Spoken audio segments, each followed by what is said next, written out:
Yeah, I was born blind, I could not see, thoughtless, not free. Doctors on the scene with poisonous fists, they call it the vaccine. And if you ain't asleep, you know exactly what I mean. My mama really knew she would breach the roof. I just hope she knows the baby only seeks the truth. I learned not to trust the system or the institutes, and I feel I need to get that knowledge into you. Mama raised a truth seeker, every day making way, exposing the deceivers, trying to wake up all the sleepers. Listen for a minute and I'll make you a believer. Mama raised a truth seeker, every day making way, exposing the deceivers, trying to wake up all the sleepers. Listen for a minute and I'll make you a believer. In school I was taught lessons, a young truther asking questions, while all these other motherfuckers guessing. Elementary just wasn't meant for me. Y'all keep your fake history, the shit is not a mystery. That it's all lies, and if all lies would open wide, and see in 2020 vision be nowhere to hide. It's so clear as a clear blue sky that we never see anymore, just trails pass by. And remember the conspiracy theorist said it's a lie. They're spraying chemicals in the air, but you still deny. So how can I get you to see anything if you're blind? Like the moon landing's fake, NASA lies all the time, and government officials are just the elite puppets. I'ma probably get murdered for saying all the shit, fuck it. Tired of this world anyway, getting bleaker by the day. Sheep will keep sleeping, truth seeker, I'm away. Mama raised a truth seeker, every day making way, exposing the deceivers, trying to wake up all the sleepers. Listen for a minute and I'll make you a believer. Mama raised a truth seeker, every day making way, exposing the deceivers, trying to wake up all the sleepers. Listen for a minute and I'll make you a believer. I was cutting classes, fucking blasting, straight mapping, looking at the globe laughing. Yo, we see way too far. I was cutting classes, fucking blasting, straight mapping, looking at the globe laughing. Yo, all of NASA's pictures of Earth are fake. They're all fake. Yeah, I was cutting classes, fucking blasting, straight mapping, looking at the globe laughing. We can't get to the moon today, never mind 60 years ago. Every day making way, exposing the deceivers, trying to wake up all the sleepers. Listen for a minute and I'll make you a believer. Mama raised a truth seeker, every day making way, exposing the deceivers, trying to wake up all the sleepers.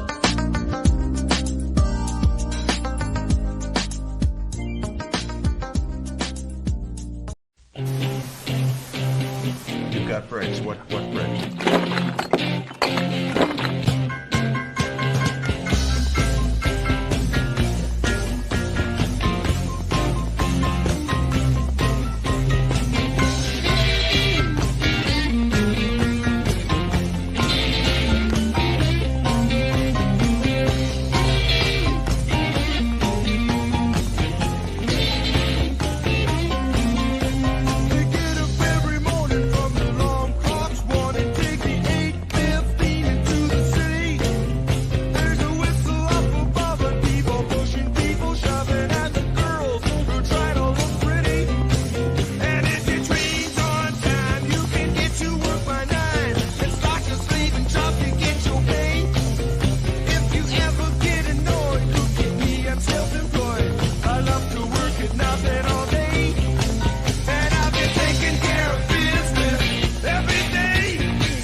What is up, everybody? Welcome to the show.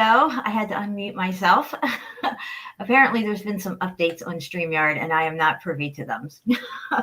So I must have screwed up the live stream that I had set up and had to redo another one. I apologize if anybody is coming in late with the wrong links and all this other stuff that I sent out. Welcome, everybody. What's up, Jamie? What's up, Johnny? Curtis is in the house. Literally, he is in the house. And so is SUPERTAMP65. Welcome. All right, we got 11 people here right now. I'm sure more people will figure out something went wrong and come over to the show. But I have two very special guests with me tonight. And not only are they guests, but they are actually here in my house with me tonight, living with me. All right, so we got KURTIS47 in the house. What's up, Curtis? Hola, can you hear me okay? I can hear you okay. All right, good. I don't like wearing those headphones. You're looking 5 by 5. 5 by 5, all right, good. 5 by 5, you're in the fight. How you doing? I'm pretty good. I'm better now. I'm better now, me too. All right, and we also got Dean, his YouTube channel name is SUPERTAMP65, also known as Fervent Heat, with us tonight. What's up, Dino? Hey, everybody. How you doing? Welcome. What's up, Dino? Hey, fam. Patty's in the house. Hey, Patty. Welcome. Patty, good to see you, baby. Hi, Patty. There was a little screw up with the StreamYard, guys. I'm sorry. There's been some updates to StreamYard. And like I said, I've not gone through StreamYard and got myself all acclimated to these new updates. So I feel like I'm a little new. If anything goes wrong, just hang in there. I already screwed something up. So what's up, Jamie? How you doing, girl? Tara's here. Welcome, Tara. All right. We're starting to get some people coming in the door now. All right, guys. So Dean and Curtis and I have been doing a lot of boots on the ground, and we have a lot of stuff that we want to talk about and show you guys. We also went to Mark's meetup recently, which was absolutely amazing. I had a great time, and it was awesome evidence that we were looking at in the two locations that we went. And I'm sure we're going to be showing all that footage and everything and pictures and stuff. Mark's going to have a live stream. I think it's December 1st, right, Curtis? Yeah, Monday night. Yeah, Monday night. I think it's 7 p.m. Yeah, 6 p.m. Central. 6 p.m. Central. Maybe somebody can link that in the chat. Mark Galot's live stream coming up of the Meldology meetup that we had recently. What was it, 2 Saturdays ago now? Yeah. 2 Saturdays ago, yeah. 2 Saturdays ago. It was a lot of fun. Yeah, it was so much fun. But Curtis and I have been going around looking at stuff. We took Dean to a couple places that we found. And also Curtis has boots on the ground from his last, Red Brick Saturday before he moved down here to Alabama. So he's going to be showing that too. So we have a lot of stuff to go through. We'll probably be on here for a while. I don't have no schedule to get off of here at any certain time. We're just going to go until we go. So grab your popcorn, strap in, because this flight's about to take off. Yeah. Hey, Messa's in the house. What's up, Messa? Welcome. Glad you made it. Sorry, I sent the wrong links out. I apologize. Something got screwed up. All right. So, Curtis, where do you want to start tonight? Which folder do you want to dip into first? Sorry, I was just linking that. Sorry. Oh, I apologize. I don't know. What do you want to look at? So you have Edgemont Cemetery. You have what else we got? I have Edgemont Cemetery. I have Grady and Wilmore Avenue. I have Nakalula Falls, and I have a big folder of Red Brick Saturday in Lowell, Mass. How about we start off with Nakalula Falls? Nakalula Falls. Yeah. Okay, give me a second. So Nakalula Falls is here in Alabama, and it's probably about an hour from my house, I think, something like that. Absolutely incredible place to go visit. It's just extreme meltage going on there, and a lot of evidence popping out everywhere as well. We had a really good time there. Oh, it was a And, great time. yeah, we're going to go back there for sure again and sneak back into that one spot where we weren't supposed to be. Wasn't able to come down there with us. He was kind of watching. Yeah, we were passing the test. Dino, you said a guard or somebody, security, came up to you when we were at Nakalula Falls. What happened there? Yeah, it's nothing major. Just a guy that works there. He's got the park T-shirt on. Anyway, I'm just chilling, waiting for you guys to get back. I'm on my phone, and he comes over, and I got to give him this. I'm off the beaten path down there at the fence, just standing there, and he goes, "You okay?" or something like that, and I said, "Yeah." I said, "There's nothing to see here. You can go along," and he did. He just moved along. He just moved along. It was nice. Yeah. But yeah, I'm glad you guys got down in there to take a look around. Yeah, it was fun. So to give you guys an idea of where we were, there's this like little park section where they have like a little train that the kids can ride on, and it rides them around the park and stuff to look at different things. And we were just under like the tracks where they go over this one spot, and they had it all fenced off all the way down to what you would consider ground level there.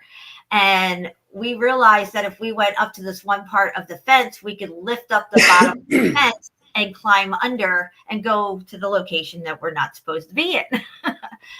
And unfortunately, we were not able to get Dean under there. He actually held it up so we could crawl under, and there was nobody there to hold it up on the outside so he could crawl under. So he was. Yeah, it's a cyclone fencing kind of thing you got to lift up. Yeah. So when we go back, we're definitely going to make sure Dean gets in there and goes down where we went, because it was really, really interesting.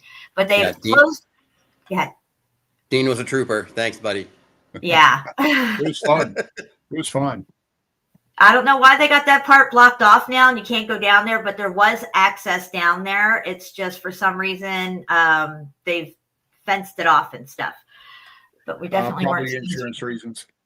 Yeah. Because you had to go down, as you'll see. You had to go down a bit, Yeah. What's up, Red Storm? Welcome. Hey, Red Storm. Brick love, everybody. Good to see you all. All right, Curtis. Well, whenever you're ready to bring that up, we can bring it up. We'll start getting into Nakalula Falls or Nakalusa Falls. I think it's Nakalusa Falls. I think I'm sharing screen. Okay, hold on. Let me get it. There we go. We're up.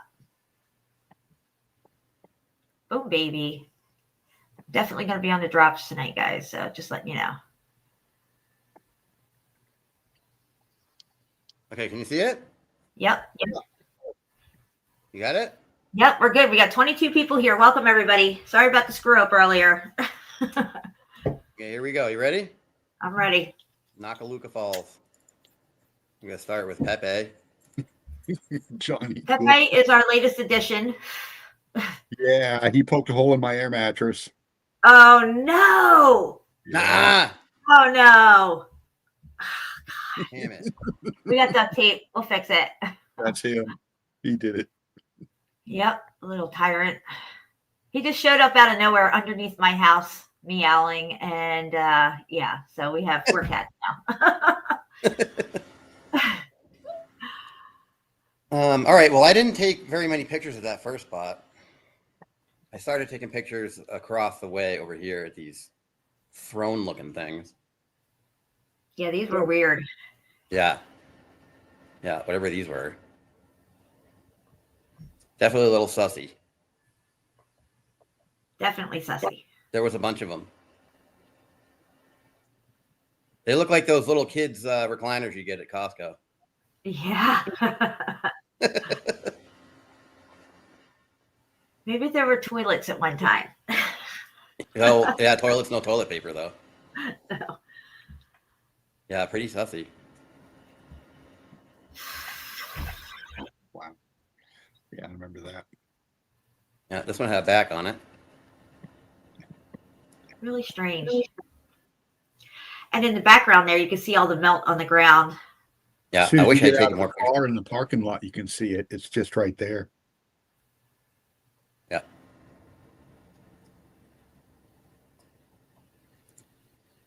This is what the ground looked like over there everywhere. Just like this. Yeah. Looks a little Yeah. familiar. Extreme meltage going on at this Looks place. familiar. This is mortar.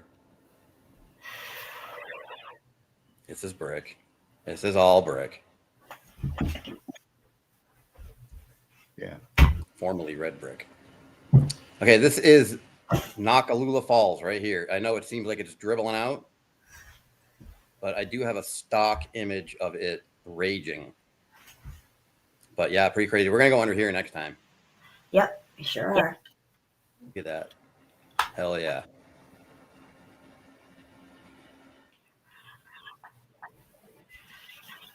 Yeah, it looks really Bunch of- cool down there. And Yeah. that secret way that we found in, we realized that we could make it over there to get underneath the falls. So next time we go back, that's where we're headed. Yeah, you're only down about, what, 100 yards from that? Yes. Yeah.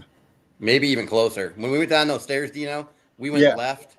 And when we came back, we realized that if we had gone right, we'd be right at these falls. Right. Yeah. But you had already been waiting forever, so we went back up.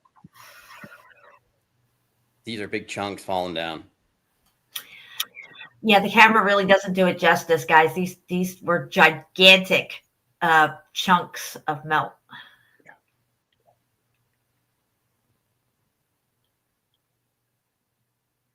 Yeah, big, huge chunks. Like the size of your car, bigger. Yeah.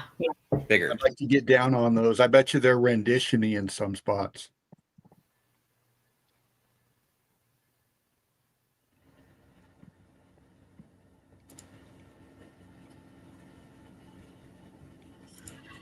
Yeah. Go back a picture, Curtis. Let me make my side bigger here real quick. If you can go back one picture. So I think on this one here, you can kind of see at the base of this fence, there's other things sticking up. There used to be another type of fence here, and you can see some metal sticking out there as well. So you can see these, there was posts in the ground. There was a whole nother fence in here and everything. So they obviously put this new fence in, but this was part of the melt, I think, whatever was here before. I agree. That was a good catch. Yeah. I have a piece of that, actually. It looks like it's just literally melted off this metal piece, whatever used to be there. I have more pictures of it where you really noticed it further down. Yeah. But yeah, it's really just dribbling out here. We heard two people must have canoed off of this thing at one time. Yeah, that's the word on the street. I'll pass on They that one. lived, apparently, so that's good. This is looking up further. Which is where we pretty went when covered. we went down there. We went that way. Yeah. Yes, we did. But pretty amazing. If you know what you're looking at, it's pretty amazing. A lot of mortar. Look at all this mortar. It's all mortar. Yeah, that's right. It's all squishy. Yep, squished out mortar. I'm assuming this is Nakalula. Maybe. It got to be. I didn't even read it. Has to be. He's ready to go. He's jumping. This is the bridge. It's got all these locks on it. I thought that was pretty cool. Yeah, it means something. I don't remember what all that's about, but it's I think definitely. couples put it on there, kind of thing. That's what it is.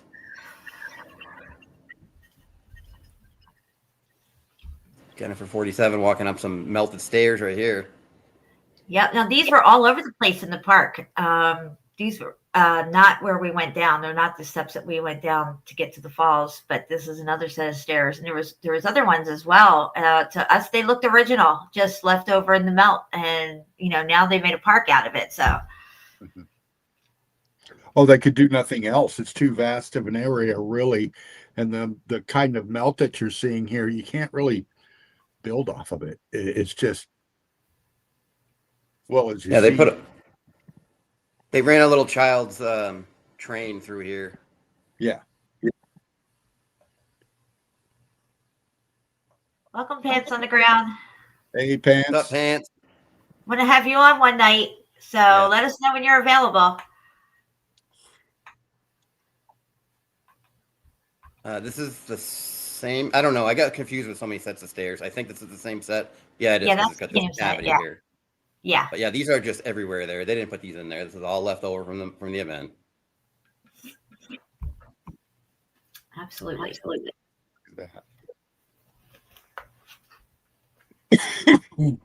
And then there was a bunch of these little like mini slot canyons, I guess you would call them. Yeah. All over the place. Like we were getting lost in there. It was like a maze. Yeah, it was really cool. We could walk through all there and we saw a lot of cool stuff. If all that was underwater, they would say it was some kind of coral reef or something. Yeah. Yes, correct. Welcome, David. Hey, David.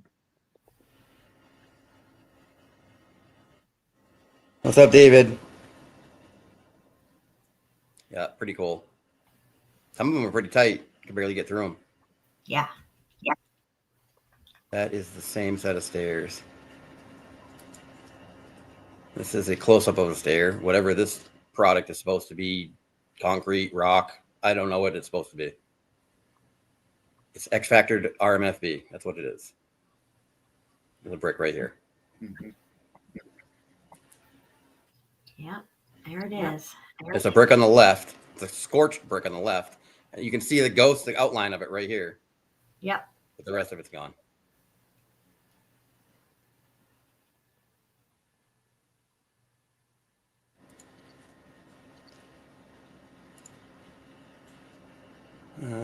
Just walking around. Little floater action. This is a real easy place to lose your shit. Look at this evidence right here.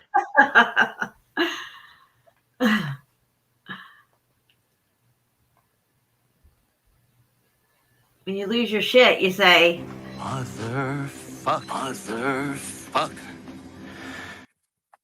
That's right. That's correct.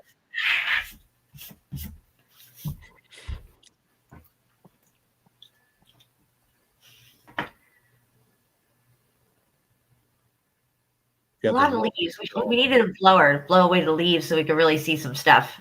Yeah, we gotta bring the blower. We got a couple of crawlers blower. Yeah. Definitely. Pant says he can join. Just let him know. Oh, okay. You want to join? You Yeah. can come on with us. I don't know how I would send you the link though. He How says do I- soon. Soon. Okay. All right. He'll let you know when it's a good time. Sounds good. Thank you. Yeah, I would love to see that. You are a huge influence on me, Pants on the ground. I can say that. That is a fact. Oh, you got Absolutely. great evidence, brother. Always Yeah, looking one of my forward to biggest stuff. influencers. Yeah.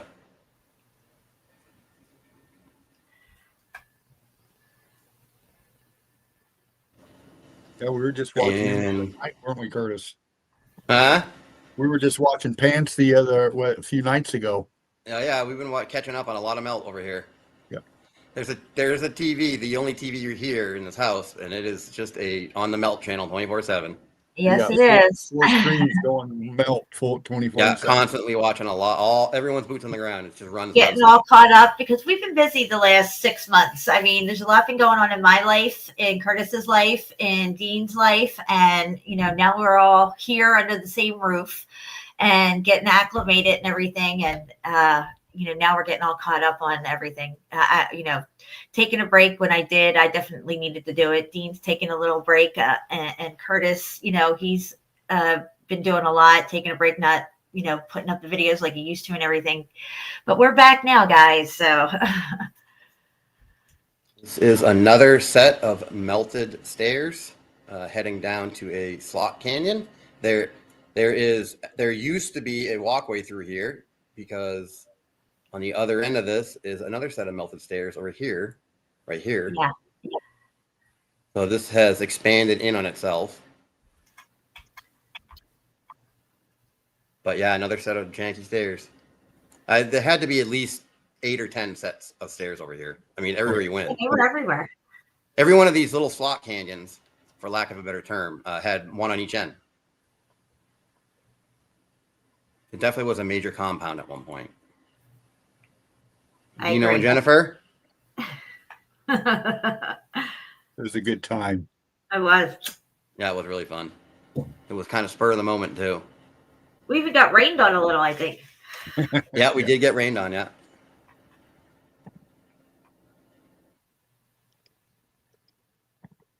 Brick vacancy. Nice. The exact same thing at Cherokee Rock Village. Yes. This is a very common signature. And Cherokee Rock Village is one of the locations we went with Mark on his meetup, and it was incredible.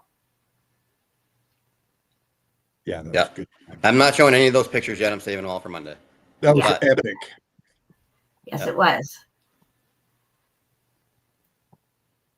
Yeah, crazy. And we're going to have a meetup here in Alabama 2026. It's either going to be April or May. I haven't decided yet what month I'm going to do it in, but we're going to do it up at Mount Cheeha. It's going to be a weekend event. So it'll be Saturday and Sunday at Mount Cheeha 2026, either April or May. Once I get things nailed down, I'm going to start really promoting it.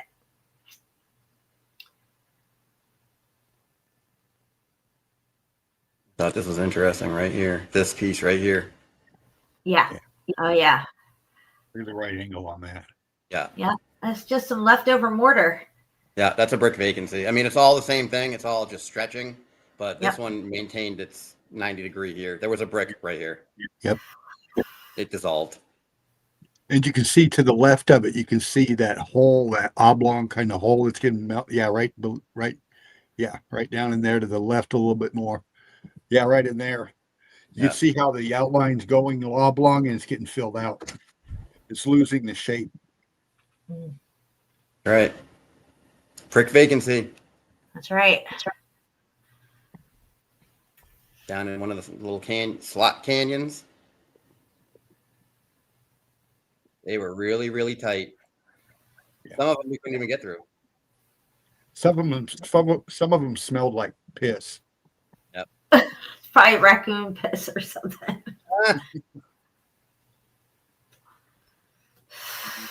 So in this one, we got a little Patty G wall action up here. Yeah, that was cool. That's a signature. I wish I had a signature named after me, like Patty G. Right? Patty G wall. They're all That is over. a Patty G signature right there. Patty G wall. It will forever be known as a Patty G wall. That's right. And then down here, what are these doing here? I thought this was natural. What happened? Que paso? What the fuck? How'd that get there?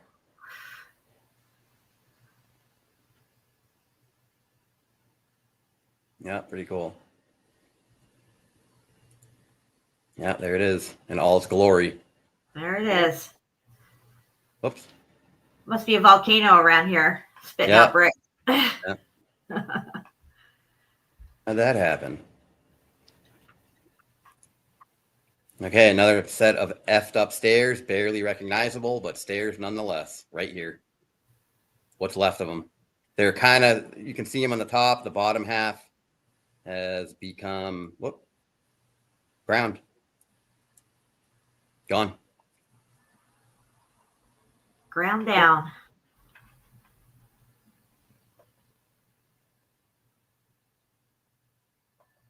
These are excellent pictures from this. Thank you. What happened here? There we go. Okay, this kind of looks like Cherokee rock village as well with these domes and pumpkin shapes right here. Yeah. Yeah, we were crawling all over this stuff too.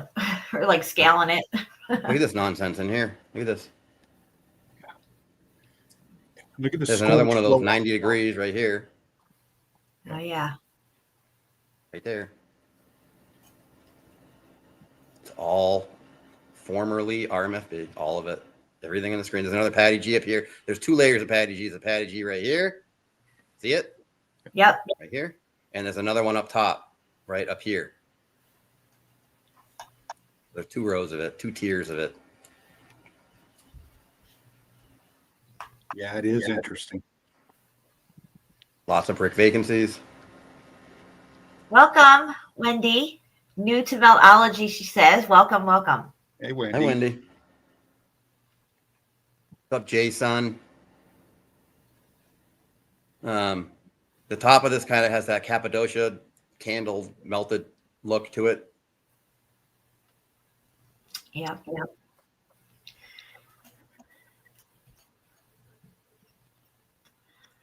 Brick vacancies everywhere. Mm-hmm. It's Moving definitely out. a signature. Definitely a signature. I mean, look at them side by side right here. Oh yeah. Welcome everybody, and welcome to all my new subscribers. If you go back through my live streams, you'll see a lot of things that I've covered in the past. If you're not familiar with my channel, there's lots of good stuff. Go back, check it all out. It's still all relevant. Make sure you're subbed and belled to KURTIS47 and SUPERTAMP65, Dino over here. If somebody can grab their links and stick them in the chat. I did not get a chance to put them in the description because I had to redo the live stream. This is wasted brick. Hey, Hi, chat. Welcome.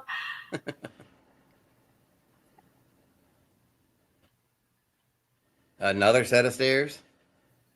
The first live stream got screwed up and I had to cancel it. I thought I canceled it. It may still be going. I don't know. There's some new stuff going on with StreamYard. I had to redo it because it said it wasn't coming up for me anyway.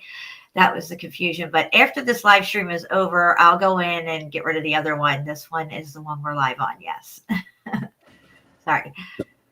Another set of stairs. Nice. Look at Yeah, those ones were weird how they fanned out like that. I mean, Yeah. I don't think they came in and just built this. It definitely looks X-factored. Thank you, Mesa. Yeah.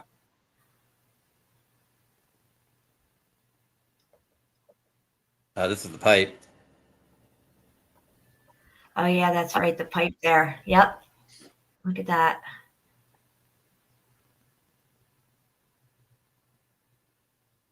You gotta really look to see it.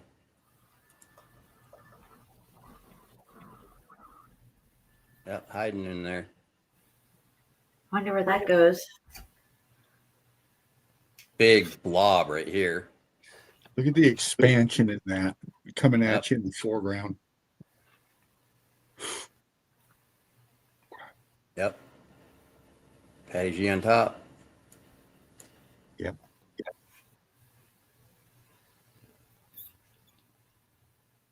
Thanks, Mesa. Dino on the hunt. Oh, Dean was having a blast. He's like a kid in a candy store with this stuff. Yeah. Oh, I was beside myself. In fact, I kept running into the motherfucker. There was just so much to see. You just couldn't stop in one spot. You just everywhere. Look at this nonsense. X-factored red brick. Period. Red, It's a no-brainer at this point.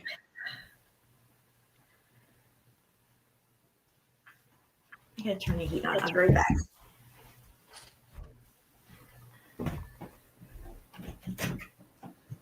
Wow. I know, right?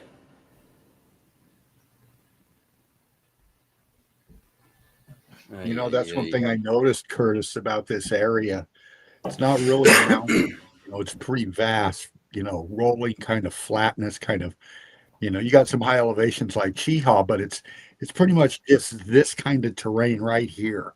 this rolling melt of this kind of stuff. Yep. And you know, it's kind of eerie to walk through. It was, yeah. Yeah, this is fucking wasted right here. Mhm. But red brick nonetheless.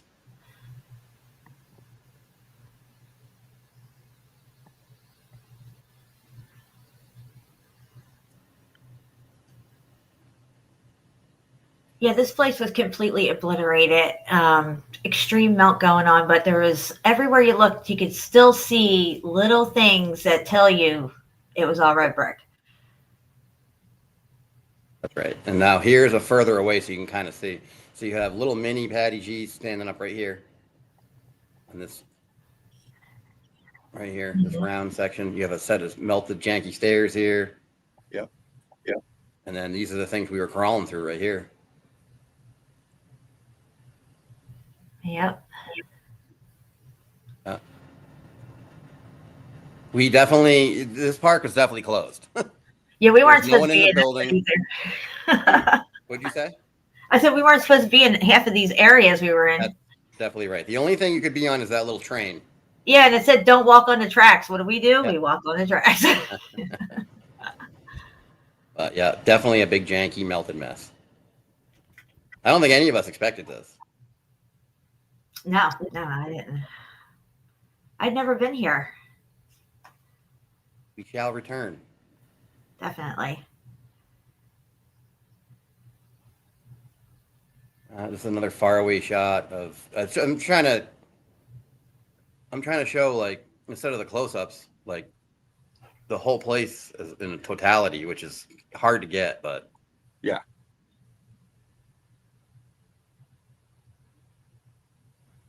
What is geology, guys? I'll tell you what geology is. Bullshit! Bullshit! Yeah. Every day of the week. You got a set of stairs here. You got a set of stairs over here. This is all melt. This is all signature and melt over here. Even the ground. All of Yeah. it. Not some of it, all of it. Every inch of it.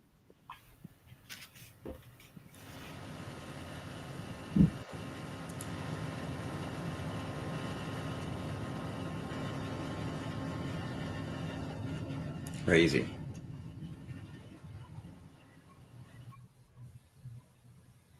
Yeah, there was a lot of underground stuff in Alabama Pants. Yes. Yeah, we're gonna get to it. We're gonna go check a lot of it out. A lot of it's in Birmingham, actually. Yeah. It's actually a channel, Birmingham Underground. Really good channel. Yeah. Yeah. Agreed, Tara. I agree with that. This stuff here looks like it's some kind of gunite. It's been sprayed on. Yeah.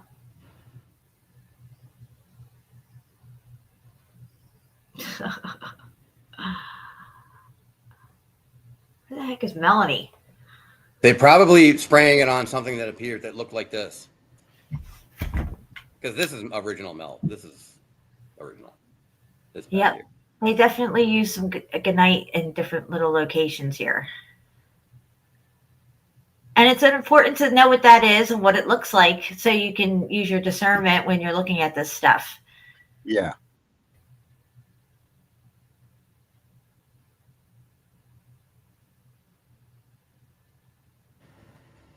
This is looking at the falls from far away, dribbling out. Yeah. Look at that.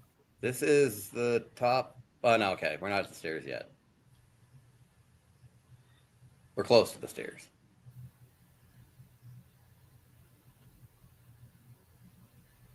This is under the falls here. We will be getting there at some point. I Yeah, can't we- wait. There, for sure.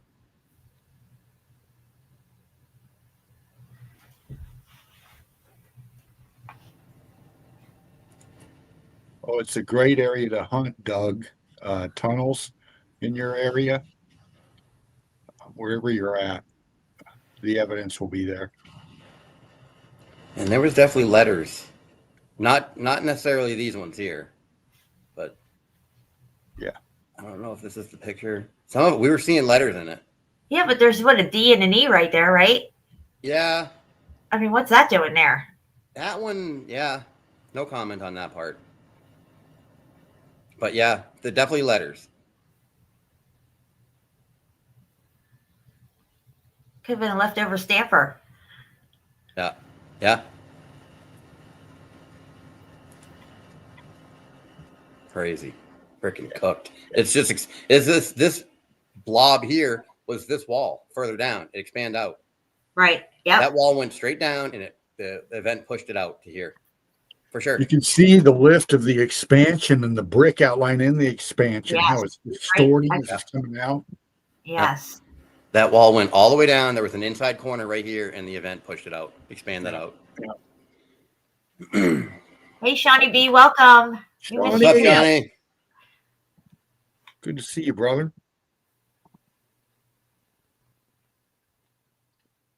We're looking at Nakaloosa Falls right now. We did boots on the ground here a couple weeks back.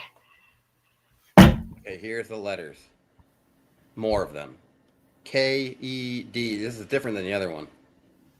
Or Yeah. R-E-D. R-E-D. Yep. I can see it.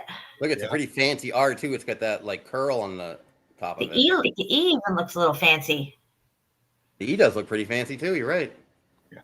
And these are in the expansion. You can see the color differentials through the transitioning in the lettering, which lets you see it right there that this was not pecked in. This wasn't carved Correct. in.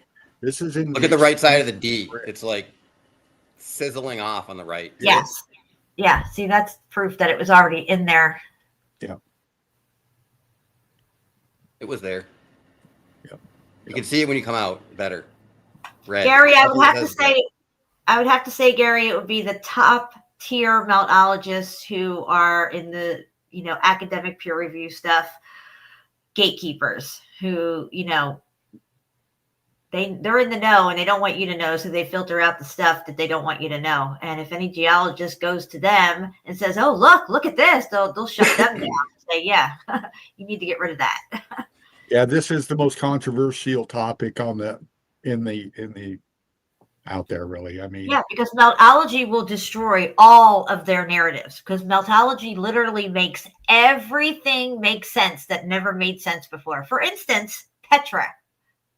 Yeah. They say they carved that shit. Well, guess what? That never made fucking sense. Meltology makes Petra make sense.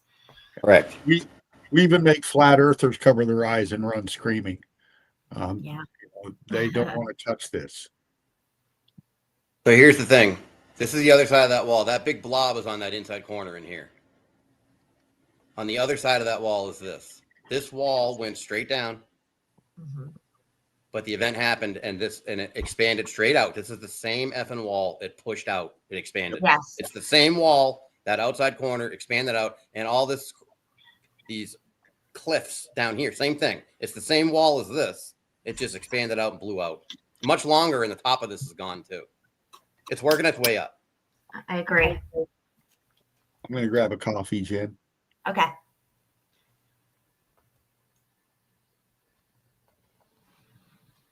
Yeah. Me and Dino were staring at this for a while, talking about this section. It's important for people to understand that, it's kind of like when you're cooking, like say cookie dough or something. You put the cookie dough in and then it expands with the heat and then it starts to contract and come back down and settle. But sometimes with this melt, the way the event stopped, it stays expanded in that shape. So it's like it's expanding out from itself.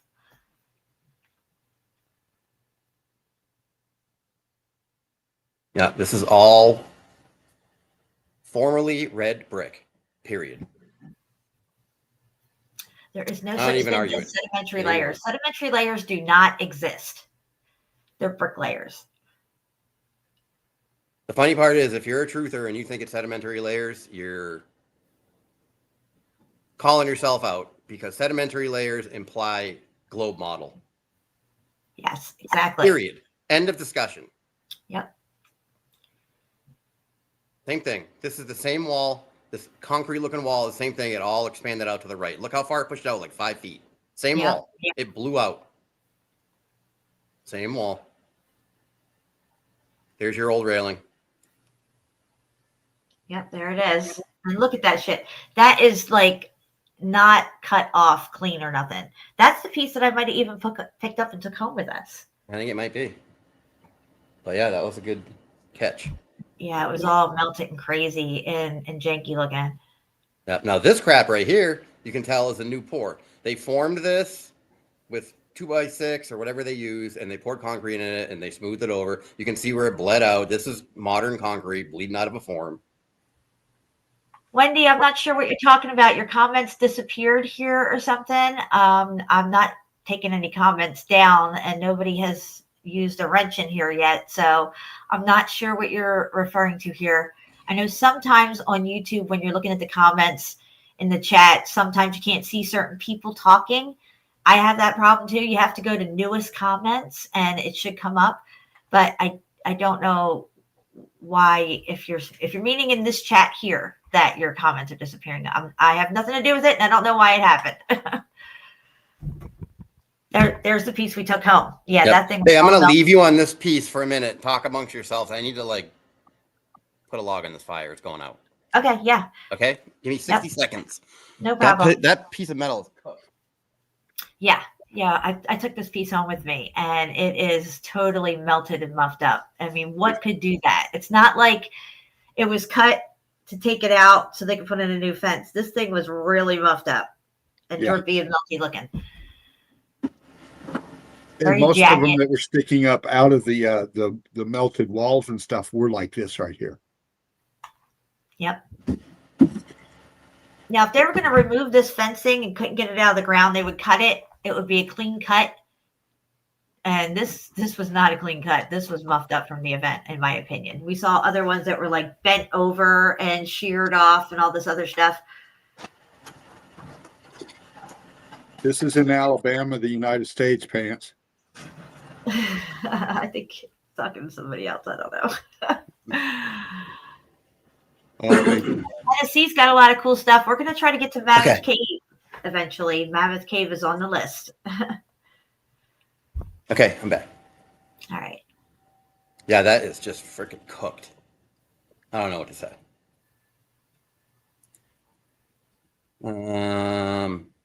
Okay, this is those 4 little thrones that we saw, or 3. We might have come back around. I should have got pictures down low. I don't know.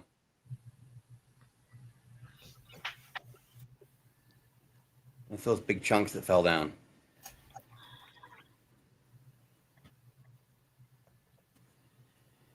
Collapse. Succumb to the energy. Yeah, that was a big chunk that slid down. Okay, now this is looking at the edge. Look at the edge of it. Yeah. There it is. Whoops.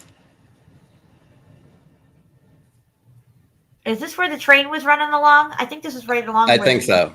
Yeah. I think so. But yeah, they covered all this with all this gravel aggregate. Yeah, we were going over a little bridge walkway here, and when you look down, you could see the brick under there. Yep. All brick. Cooked.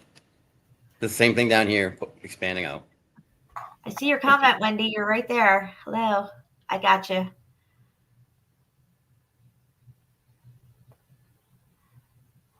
Watchful Warriors in the house. Awesome show. You have so much. What's up, Watchful Warrior? Glad you made it. This is Nakalooka Falls in Gadsden, Alabama. Right. Yes. Nakaloosa Falls. I think it's Nakalooka. I think it's Nakaloosa. All right, fair enough. That's what I've always called it.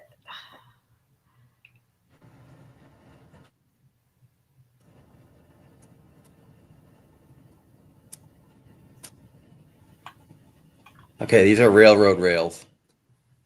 This part right here. This is modern steel right here. They jammed in there. But we saw a lot of railroad rails in this park.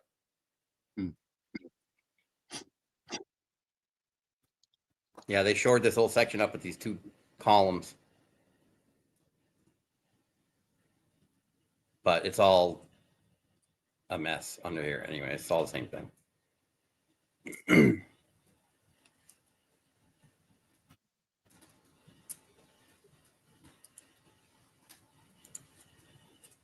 More stairs. Yeah. More stairs. Look at it melting over here. Look at this melt over here. That is melted every day of the week.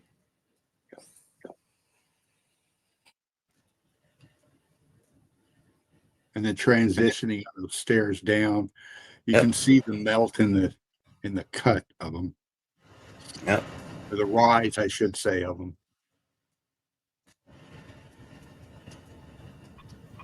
Stairs to nowhere. That's right. Yep. All the stairs that people find in the woods randomly out in the woods, nowhere, just stairs. Meltology makes it all make sense again. Yeah. That's right. Okay, here we go. So we were walking on the pathway. It's like a pathway they constructed for tourists to walk on. And we were looking down, and Jennifer spotted this. Yes.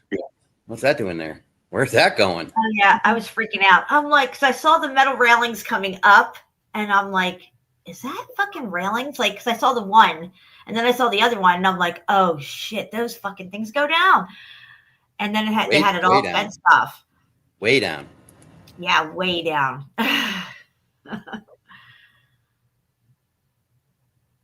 Just disaster everywhere you look. Yeah, that's a crazy wall popping out there. Okay, here's the fence. No comment. I don't want to incriminate anybody. Yeah, so we were able to pull up that bottom piece right there, flap it up, and we crawled under, but Right here. Dean was holding it up for us. And then, it could only go one way, and he wasn't able to get under there, but next time we're gonna tie it off and go under. Yes. Right. Covertly, of course. Okay, we're on the stairs here now. I'm looking down at Jennifer. Look at it. Look at how thick it is. Overgrown. Yeah. We could barely get down these things. Yeah, look how steep they are. It was so crazy. There was 2 or 3 sets of these steep sections. Yeah, there were metal grate stairs that were definitely old world. They had the diamond plate. And a couple of them were a little shaky, but for the most part, this thing was still holding up really well. That's a shot looking up at them. Yeah, we totally were not supposed to be down here. Yeah.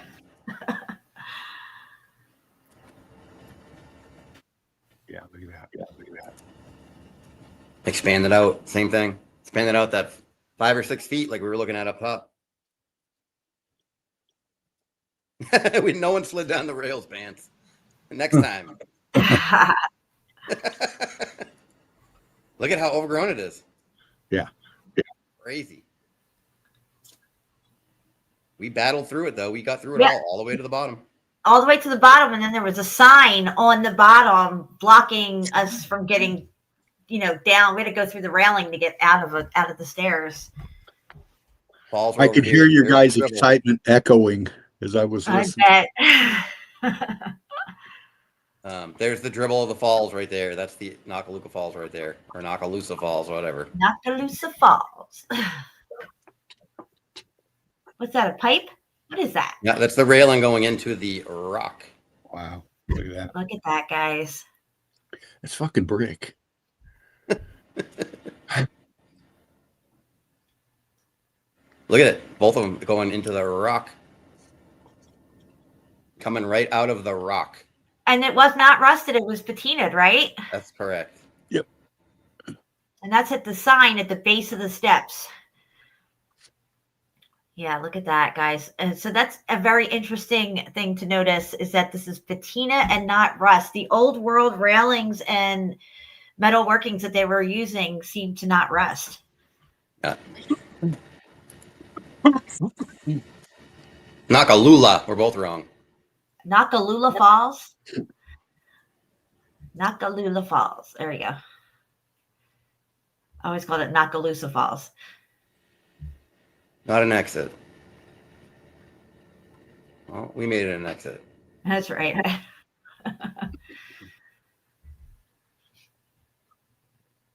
So now we're, I don't know, what, 80 feet down? Something like that? Right. Looking up. More brick vacancies.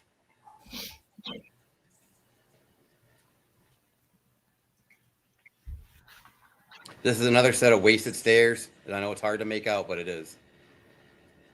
It's stairs. There's not much left of them.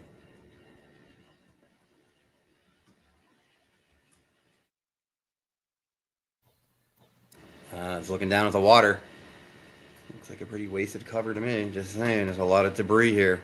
Oh yeah, lots of debris in this little stream river, which I don't think any of the rivers or streams or tributaries that come off of these rivers are natural, in my opinion.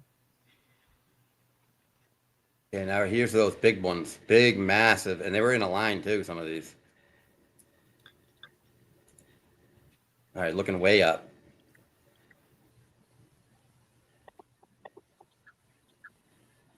Yeah, they'd call it coral if it was underwater. That's all. Yeah. Just slap another title on it. Mm-hmm. It really doesn't do it justice how far down we were when you look up at this stuff, but it was really amazing down there.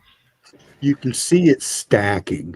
You can see it stacking, and it's in flux. It's moving. It's shifting. You know, you see your brick patterns dissolving through that flow. Yeah. They'll tell you that this is water erosion and wind and all this stuff. Yes, erosion happens, blah, blah, blah, blah. This is fucking melt. Correct. That's right. That is correct.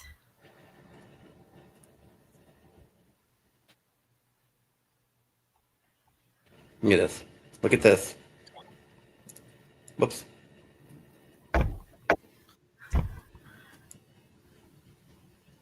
That is not natural.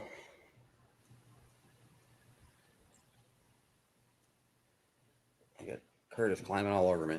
I think the only thing that's natural is the flora and fauna that grows on top of this stuff.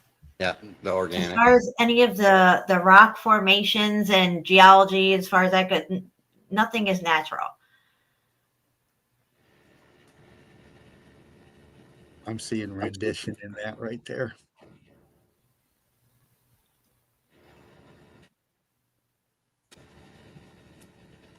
We had a lot of holy shit moments down here at this little gorge. Yeah.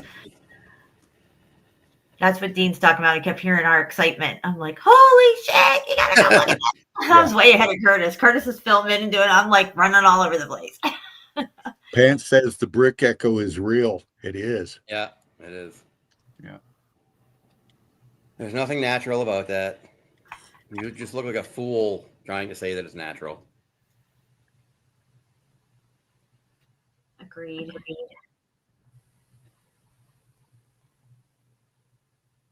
You got a ghosted brick right here.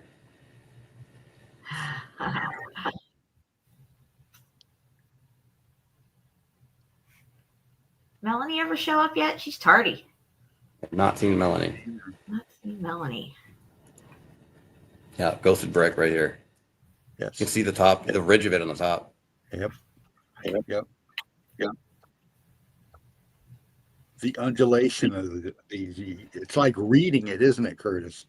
Yeah, that's definitely a brick.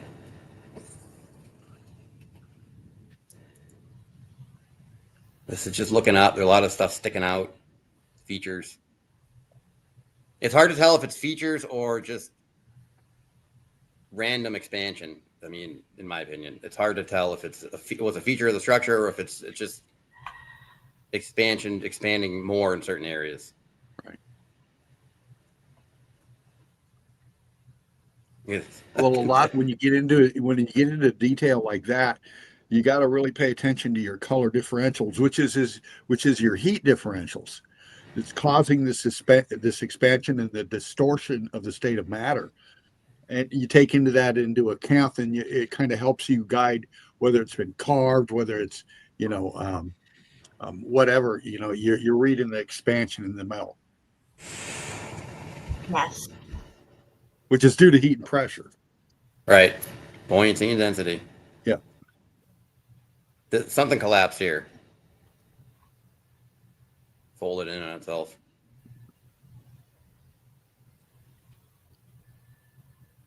Whoopsie daisy. Look at that. Blockage. And that's not a lichen. I don't think that's a moss. That's a crystallization, isn't it, Kurt?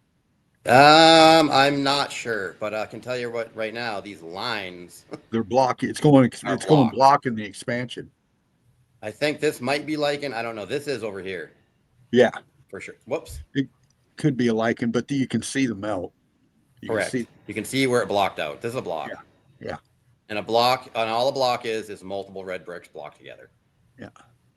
Transition into a granite block. Huge sheer wall here. Definitely muffed up.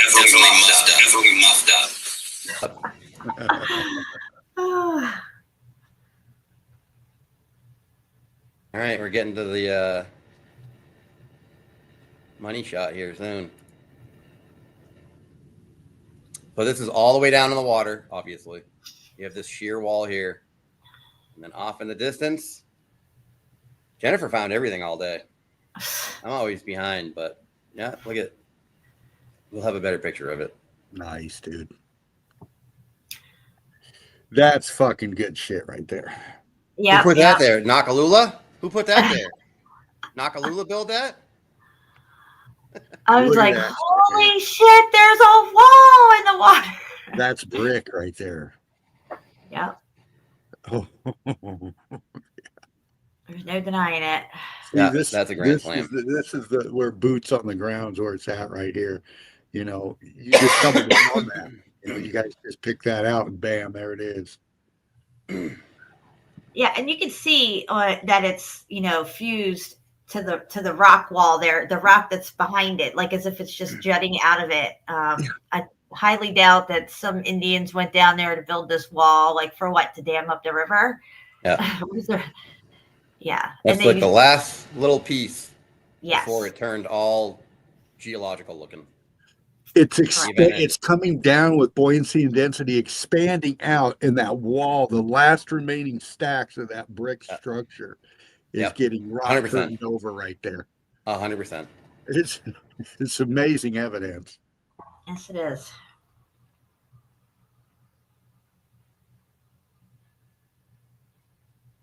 Crazy.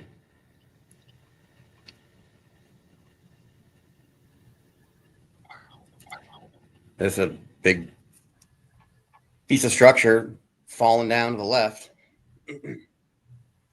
Yeah, we call them rock formations, but the chunks of building that were still holding together, but yet you can see they come apart and slid down towards this ravine part, were massive and incredible. They were the largest pieces I've ever seen in a stream area. I mean, Curtis and I, when we were in New Hampshire, we went to a lot of different places and rivers and stuff and saw a lot of, big boulders and everything. But this place was next level.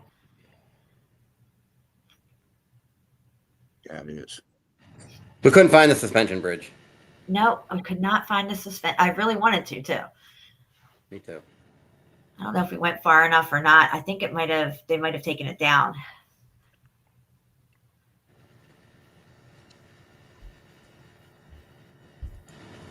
Look at this. My God. Yeah, I remember this. It's collapsing.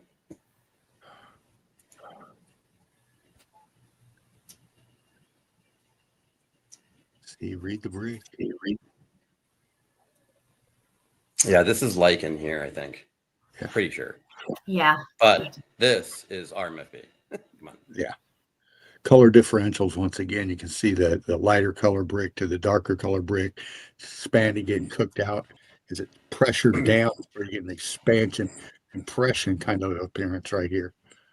Yeah. It's the Yeah. shell. Well, for all the deniers out there, You can't handle the truth. You can't handle the truth. oh, baby. They can't wrap their head around it.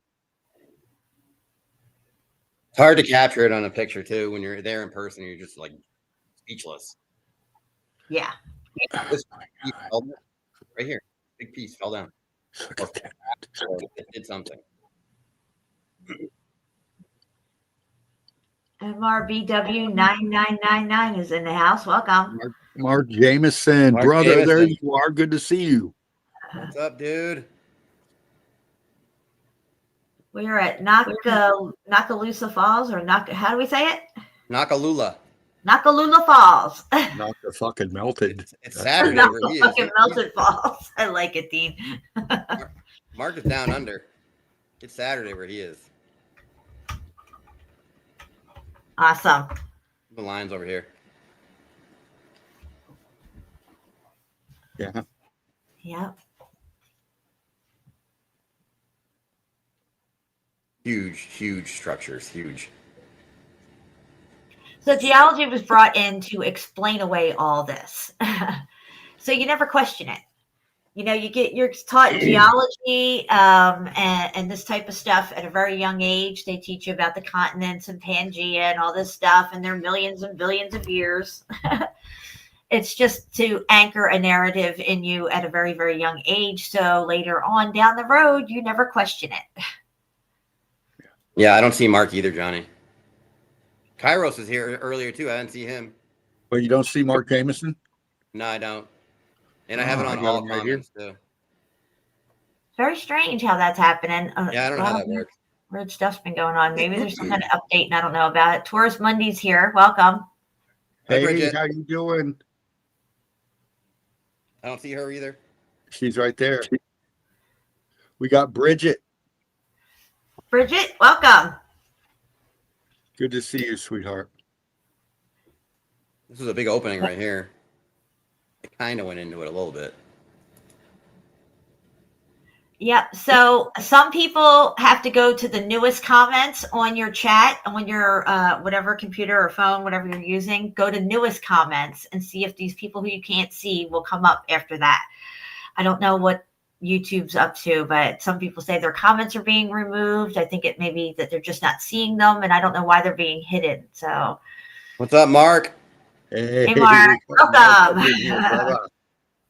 This is Welcome, Mark. Nakalula Falls here in Gadsden. That's right.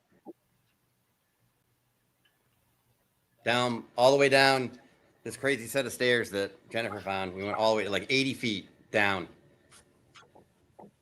Look at this. Vacancy. Yeah.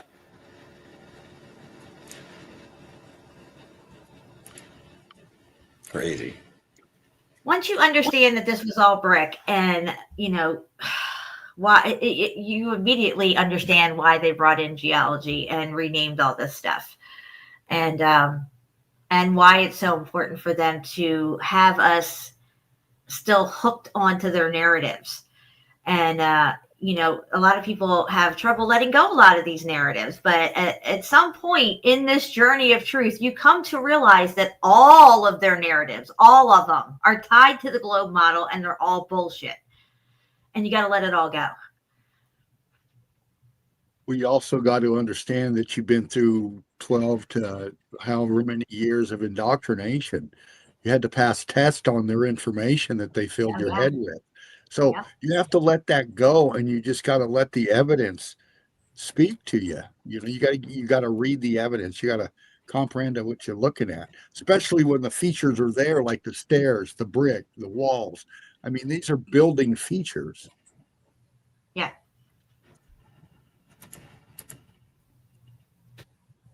These are kind of blurry.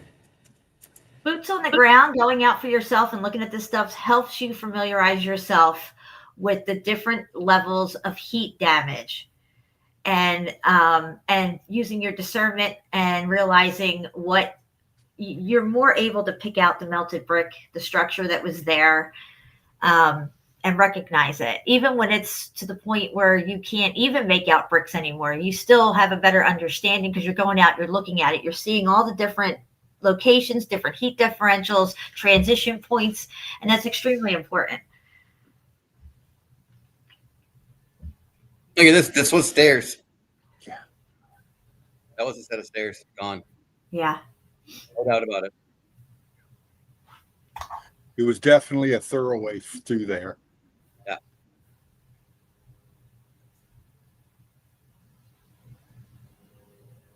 Johnny Cool. Yeah. I'm not sure, Gary. It looks like it could have started maybe ground zero, if you will, all through the northern Africa, going into the Middle East, and then all the way over towards Russia and China. Seems to be a huge desert area, swath of area there that really got hit. When you get to the deserts, the desert parts of things, that's like the for me, it's like the most cooked out. For me, it would be like an epicenter. Okay, we're back at the bottom of these stairs, past the stairs, and now we have these. Look at the letters. Yeah. Oh yeah, there you go. There you go. And that's melted right there. This went through the event. Nobody came through and carved this afterwards. Actually, this looks like something you would find in a cemetery with just like 3 letters on it or something. Yeah.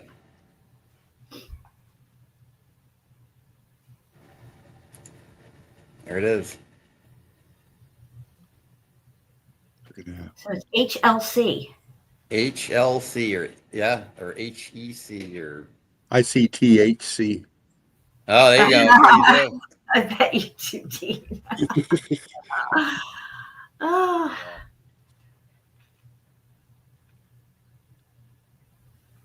Right. So geology would tell you that these are sedimentary layers that, they're selective too, because they came along and they plopped themselves right there, but not next to it over here, because water must have averted it away over here, or wind, and it only stayed right here.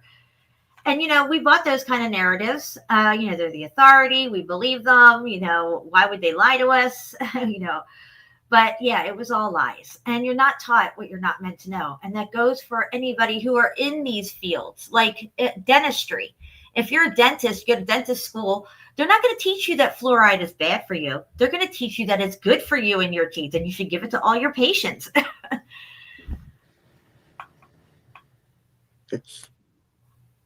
Wow, that goes in, doesn't it? Huh? Yeah, I don't know. That's that hole that we see. Remember, we thought it was a pipe. We were standing on this rock. This is the way you go to the falls, guys. We saw this hole in the wall here, and it does go in. Yeah, look at that, Curtis. Ooh, wow. See, I haven't seen this. Look at that. There's a whole thing of brick in there. Yep. Wow. Can you pan out just a little bit and hold it? Too far? Bump in just a touch. Right there. Look right above. See that straight line?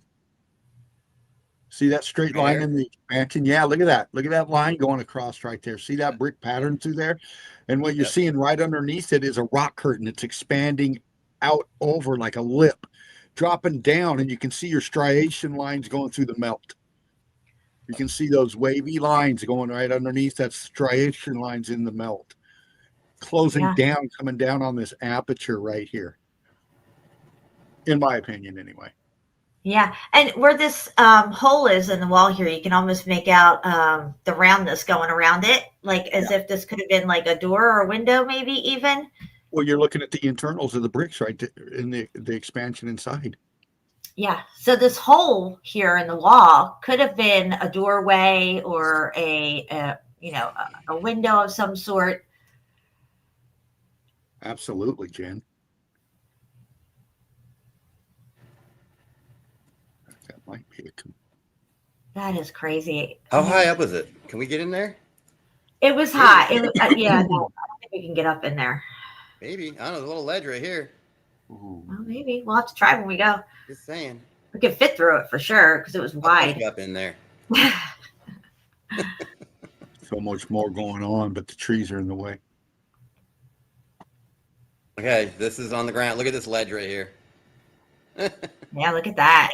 I didn't even notice that. Wow. We saw it when we were there. That's where you can rest and relax. It's a waiting area. This is where we started finding feather and wedge. Oh, there's the hole right here. If we get that ladder thing that we're talking about getting, we could use that for that. Yeah, look at this ledge. That's a bus stop. It's a bus stop. You can see right there on that ledge, it's tapered. See how it goes in the back? It widens out as it comes to the front on that right angle, but you can see the expansion. Another little ledge right here. Yep. That's for your coffee. Spot for it. Now, there's another one here. I mean, it's being hidden by these swim trunks, but another one there. Okay, now we're going to start finding feather and wedge. Yeah, because they're very rare here. Not like where Curtis was going up in New Hampshire and Massachusetts and stuff. They're everywhere up there. Here, they're very rare to find, but we did find them down here. Look at that texture. Wow. Look at the stairs. Right here. Stairs. Right here. Messa says, Jen, you have this stream on YouTube short format. Okay. I'm not sure how all that works. I know there's some new stuff going on with this whole thing. And I'm not sure how all that works. But definitely we've had some updates in StreamYard. I don't know how to change that. New layout. Maybe if I look at layouts or something. I don't know. But thank you for letting me know that. Look at the feather and wedges. The feather and wedge. There it is, man. So once you see that, now they have to explain that it was apparently quarried and brought there and thrown around in a big mess. I mean, I don't know what the thinking is behind that. But once it's feather and wedge, it's supposedly quarried. I mean, that's not natural. So let's explain to people who are new here what we feel that these feather and wedge, because that's what they call them now, feather and wedge. That's their excuse for it in the what industry does this kind of stuff? The granite industry, yeah. Granite industry, they say, well, this is feather and wedge. And, and if it was geological, they'd say it was millions of years to form. But it is actually what, Curtis? Those are mortar lines? That's right. See how wonky it is. If They're they was everywhere to in quarry this, it'd be a lot more straight angle cut. That's But look correct. at the feather and wedge. Look how wonky each one of them is. Look how expanded some of them got to where they're closing out. This is a brick right here. Yep. Right here. The brick. Yep. Melanie, And this is mortar. This is mortar. Melanie's here? Oh my gosh, Melanie, you're so late. Where you been? She's What's up, tardy Melanie? to the party. I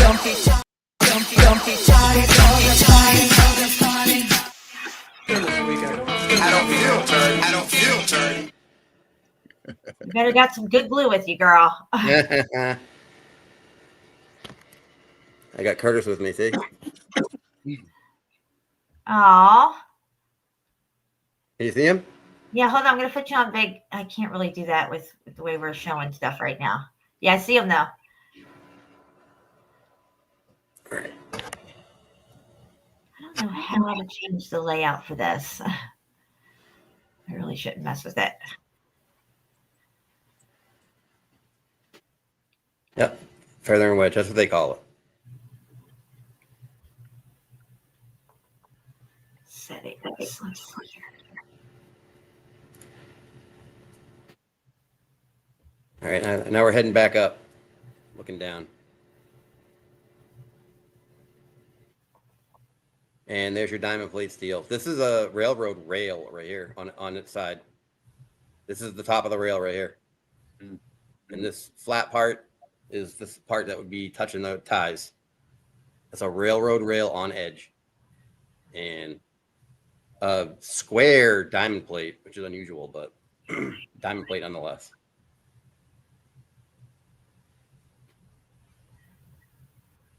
Oh, there's 2 streams going, huh, Johnny? People in both? I don't know how it's happening, guys. I don't know what that's all about. I don't know why there's 2 streams going. It's very strange. On my thing, it says 1's going. That's a Did real. you close the other one out? You remember when you first started? You had a.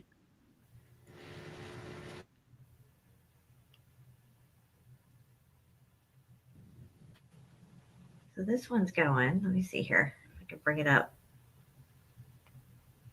That one. Look at that. Crazy. Nakalula chiseled them in.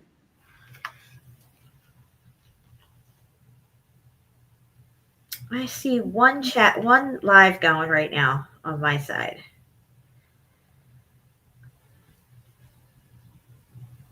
$16 people watching, but I have 22 people on my screen, so I don't know what's going on. I've got 2 lives going and another one scheduled for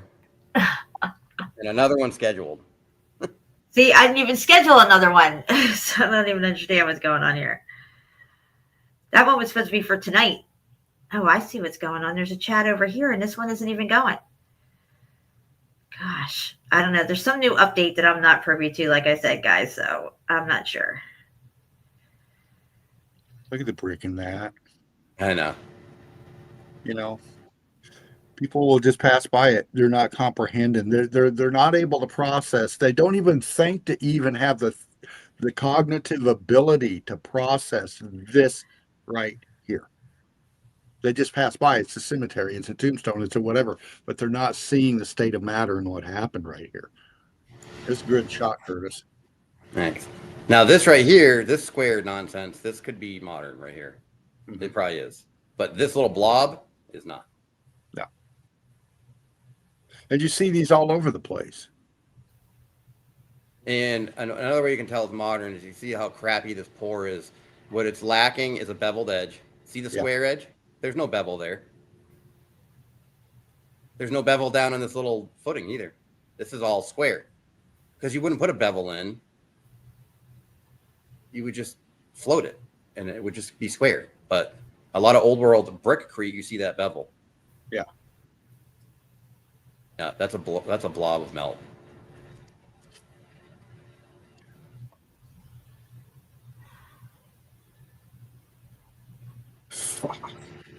Fucking stairs everywhere.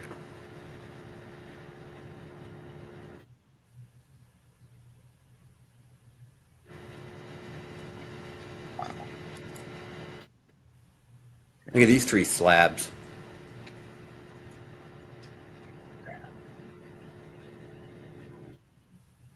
This is a melted set of stairs here too, right here.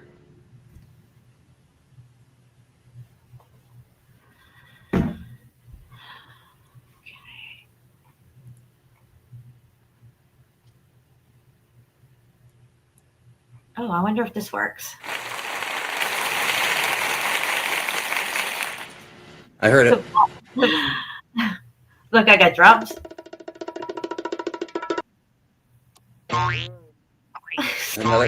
Look, here's another set of stairs. Wow, there was over 10 sets of these then. More. Yeah.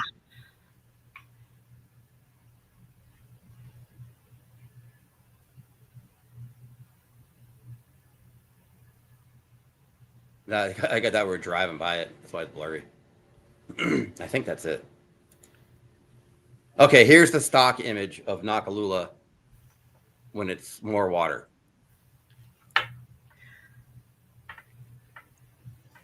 Yeah. Yep, that's how I've seen it in pictures before, like that. I guess that's after we have a lot of rain and stuff, but. There's Dino. Dino's posing with Nakalula right here. Yeah. In deep thought there. Oh, there's a lot to think about. There's just too much going on out there. I'm pressing buttons over here trying to figure out shit. I got all kinds of new stuff going on with StreamYard that I didn't even know. Here's some crazy stuff. I can click on here.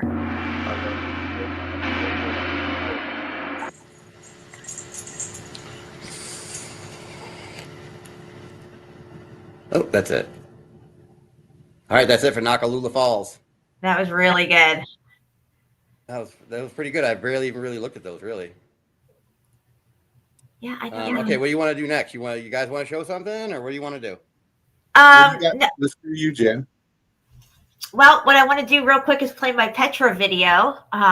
Like I said before, Petra never really made sense to me. They say it's carved by the Nabateans. It's like I said, it just never made sense. So once I hit Meltology and we did the documentary,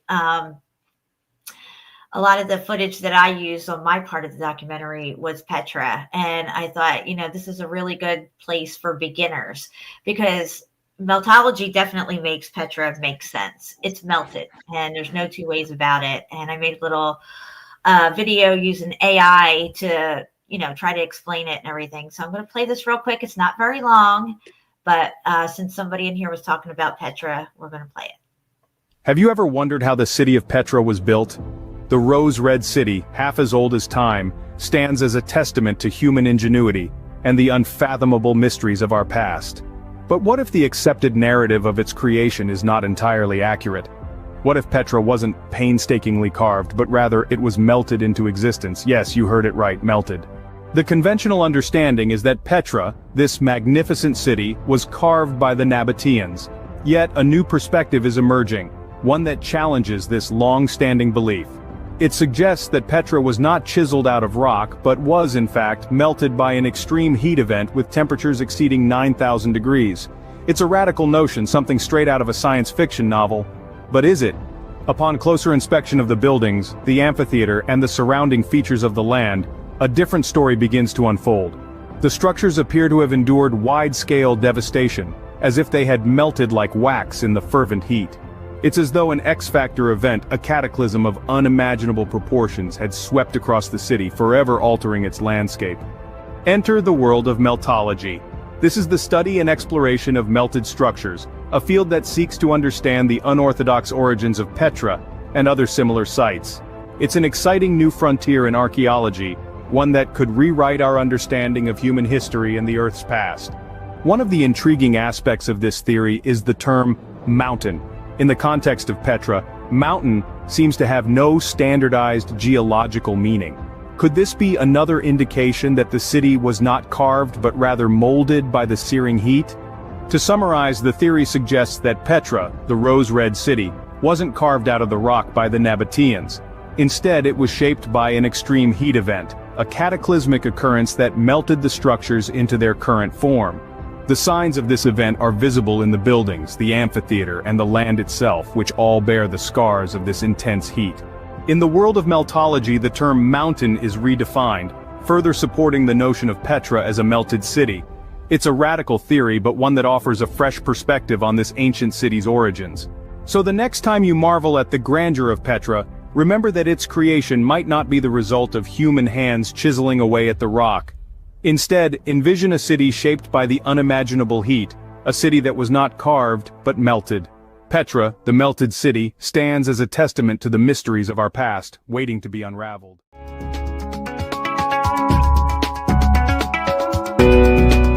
Ever pondered how what we perceive as reality might just be an elaborate illusion? What if our understanding of the world, the principles we've been taught, are nothing more than a mirage, a carefully crafted narrative imposed upon us? This is not a simple question, but a profound inquiry into the nature of existence itself. It's time to dive into a fascinating realm that challenges everything we've been told about the Earth beneath our feet. Welcome to Meltology. Meltology, a relatively new field of study, poses a radical challenge to the conventional geological narrative. It dares to ask, what if the Earth is not a spinning ball in an ever-expanding universe, but rather a plane of existence?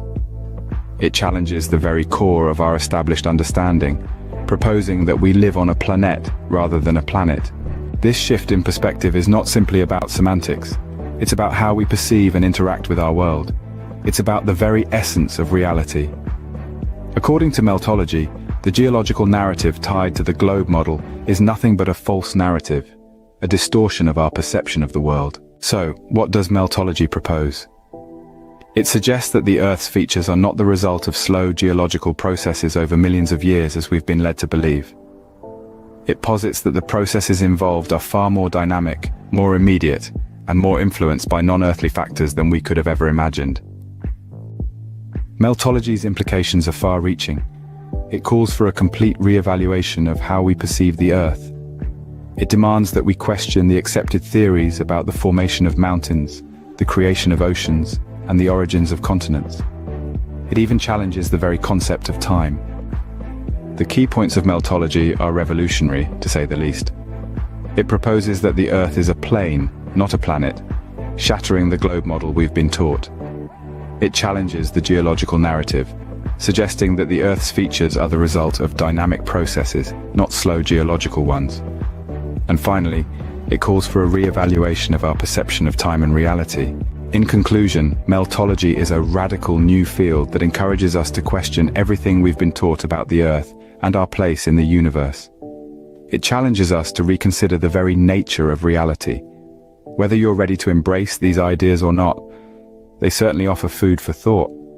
After all, isn't it the nature of knowledge to evolve, to question, and to challenge? Perhaps it's time to rethink what we know about the world beneath our feet. Have you ever stopped to question the world beneath your feet? What if everything you thought you knew about the Earth's geological formations was, in fact, an illusion?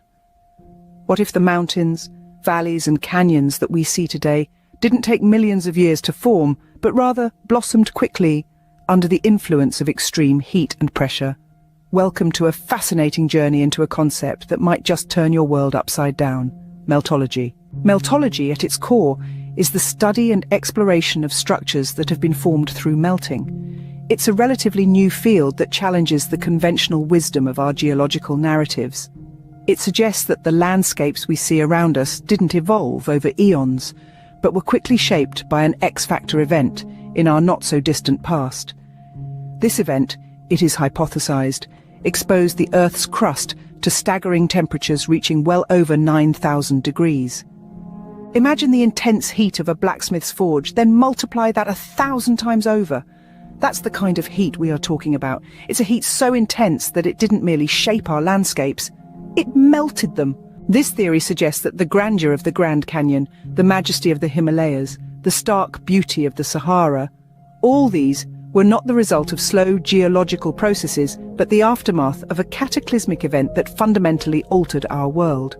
And what's more, meltology posits that this event wasn't millions of years ago, but rather it happened in our not-so-distant past. This turns the conventional wisdom of geology on its head. To summarize, meltology offers a radical rethinking of how our world was formed. It suggests that the Earth's landscapes were not shaped over millions of years through slow geological processes, but were rapidly formed under extreme heat and pressure from an event in our not-so-distant past. It challenges us to rethink our understanding of the Earth and our place in it. So next time you marvel at a mountain range or gaze across a vast desert, consider the possibility that these magnificent formations didn't take millions of years to form. They might just be the result of a cosmic event that, while devastating, gave birth to the world as we know it today. Remember, the world beneath our feet may not be as it seems. It's time to question, to explore, and to rethink the narratives we've been told, because sometimes the truth is stranger than fiction.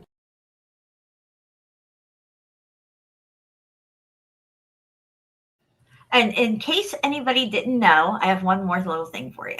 According to Encyclopedia Britannica, mountains generally are understood to be larger than hills, but the term has no standardized geological meaning. You think it would, but it doesn't. Because a mountain is a description of something. It's a mountain of melted buildings, is what it is. Just saying. Exactly. Right. So, I actually showed you 3 videos there instead of just the one. But yeah, I used AI to make those, and they turned out pretty much okay the way I wanted them to. But basically, yeah, that's where we're at. Geology is based on the globe model. Volcanism is based on the globe model with a molten core feeding these supposed volcanoes. And all these narratives are BS. So once you let go of the globe model, you let go of all of these narratives that are tied to it, and you start to realize that, yes, they did lie to us, and they didn't lie to us just a little bit. They lied to us a lot about everything. Everything. And I'm not even joking when I say everything. I mean everything. So that's where we're at with meldology at this point, and starting to really break it down and understand it more. We're at the very tip of the iceberg with this research, in my opinion, and we have a lot still to learn. And that's what we're doing with the boots on the ground and trying to give this research a language that we can explain it. And it's all new. Everything is new, and we're learning it as we're going, and we're teaching you guys what we're learning. And it's quite fascinating. It's always been here right in front of our faces. It is one of the easiest topics to go out and look at and experience, because it is everywhere. It's right out in your backyard right now as we speak. People are living in X Factor melted houses right now as we speak. It's really exciting. Yeah. Yeah, It is. it's paradigm I agree. shifting. Yeah, Dean. No, I was just going to say it's paradigm shifting. Yes, One I of agree the- with that 100%. Yes. It's more paradigm shifting than even, flat earth and other topics like the Mandela effect and stuff. I think this is the one thing that, like I said, ties everything together. Right. And you can't get around the melt. If you're doing this kind of research, you're in line with the truth and you want to know the truth and you're trying to figure out what's going on here, there's no avoiding the melt. You're going to run right into it. And there are people out there who want to talk about the truth on different topics, but they don't want to cover the melt. They don't want to look at it. There's no way around it. You have to go through it. It's part of the truth that you need to learn in this apocalypse. And apocalypse means the revealing. Everything is being revealed that has been hidden from us. And this is an extremely important and exciting time to be alive, in my opinion. And I'm just grateful that I could be a part of all this. And to be, on panels and doing shows with you guys and everybody else who's, doing the boots on the ground and really giving their all to this topic and realizing how important this really is. And it is paradigm shifting. Will it ever be mainstream? No. Would I want it to be mainstream? No, I don't. I would never want this to be mainstream, because the mainstream will get a hold of it and tear it apart and just create a new narrative for it. I don't think this would ever be accepted as a mainstream topic taught in schools or anything like that. I think this is for every individual to learn on their own and to experience it for themselves. The truth is something that you have to work your way to, and work your way out of all the narrative nonsense and bullshit that you've been fed all your life, and come to the realization that our reality is quite different than what we've been led to believe. Well, That is correct. meltology is the foundation for truth, isn't it, Mark? Yeah. Where is the place you live? What is the country you live in? What continent do you think you live on? Well, it's all foundationed on, look behind me. It's on the brick, it's on the melt, it's in the flow. And it's a new thought process. And Jen, you're an OG of this, baby. And, it's an honor being up here with you and Curtis and seeing everybody out here breaking this down. This is wonderful. Oh, well, same with you, Dean. Of course. Absolutely. Yeah. Yep. We were in it back when everybody was giving us all the crap and, really, getting on our cases about it. It's a little bit easier now for new people coming into this topic. They don't have to deal with the BS that we had to deal with from all the naysayers and stuff. But, it happens. And I think it helps strengthen your discernment on what you're looking at.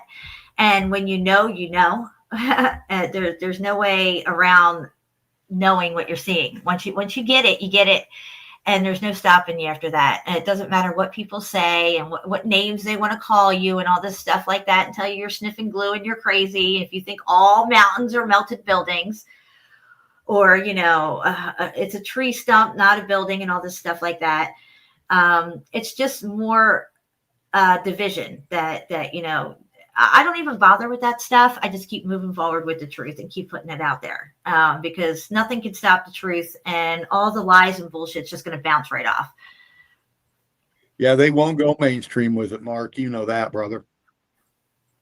We are the mainstream for this. Yeah, we are the mainstream. We're definitely. I agree with that. All right, Curtis. So you have another folder ready for us. Which one are we going to go to next, do you think? What do you want? I got Lowell, and I got Edgemont Cemetery. Let's do Edgemont. Okay. Yeah, that was a cool place. Yeah. So here in Alabama, they have brick cemeteries. And I had never seen brick cemeteries in my life with covered cemeteries and all the craziness that's going on in cemeteries across the plain and stuff.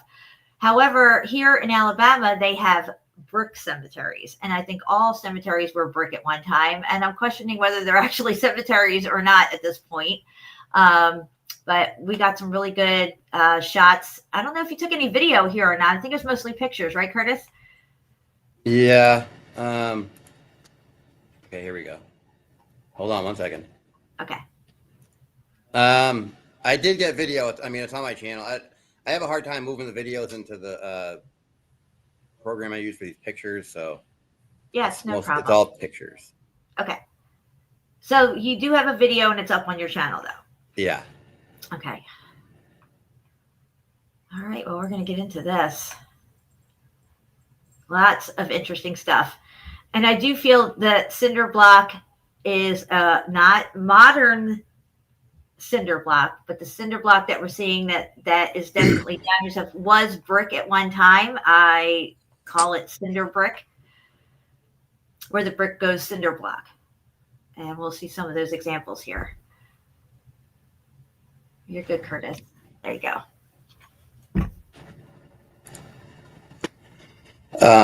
I also want to add that in order to really fully understand meltology, you have to let go of a few things. And I know you've said it a million times, but you have to let go of the globe model. You have to let go of the geological model, because there's no such thing as sedimentary. It's all BS, all of it. Those are all false.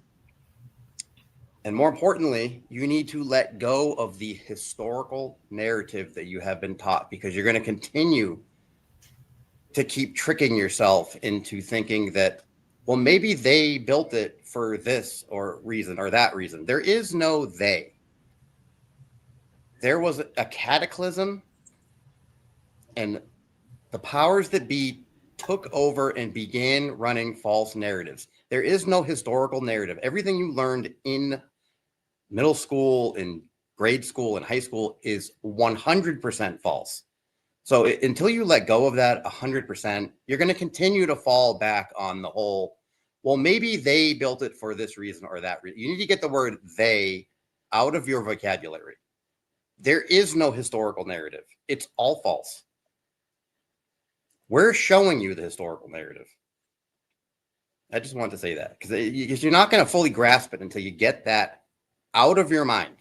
The historical narrative is 110% false. Everything you've learned about is a fabricated fairy tale, all of it. Absolutely. So, until you get rid of all of that, you're going to have a hard time understanding meltology on the highest level anyways. Yes. I mean, do we have all the answers? No. I mean, we're still confused with a lot of stuff, but I mean, we point out nonsense when we see it.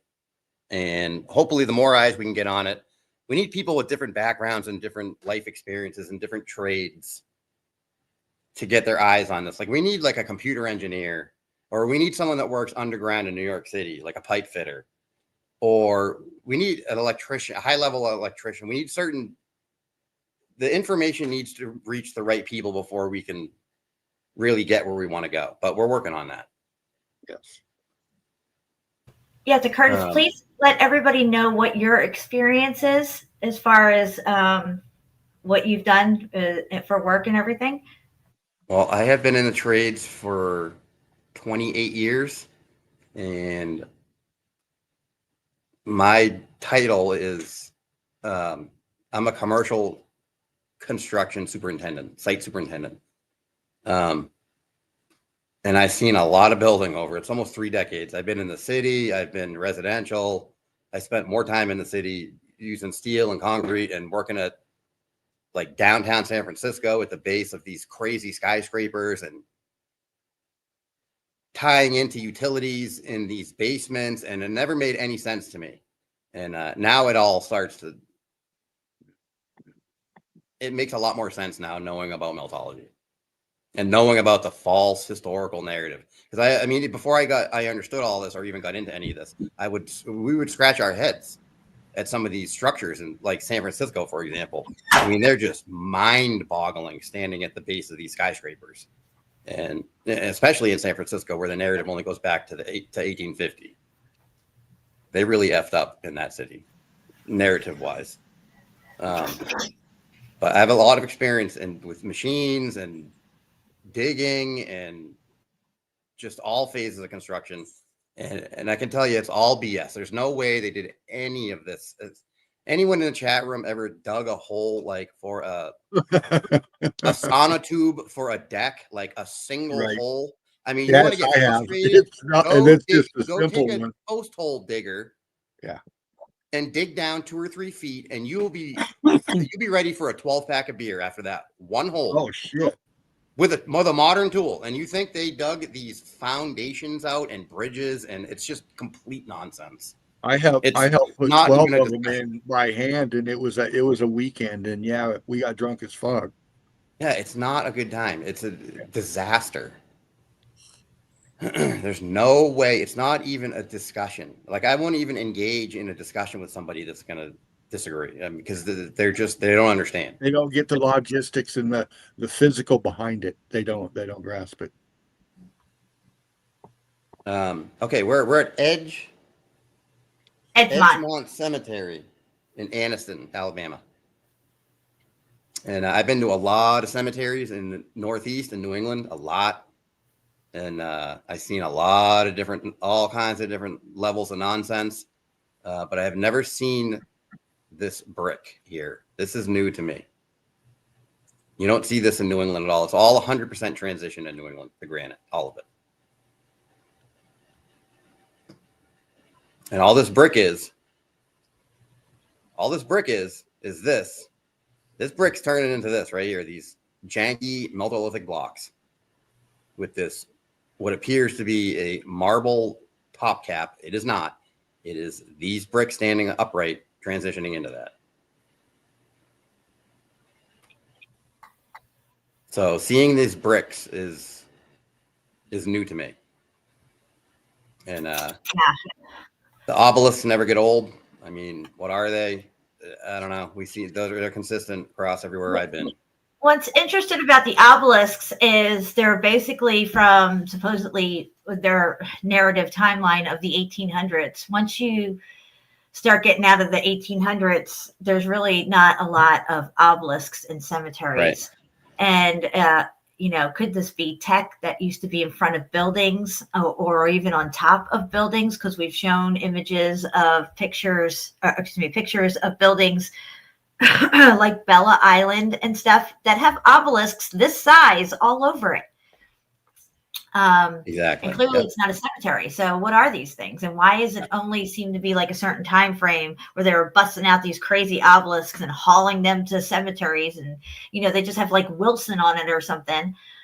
Yeah. All right. Yeah. They're definitely very, very sussy. Yes. To say the least. Yeah. But I got a lot of interesting stuff here in these cemeteries in Alabama. For example, they did not build this little edge with half crappy concrete and half red brick. That is a transition point right there. And this on the left is the same thing as this. It has transitioned in the event and is now looks like this. I don't know if this is supposed to be granite or brickcrete or concrete, whatever it is. It's transitioned red brick. Correct. Now, it doesn't get any clearer than this. That is a transition point right here. If they were going to make it out of two products, it wouldn't have this janky edge. It would have a nice clean edge. It is not. It is all RMFB, all of it. Even this clean cut looking granite blocks. You can see how it goes down into the grass and the transitioning right there. Yes. Where it disappears. That Yes. You're absolutely right in that. All the same thing. As crazy as that sounds, we see it all over. And there it is closer. That is all RMFB. And a lot of the stuff that we see in these cemeteries, it looks like they haven't touched it since the event. Literally. They haven't even tried to repair it or straighten it up or anything. They just mow the grass around it, and that's it. It's just left the way it was after the X Factor, in my opinion. Because there's been several cemeteries that we've been to so far, and especially Hillside Cemetery in Anniston, where it looks like it literally just happened. Correct. Yep. It looks exactly the way it did the moment the event ended, minus the grass and the bushes. Yeah. Same concept here. It's the same thing. This on the right is red motherfucking brick. He said it, guys. Did you hear that? He said it. This is the same thing. He gets excited like water. that. It's all in motion. It's all fluid. It's literally like you took 10 hits of acid and you're staring at this wall. That's what it's doing. It's maintaining its shape, but it's in motion. It's fluid during the event, and it's transitioning. And the event it's ended. Like eating a whole pack of gummies. Yeah, it is. This is all red brick. You would not build anything with what we're looking at here on the right. I don't even know what that is. Right. Yeah. 28 years. I don't know what that is. Okay. 28 years of construction. I don't know. I couldn't even tell you what that product is. It's red brick mache. That's what I call it. That's what I've termed it. Because it's not rock. It's not cinder blocks. It's not bricks. It's janky, X-factored transition red brick is what that is.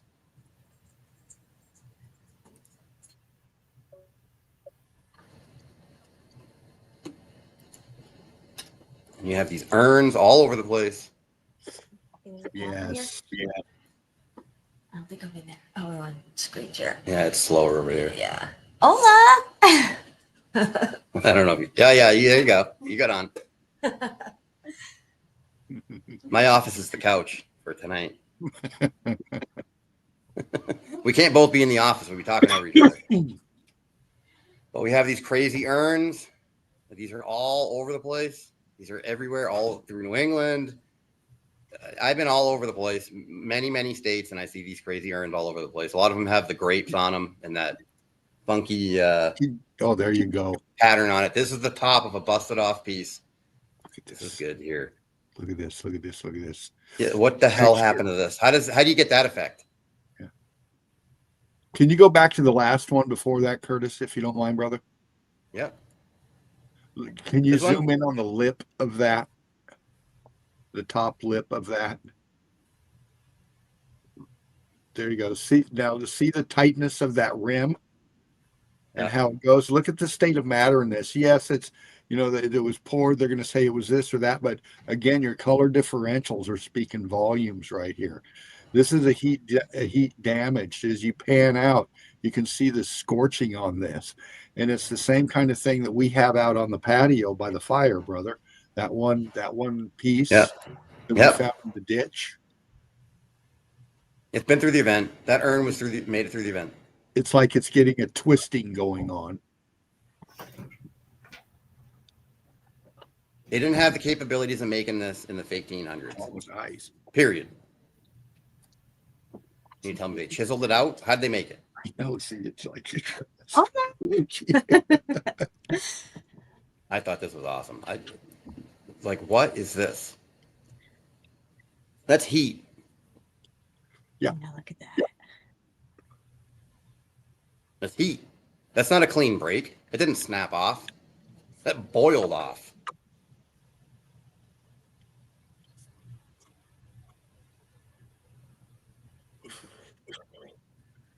Yeah. That boiled off. That's a good one, Curtis. Look at it. Look at this relief leaves wrapping around the edge. So they carved the entire column and left these leaves. See, those are wonky renditions, man. Yep. Again, look at the texture. Look at the scorching. It's like a scab on it, a burned scab. Yep. Yep. And the only way to get this effect is to carve the entire column and leave this for last and carve this out at the end. Yeah. Which did the not word happen. carved needs to be taken out of the equation. They did not carve this. This was done by some type of technology for sure. Oh, this is the stamper we found. Nice. Yeah. Definitely old world. Cooked. It's not regular brick size either. It's a little bigger. It's got that yellow. It's turned that yellow stuff like the T-car brick.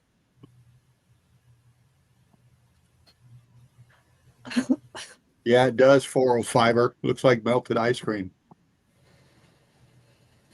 Look at this.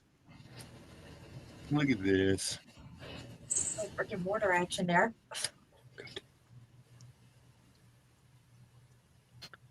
Thank you so much.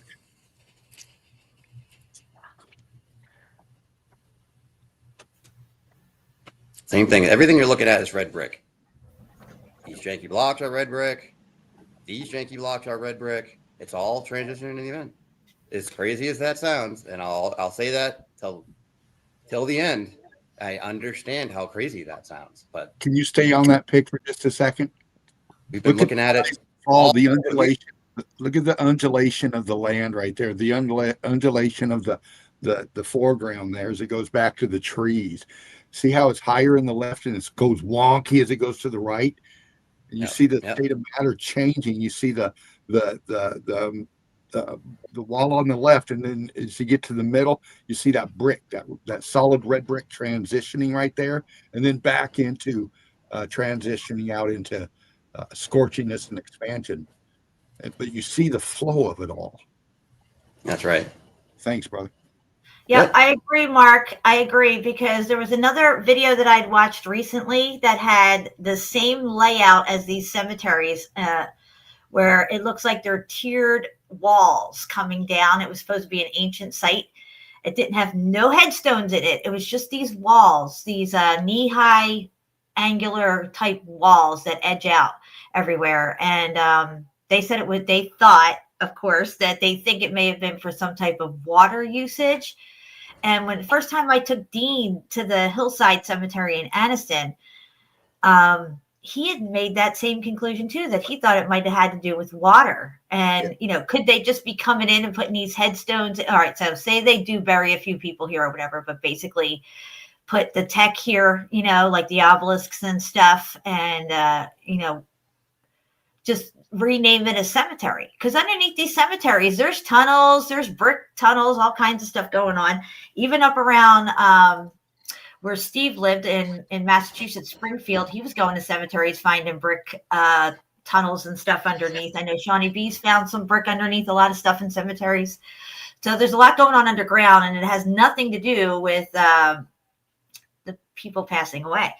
So, you know, you're right, Mark and Jen. These mausoleums, these big structures in cemeteries, okay, and they say some rich person for this or that, but then they're going to put a little box with a body in it, all of that to stick a and body one name on it, nothing else, like Smith or Wilson. There's nothing on there to for. I mean, what, the richer you are, the less that you put on your stuff, I guess. I don't know. Well, they're definitely there. They definitely had a function. There's definitely more down below.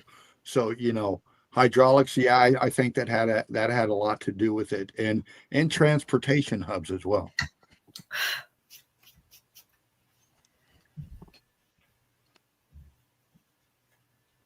Well, yeah. Gary, I think that cemeteries is where the tech goes to die. Okay, like airplane graveyards and stuff. Airplane graveyard is a tech graveyard.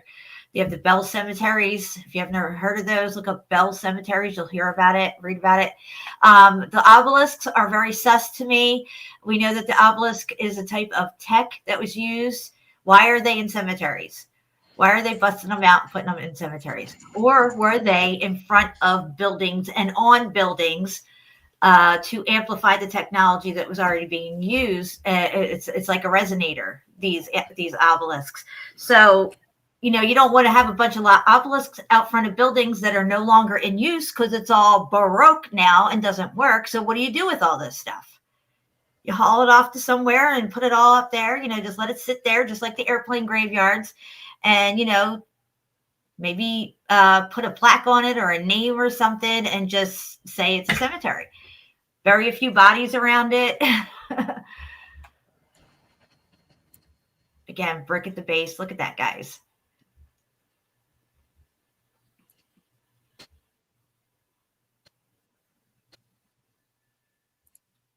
Yeah. Yeah. All day. It's not there just as a footing. It just didn't transition yet. That's right. That's right. At any cemetery you go to, you will find this underneath these type of things. You're in your cemeteries in your local area. You may not see it because it's covered up, but trust me, the brick is always there. It is there for sure. Like Curtis said, up in his area, he's never seen the brick really. The way we see it here in Alabama, up there, it's more turned to granite. Everything's went granite, or you just don't see the brick as much as we do here. But that doesn't mean it's not there. You know, an interesting thing about cemeteries is they classify or qualify as a 5013C. Yeah. Even if you have a body buried on your personal property, yep. you now qualify as a cemetery. Yeah, and then you can't be taxed on your land. So isn't that interesting? Yep. Look at that shit. I think once you bury a body on it, they call it hallowed ground.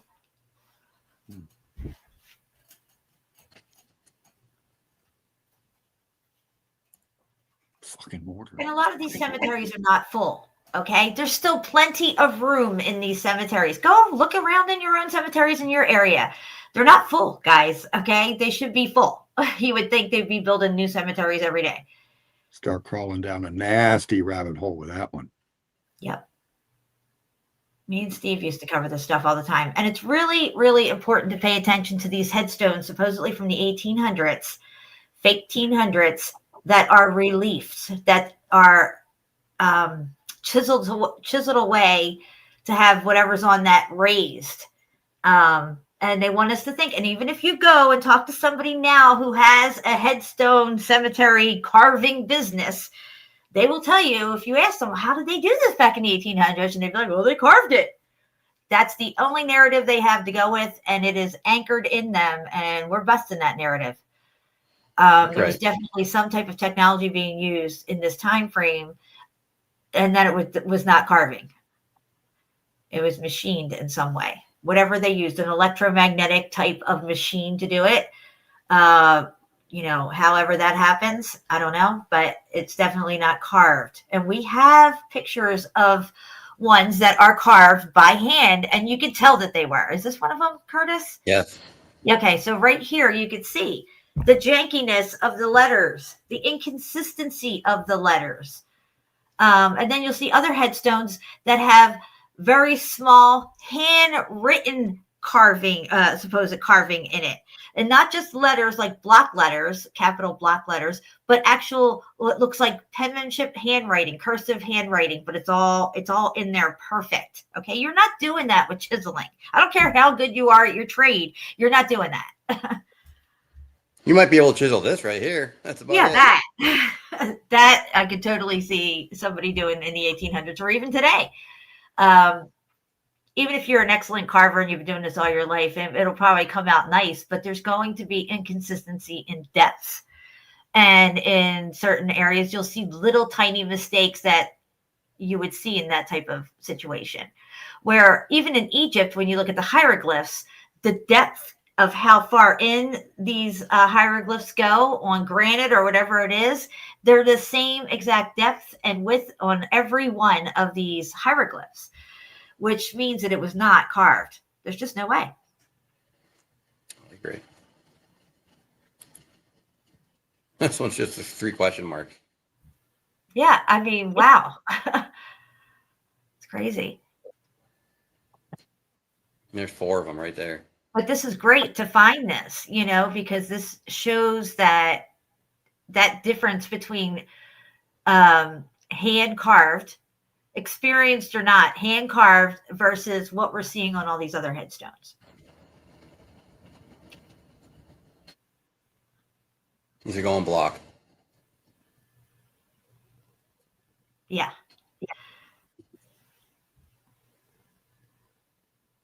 I think once they go block, before they go to the big blocks, they go the block that it's forming is cinder block, and that mortar is involved in that cinder brick process that's taken place. It's had these weird steel things. Oh yeah, yep. Some of these plots look like foundations for houses, even very, very strange looking.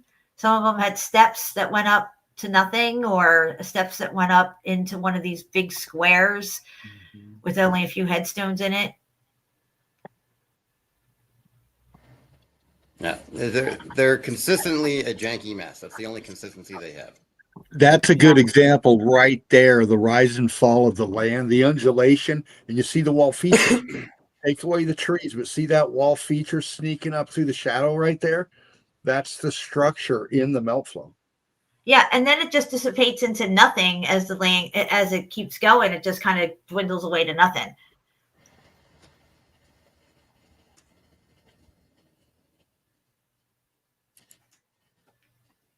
These ones have the lambs, or they're bulls. I don't know. I think they're lambs. Yes, Gary, I agree with you. It does. The uniformity suggests that it is a computerized etching, and they may have used a technology that we're not familiar with today. We can do this today, but how did they do it? Did they use the same tech as we're using? I don't know. I mean, they could have. It's definitely not rudimentary 1800s, no electricity carving BS narrative. All relief. Yeah. Look at that, guys. All relief. Understand what relief means. It means it's raised. It's a whole different level of carving, if you will. Okay. Now, if you're carving this with a hammer and chisel and you get all the way down to this 8 and you make one wrong move, what are you gonna do? I guess you're restarting. Yeah. Because you never see repairs. It's always perfect. Again, you can see the transitioning in the renditioning embossed on the lettering. Crazy. Color differentials, of course. And more of these.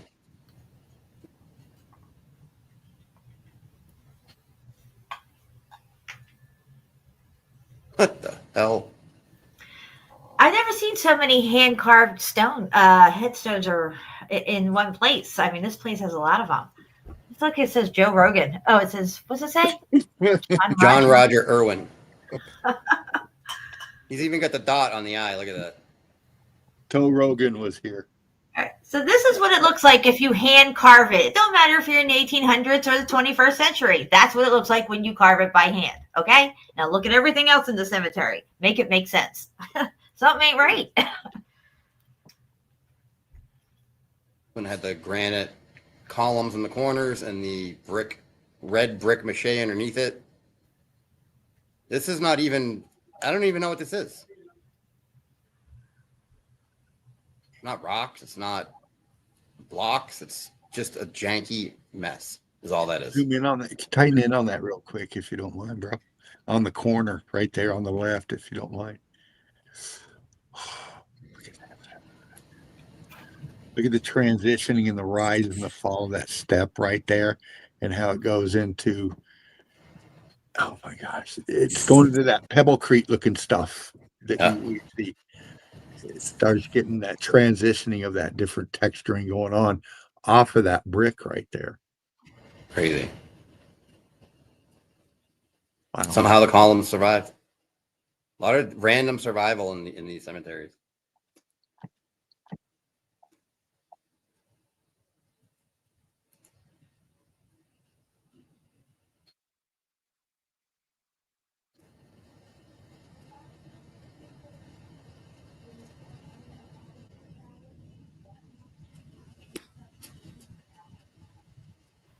if you look at Bloodline for Aleister Crowley, he could be in it. I don't know. I wouldn't think it was actually Aleister Crowley. I think that he may be like in the lineage for sure, though. If you look up a woman called Candy Crowley, she used to be on CNN or MSNBC or some shit like that. Candy Crowley, she looks just like him too. You could say that she's him as well if you wanted to. But I think what it is these are his descendants. You got to remember, all these people that are in the forefront in the media only come up and be in those positions through the bloodlines. They don't let just anybody get to be, an A-lister or a Billboard charting singer or even a podcaster, if you will, unless you are in their little club and in their bloodline and hold the line of what they want you to promote and act like controlled opposition that like, oh, we've got a friend on our side. Look, Joe Rogan over here, he's exposing this and they're saying that. And yeah, the earth's flat or whatever. Or that he found Jesus and all this stuff. I don't buy any of their bullshit. Just saying. Name of the game is deception. Yes. That raised mortar lines. Yeah. Look at that Same signature in New England. Now, somebody said something recently that they call this some type of thing in masonry. What was it? Yeah, they call it a rope joint. A rope joint is what their excuse is for this mess. Okay. Oh, it's nonsense. All right. I'm not even going to get into it. That's an X Factor signature. But I like to bring that up, so people understand that, they have their little excuses for all this stuff. They're not going to ever let you believe or think in any way that heat and some event happened to transform it to this, what it currently stands as now. Yep, and that it was something else before.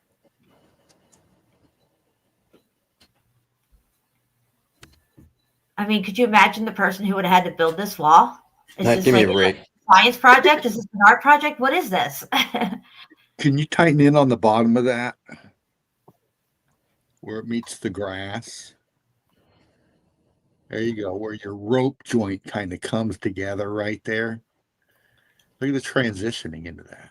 Why does your rope joint transition into the same mat? Or see how the mortar, see that Pebble Creek looking dark, scorchy stuff? They're calling the rope joint. But look at the transitioning. Yeah, I know. You can see it bleeding all over the place. Yeah, exactly. Again, your color differentials are going to tell you what's going on here.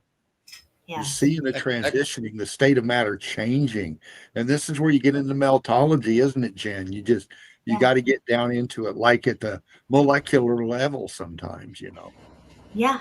Look, if you see a house that's burnt down, sometimes you'll see parts of the house that survived, other parts that are, half burnt, half still intact, and other parts that are completely burnt out on the house. So you have 3 or 4 different levels of heat damage and things taking place, going from perfect, wall and wood to now it's burnt and scorched and now it's completely charred out, burnt wall and wood and stuff. It's the same as what we're seeing throughout this whole event. That's why you can have one janky wall right here and right next to it, a perfect brick wall like Pompeii. It's a really good place to check out different levels of heat damage. So, what could do that to a wall that makes it look like janky rock, but the other 3 walls look perfectly fine? If the other 3 walls are brick, it only stands to reason that 4th wall is brick as well. That's right.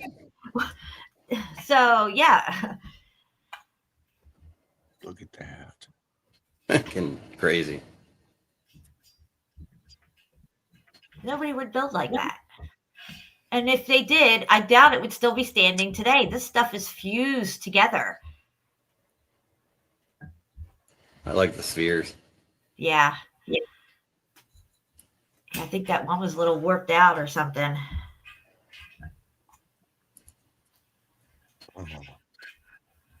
Oh, there we go. I know. Look at this. There we go. With a set of stairs on the right. Look at this. I know. It was so bizarre, this cemetery.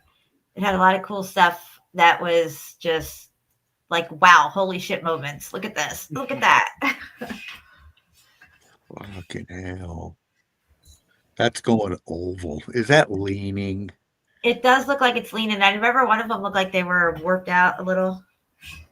Look at the texturing on it once again. I mean, crystallization at the bottom, transitioning to the right. So look at that brick still in it. The C14. You can see it bleeding out. And your straight edges are starting to go wonky.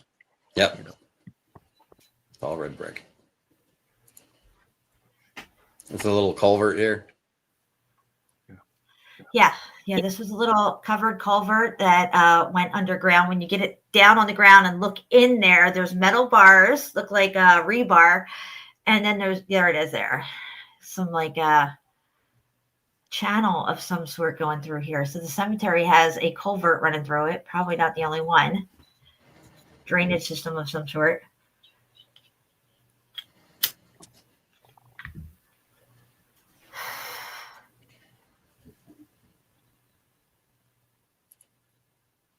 Look at this mess. Yep.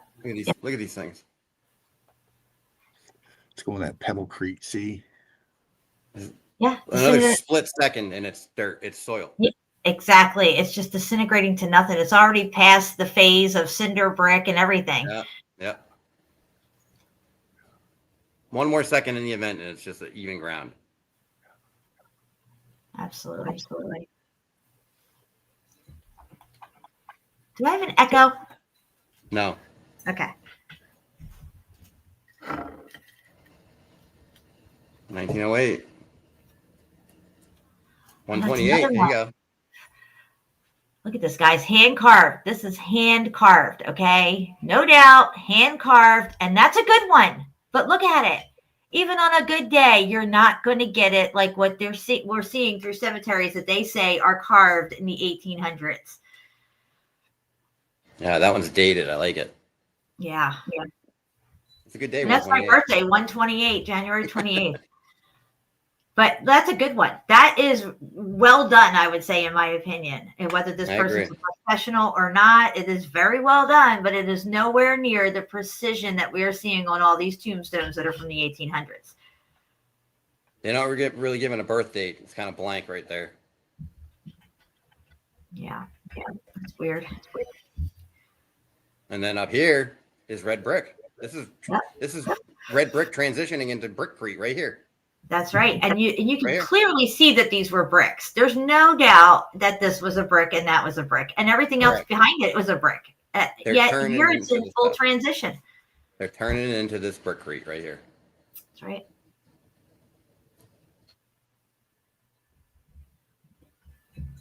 Bricks are everywhere in these cemeteries.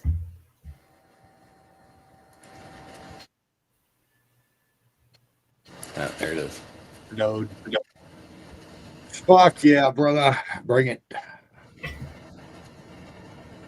Going brickcrete. Yep.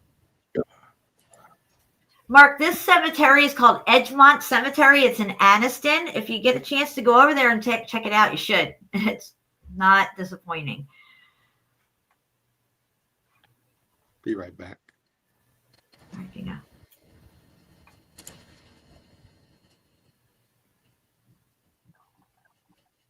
It's a brick. It was brick.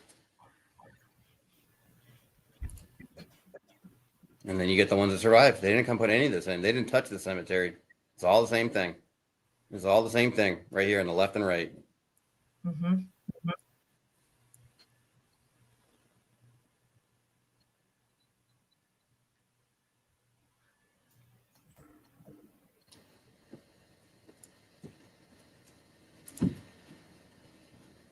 Yeah, there's a stamper right there on the side. Oh, yeah, this is the one where it's on the side. Yeah. And we don't see these very often at all. This is like, we saw two so far, right? One at the other event. Yeah. And here. The other one had numbers on it. Here's some more. Hey, Patrick. Welcome. What's up, Patrick? You are tardy. Just saying, you are tardy to the party.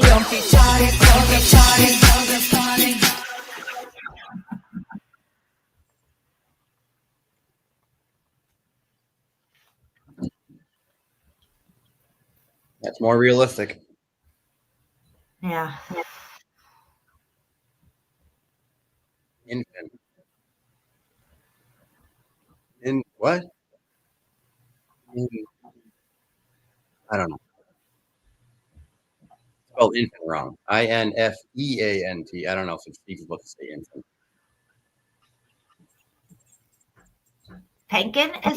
Is it Rankin or Pankin at the bottom? Rankin, Dora Rankin. Yeah. And she's got the I too, the dotted. You gotta dot your I's and cross your T's. They're all capital letters except for these I's. The other Yeah. one was dotted as well. Well, if you're carving and chiseling away, it'd be easier to dot it than do the lines. Yeah. There's our three friends. Yeah, we got a little dog visit by some stray dogs in the cemetery. I was really nervous, but Curtis handled it pretty good. They were definitely hungry. This guy is like Cujo over here. Yeah, he's a pit bull. Hey, Patrick, what's up, brother? They can be deceiving. They look friendly, but you never know, especially if they're hungry. Heidi, that's a great question. I appreciate that. It says, what do you think of buildings with large stones set among regular... hold on, it just moved on me. Set among regular bricks. Officially, they're said to be reused medieval foundations or remains of earlier structures. Curtis worked at a location recently where it had that same type of thing going on, where it looked like big granite blocks at the base, and then the whole thing was built out of brick. And you see that a lot. And they tell us there was an older civilization, another one came and built on top of that foundation. That is their excuse for what we're seeing. Just like geology, they'll use a historical narrative to give of why there is these granite looking blocks or bigger stones or whatever used as a foundation or something like that. This is how they explain away the melt and the event. So you never think anything else other than, I mean, it's a good narrative to cover it up. I would have to say it's a very good lie. And we did buy it for a long time, but we're not anymore because we've seen the brick transitioning into these granite blocks. I think this is the folder where I have some of those images from that location. Okay. Great. I've done streams on mining towns, especially up in Alaska, and a lot of these 1800, circa 1900 early pics. And you look at these big wood structures and the foundation underneath and their foundation on the melt. That's why they're so big, is those foundations are already there. They just lay on top of them. I thought this was interesting. Daughter of the Confederacy. Yeah, that's definitely something you don't see a lot. And then it's got 67 to 69 there. 61 to 65. 61 to 65. Heidi says that she was referring to something from a church in her city. Yeah, we see it at churches. You see it a lot of different places. The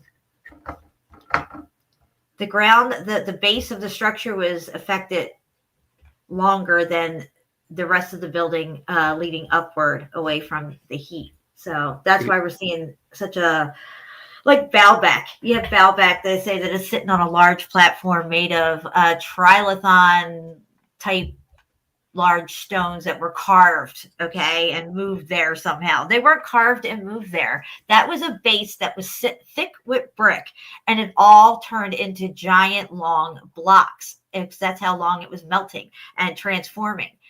And yeah, so they didn't move anything. They didn't carve out large trilithon stones and then lift them and move them and stack them and all this other bullshit. Just like Curtis showed a little bit ago in Nakalula Falls, where it looked like a cross in the big square rocks, like a cross joint of like 4 blocks coming together. That's an example of it going big block there and like separating and being its own block, but it would get bigger and bigger. Look at this mess. Yeah, look at that. So that headstone fell off, melted off, it looks like. There's probably tech in there because a lot of these headstones have rods going through them. Now, they want you to think that this is carved from one large granite piece all the way down to the bottom from the top. But we see a lot of these headstones knocked off, and there's these rods going through them that seem to be copper a lot of the times because we see the green in there and stuff. Yeah, seer, you'll see Masonic all over every cemetery. Every cemetery, you'll find Masonic symbology through it. Now, this one here is a really good one. You got a lot of transitioning going on. This was all brick. It's, in my opinion, going cinder block. And right now it's in between where it's cinder brick. Mess. Yeah, I love that one. Why has nobody fixed this up? What happened here? You know, it's like I said, and they just left it. Somehow they managed to weed whack and mow around all this stuff, but ain't nobody trying to straighten it up, put it back together, or just at least be respectful in some ways, just all strewn about. It's like they don't even want to touch anything at this location. Say that again, Curtis.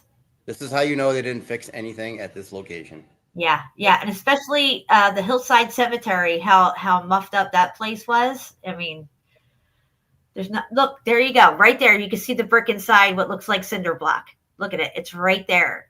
It's cinder brick. Yeah. That's awesome right there. On the outside, looks like cinder blocks, but no, it's brick.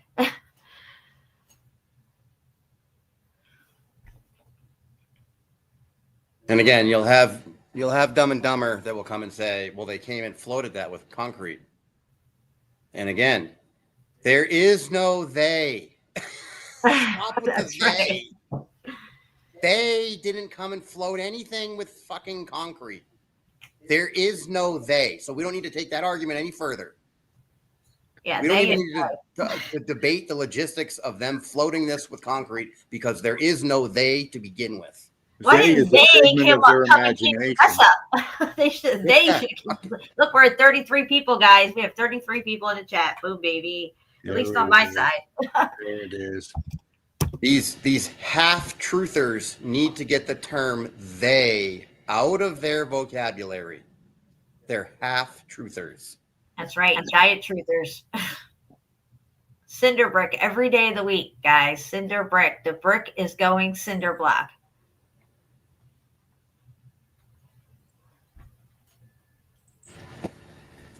Mark says brick internals. Absolutely, brother.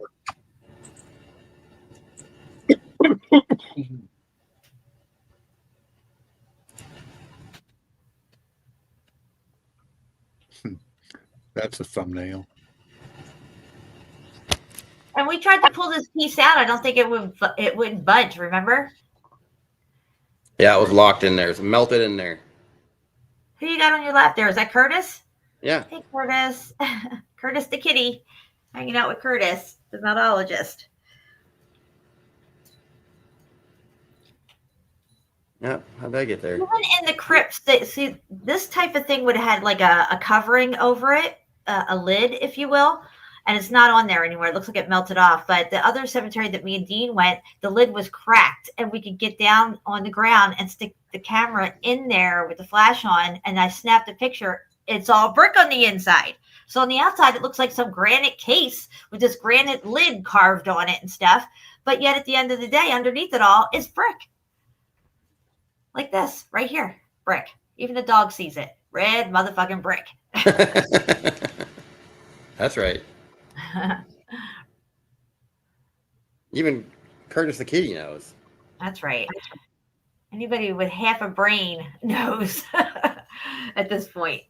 Look at it. Love it. Yeah, love to see it. Brick always shows up to the party, guys. It's always there. Even when you can't see it, it's there.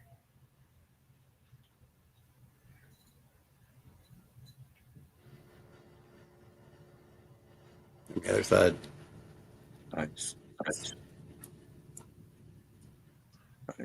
I think in this cemetery is where we saw the brick headstone. I don't think we took a picture of it, though, but there's actually a headstone that is brick, all made out of brick.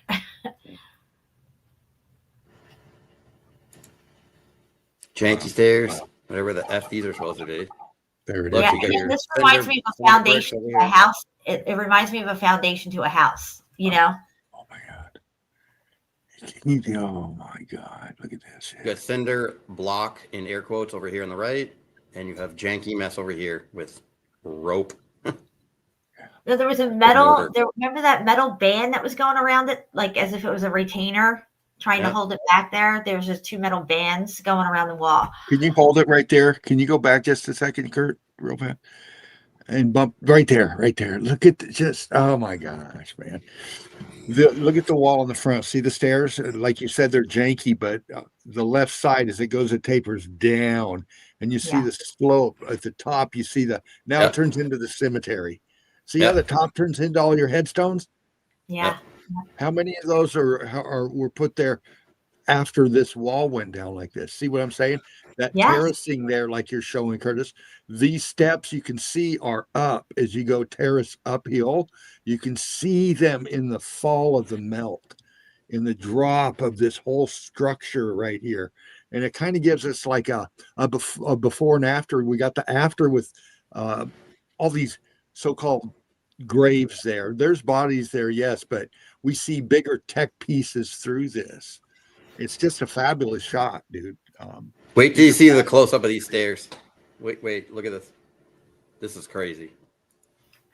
Look at these things. Yeah. Look at this. There it is. Fuck is that? Are those renditions? Are those renditions? It was the only one with this. I think we might have saw one other place that had this type of pattern in it with the red mortar. Crazy.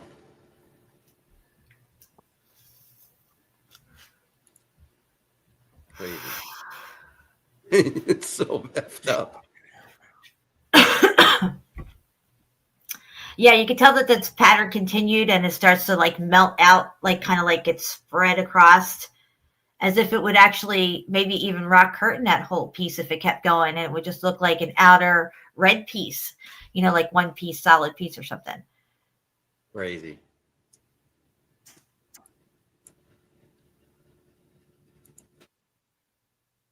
Yes.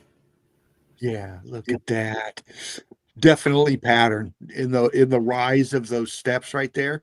Oh, fuck, I screenshotted that. I'm going to do it again. Hold on. There's something right there.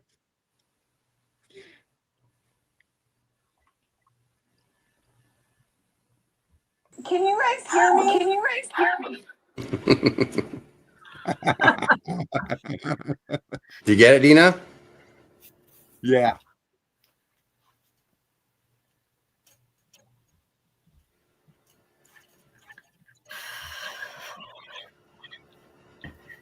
Yeah, this whole section was crazy. So many things, so many different things happening in this one little section with his steps and the walls. And it overwhelms the senses, really. It's like, how could they have built this? Well, there is no they didn't build it. And what happened here is just all these different levels of transitioning happening in one little spot, but so many different levels of it happening and taking these different shapes and forms. And the coloration, even, you know, the red brick bleeding into the white mortar. They call that rose quartz now, by the way.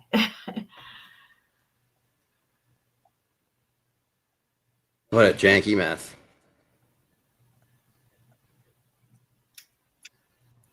Sure is.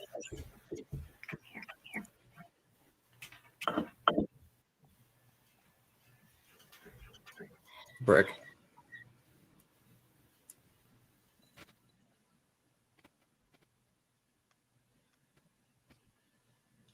Big Curtis. Yeah. Yeah, that's a good one.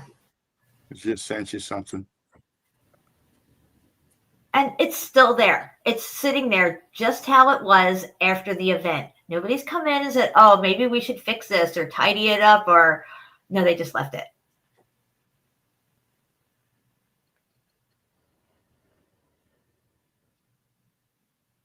You don't build stuff like that. And that's a stamper right there. It looks like it's a stamper. It does, 100%. Definitely melted stamper.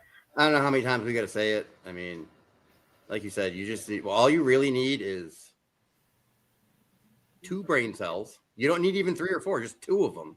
Just rub them together. Rub them the fuck together and open your fucking eyes and use your brain. You do not build anything like this. It didn't make sense then. It doesn't make sense now. It never made sense. Excuse my French.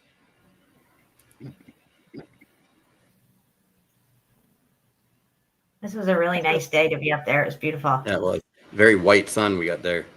Yeah. A lot of janky walls. I can't look at the drop of this fucking. That's crazy. You can see the outline of where they used to be right here. There's all kinds of ghost thing. You can see where stuff was. Like this wall continued going this wall right here. It continued going this way. It's now turned into this. You can see it. It's gone. It's hillside now, or it's ground, whatever you want to call it. Those, it might be that one or the other cemetery we're in, where you could actually see that there were steps there. You know, like it kind of like the outline of the grass grew over it. Mm-hmm. But a lot of this stuff looks like foundations to houses. Even this looks like it could have been a whole little neighborhood with streets running up each side. You know, there's steps going up into these foundations and everything.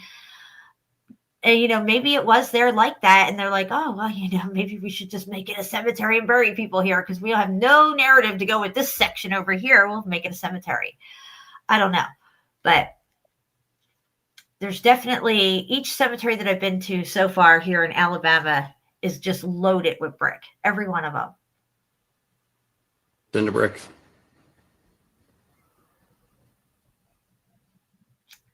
Yep.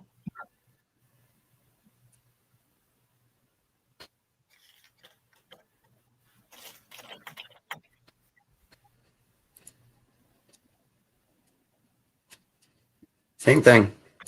It's the same thing. Absolutely. We have someone here from Germany. Parzival 321 Parzival. I don't know if I'm saying that correctly, but welcome from Germany. Nice. Meltology in Germany must be really interesting because you have a lot of amazing stuff going on in Germany. I lived in Bremerhaven, up near Bremen, for 2.5 years. Next to Obergruppenführer. Yeah. Little town called Osterholz-Scharmbeck. Dean can speak some German, guys. Who knew, right? As they say over here in America, Paquito Deutsch. Say something in German, like a whole sentence, Dean. Let them hear your flow. No, I'm not that fluent, baby. I can get to the airport. You got a good flow. I think you have a good roll of your tongue and all that other This one has that similar signature, but it's got a name in it. Yeah, it does. Look at that. It's a stamper, man. Wow. With this janky mess next to it. That's the rope joints. Those rope joints. There you go. Roll me a rope joint.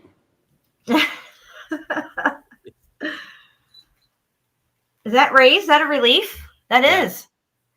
Yeah, we found a couple of stampers that were reliefed, which is very odd because they're usually pressed in type stamp, obviously. Yeah.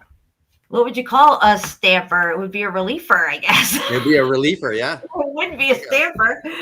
Going in the dictionary. Going in there. Or call it a riser. A riser? Or call it a riser. Or a razor.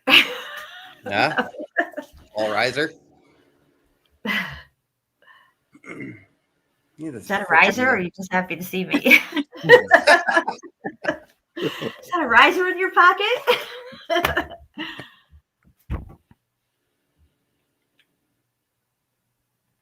That's a brick.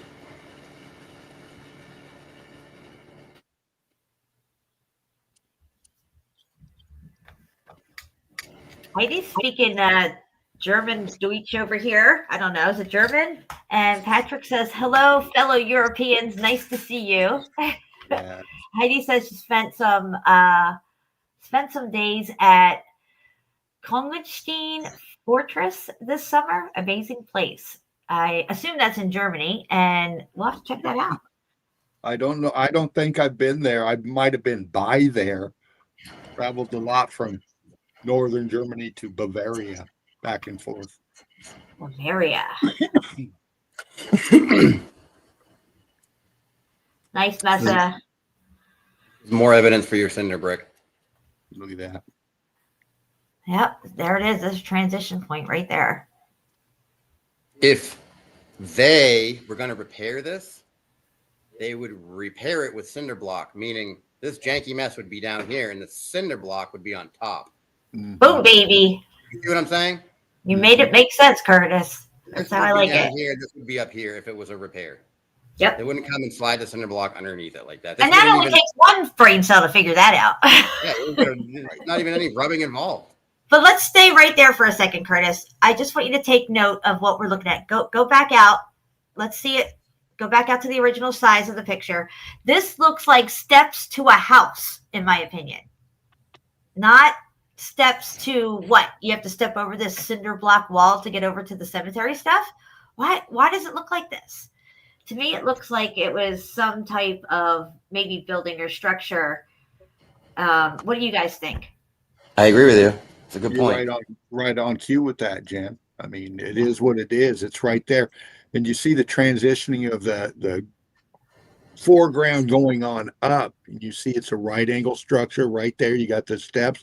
Why would you have that? And you go to the left of it, you got more of the structure. Yeah, because like as if it was a house there, a house there, a house there. Right. As we go through here, you'll see the other parts of it. I mean, could this have been somebody's backyard maybe? And these are the steps that lead outside?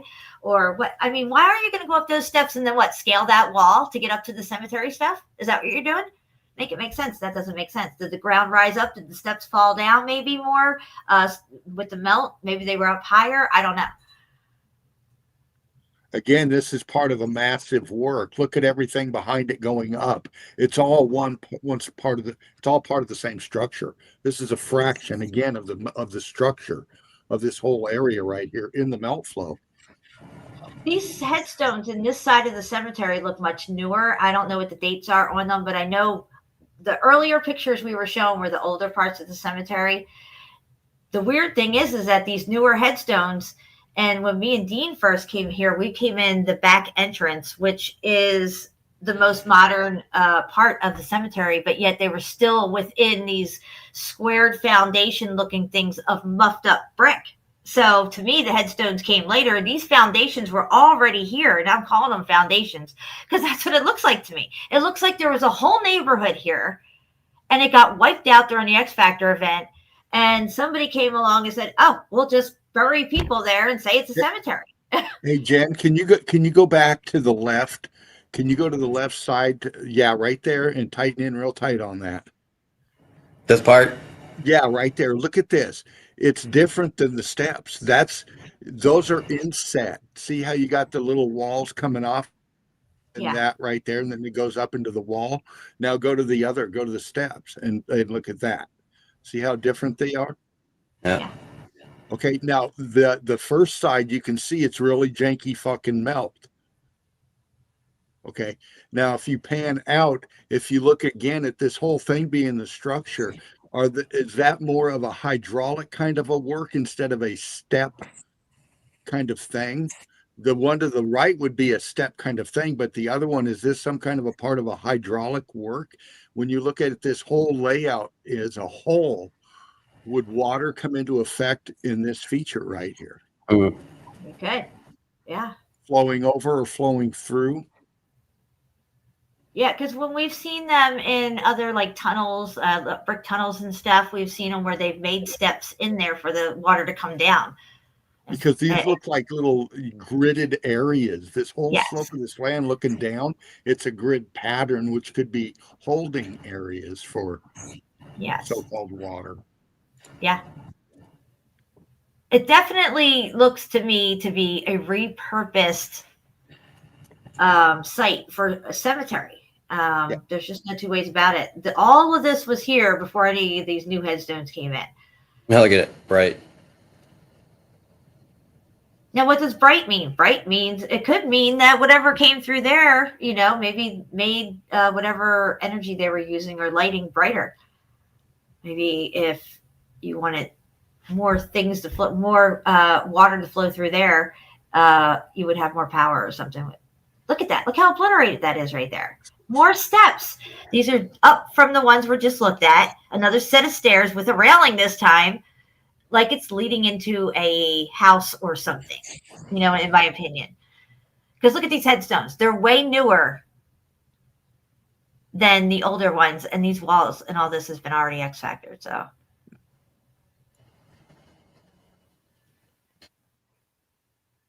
it just looks like a messy, wiped out foundation of some sort. Like even this.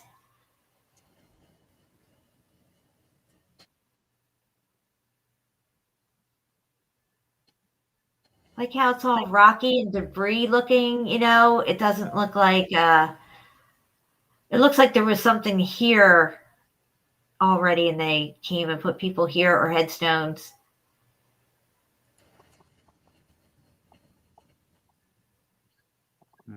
Transition.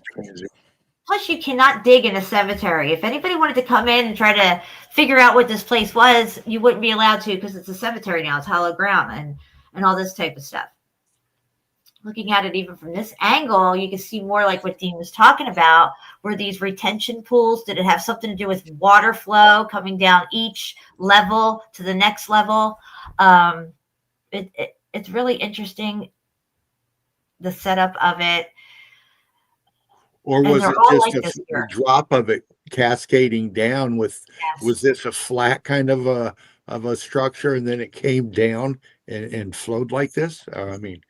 And this also lends credence to what we see in other locations where you see all the terracing and tiering going up these supposed mountains and stuff that they always say for crops or for vegetation of some sort.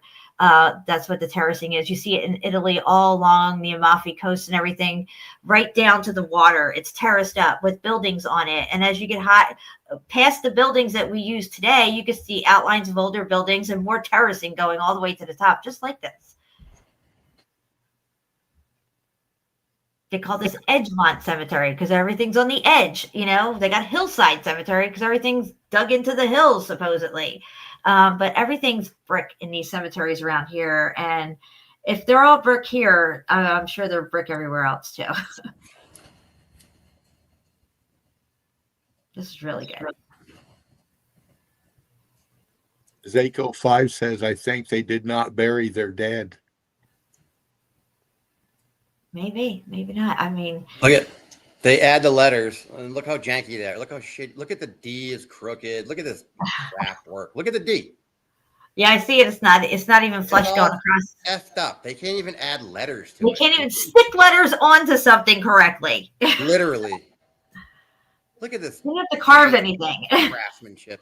Give me a break. You're fired. Yeah, somebody's getting fired for sure.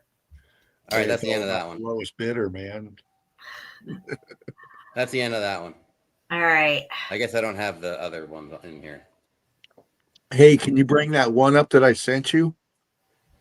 Yeah. You just showed it. What I did. Yeah, I gotta find it in the folder. Oh, okay. Sorry, man. If it's too much trouble, don't worry about it. It's okay. Let him look for that real quick, and I'm going to play something really short for you guys. Let me see here. Where is it? I got something. Oh, you got it, Curtis? Is that it, Dino? Yeah. Just looking at those bricks, you see the top ones with the definite pattern going through them, and we don't see that down below. We kind of see it down below, but it looks like it's fading out. See the right to or the right through the These ones. middle. Yeah, the ones above, there's a definite line going through the middle pattern in them.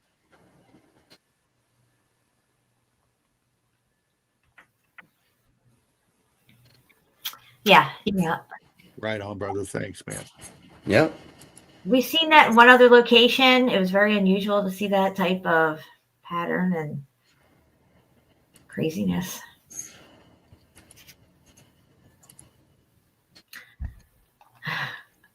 All right, guys, I'm going to play something real quick here for you guys. This would be Graham Hancock. Okay, he would be considered like alternative archaeology type stuff. He's got an alternative theory to what happened in our past and this, that, and the other thing, right? Same with ancient aliens and all these other people who are in all this stuff that are mainstream, but they're the alternative. This is what you would be called controlled opposition. So now you have something else to gravitate towards because they know at some point you're going to figure out that something ain't right. But they're going to give you whatever that is, the answers with these people.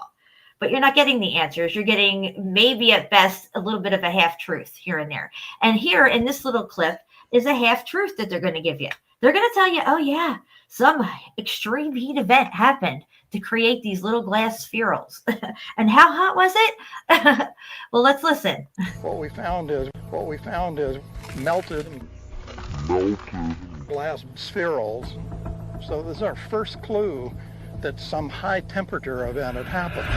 What we found is melted glass spherules. So this is our first clue that some high temperature event had happened. Temperature is sufficient to melt Earth, basically. Is that what you're saying? Hot enough to melt a car into a molten puddle of metal in the parking lot.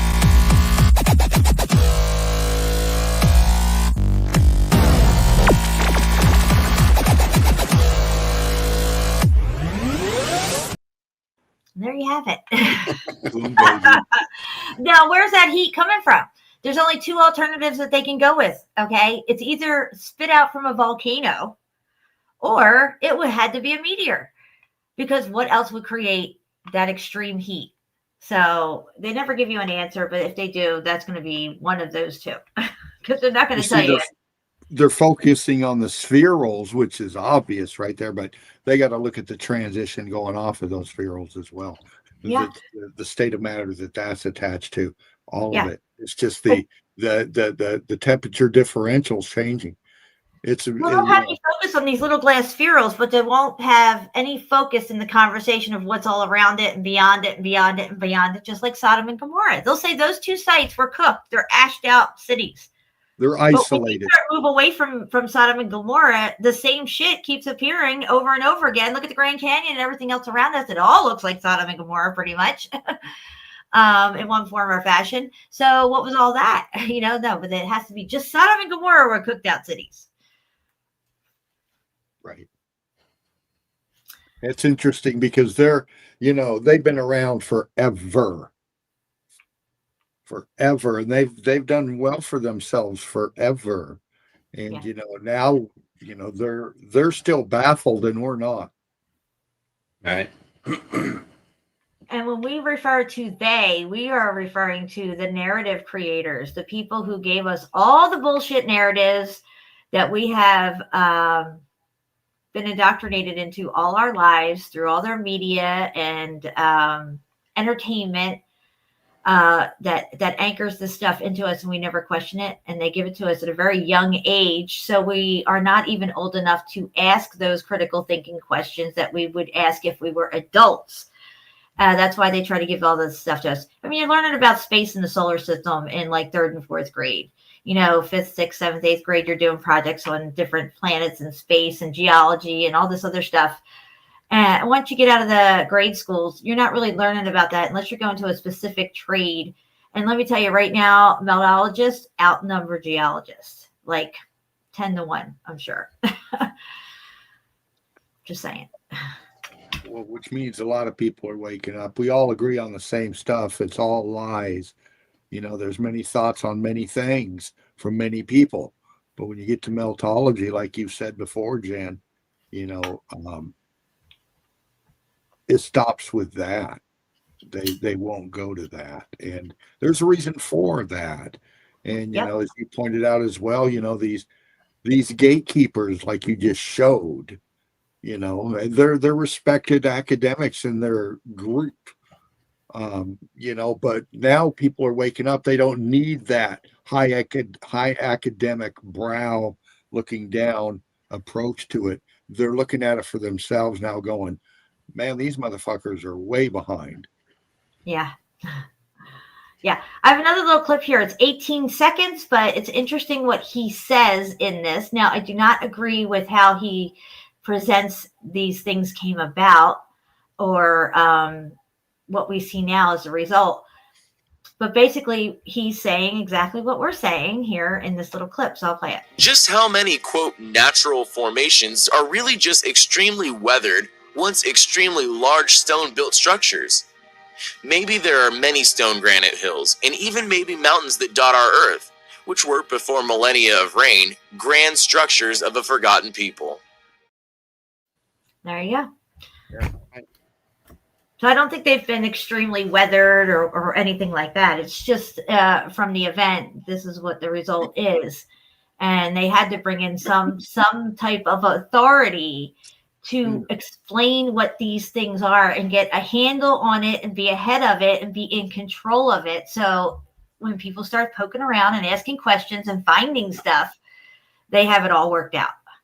Well, see, and he started being taught in the 1800s as a field of study. Their academic approach to it is their foundation for their climate change agenda.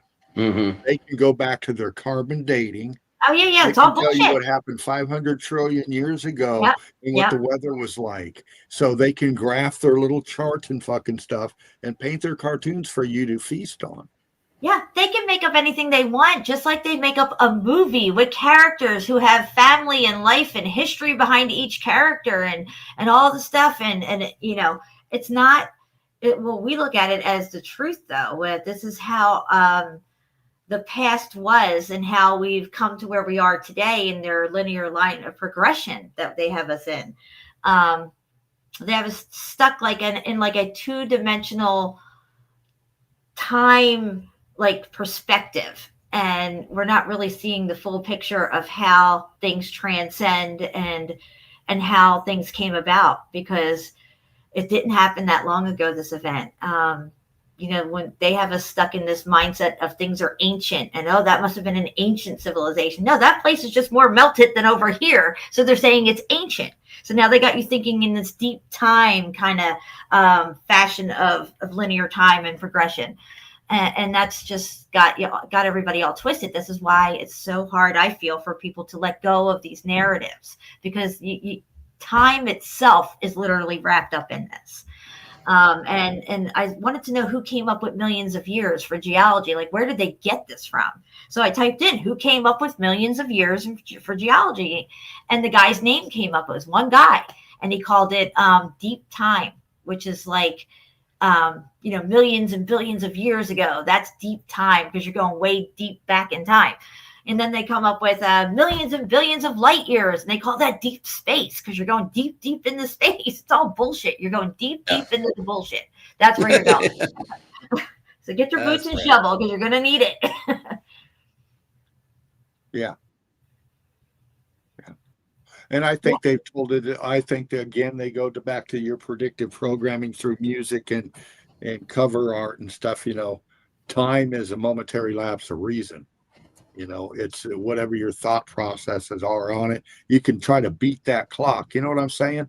Yeah. You can go to work. You can do your grind. You can make that shekel, or you can live a different way of life and a different perspective and more frugal, or not frugal, but more, you know, not needing so much, but given to many. And, you know, so it's, you know, how you deal with that time frame that you just talked about, you know. I think the truth, when you come upon the truth and you start getting in line with it and you start letting go of the narratives and you really start vibing with truth itself, a lot of things start to change in your life. You know, the people that you used to associate with and hang around with, family, friends, all this stuff, the things that you used to like to do and hobbies you had, all changes. A lot of things fall away from you. A lot of people fall away from you.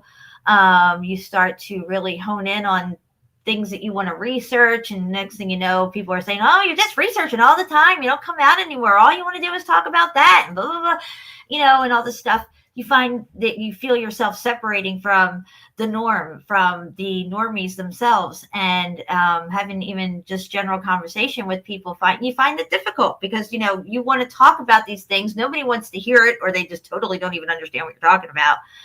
And you find yourself having to engage in conversations that don't interest you anymore, don't concern you anymore. You don't have the same feelings about it. You know, oh, did you hear the sale at Macy's? Or did you see this latest thing that's out there, the latest trendy thing that everybody's doing and saying and talking about and going around doing this stupid heart thing all the time and whatever. Those type of things just fall all away from you. And also your wants and your needs. Your wants seem to fall away as well. And a lot of truthers, including myself, have experienced, especially when you start to go vocal with it and really putting it out there, financial difficulties. And it's almost like this matrix that we live in knows that we are rebelling against it with truth, and it hones in on us and we start having financial difficulties left and right. And in that process, it's a transformation process, really is what it is, because you're going from novelty and being into, you know, the everyday life and status of that life, whether it is getting a new car, a better job, a nicer house, all these wants that you have, you realize you don't want it. You don't need it. You have what you need, and that is enough. And somehow a lot of the financial things that come along that are really become a struggle, at the same time, you're in line with truth. So you're like, how could this be happening? I'm in line with truth. I'm doing the right thing here. You know, everything I just want the truth, but yet it seems like everything's being stripped away from you. And I went through that process. And at the end of the day, it has humbled me a lot, because I had to let go of a lot of things that I thought meant a lot to have, like, say, a wedding set. Well, say you're so broke and you don't have a job and you're about to lose your apartment or something. Well, guess what? That wedding set's going to go. That's right. So it's like I would say to people, well, you're not broke until you pawn your wedding set or you know, sell it. That's broke. That was like the last thing to go. But you know what? It's just a thing. You know, so it got us where we needed to be, which is here. And in that respect, you know, you realize that you know, certain things that hold meaning or are supposed to hold meaning, or like, say, the latest purse. Oh, she's got like a Prada purse on. The other girl's wearing something from Walmart. This type of stupid stuff. It doesn't mean anything, but yet you'll always have what you need. You'll find that even in the hardest of times of that transitioning, going from regular everyday normie to total 100% truther and on that road and don't give a fuck about anything else, you'll find that you always have what you need. You might not always have all the things that you would have wanted, or all the money that extra money at the end of the week after you pay everything. You might only have $20 between you and whoever to drive to work and get back and forth and anything else. $20. But everything's paid. You got food on the table, lights are on. So you have everything you need, you know, and you realize all those wants that you wanted, you didn't even need them. So you don't want them anymore. And they're not even things that you would want, because they're distractions to keep you away from the truth. All this trendy stuff and all this, you know, latest, greatest cars that are out and fancy things and things that people want. They think that getting these physical things will elevate them to a place of higher status, and they have more of everything. They have nothing, actually. They're just empty shells with nothing but just novelty. It's just crazy. That's how I see it. Yeah, I agree. Well, you know, yeah. All right. Well, I'm going to take a little break real quick, a bathroom break, and I'll put a song on, and we'll come back and we will check out your other folder that you have from your last Red Brick Saturday, Curtis. That sound good? I like it. All right. Let me find a song here. All right. This is like a 4-minute song. So we will be back, guys.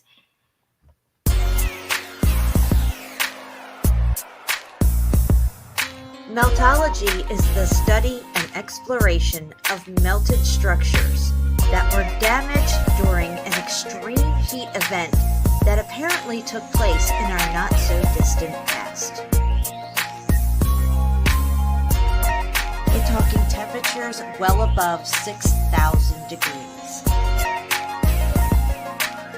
The evidence is all around us.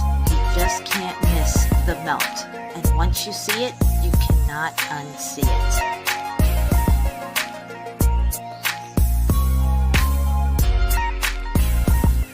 Once you see the melted bricks, you won't fall for their lame-ass tricks. Geologist, you're fired.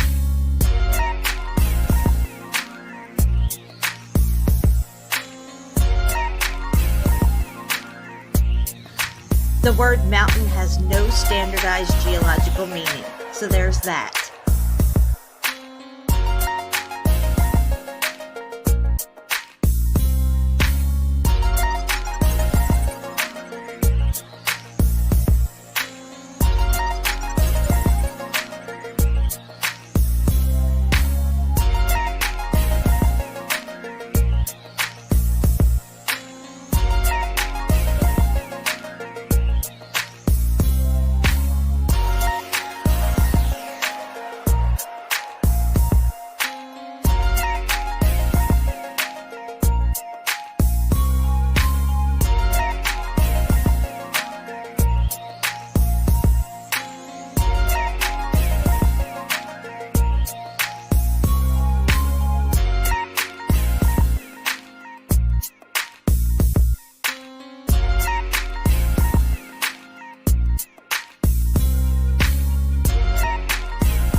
Meltology 101. Boom, baby.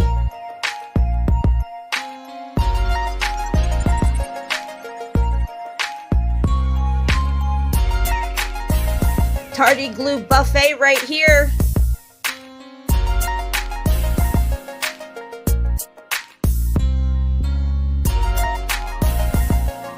A successful woman is a woman who can lay a firm foundation with the bricks that others have thrown at her.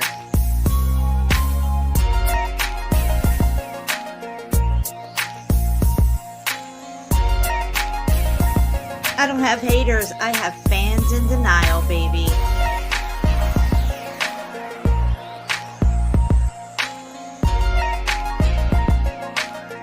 This is a jackwagon free zone.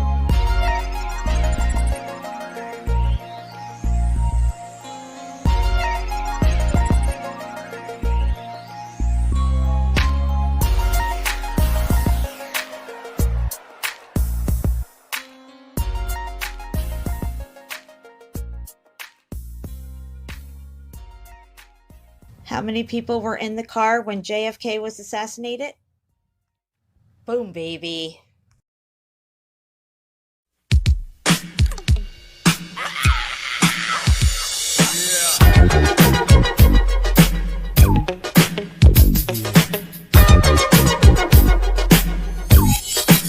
So come on and tickety check yourself before you wreck yourself. Check.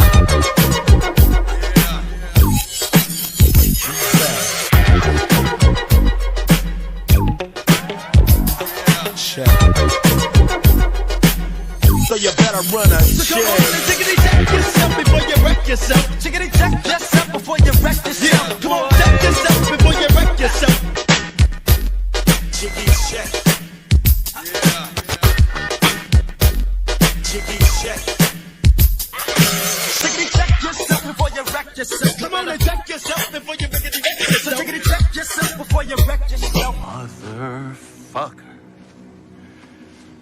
better run a check. So tickety check yourself before you wreck yourself. So tickety check yourself before you wreck yourself. Come on and check yourself before you rickety wreck yourself. Cause bitches like you is bad for my health.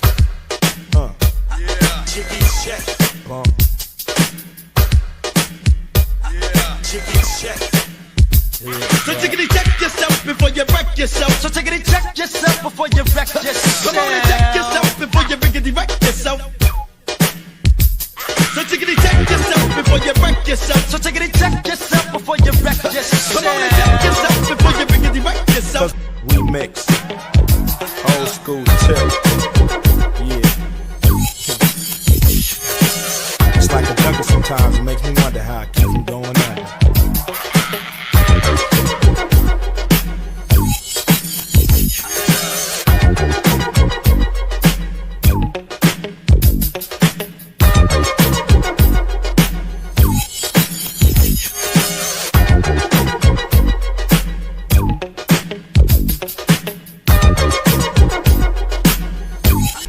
Mix old school tip. Yeah. It's like a jungle sometimes. It makes me wonder how I keep from going under.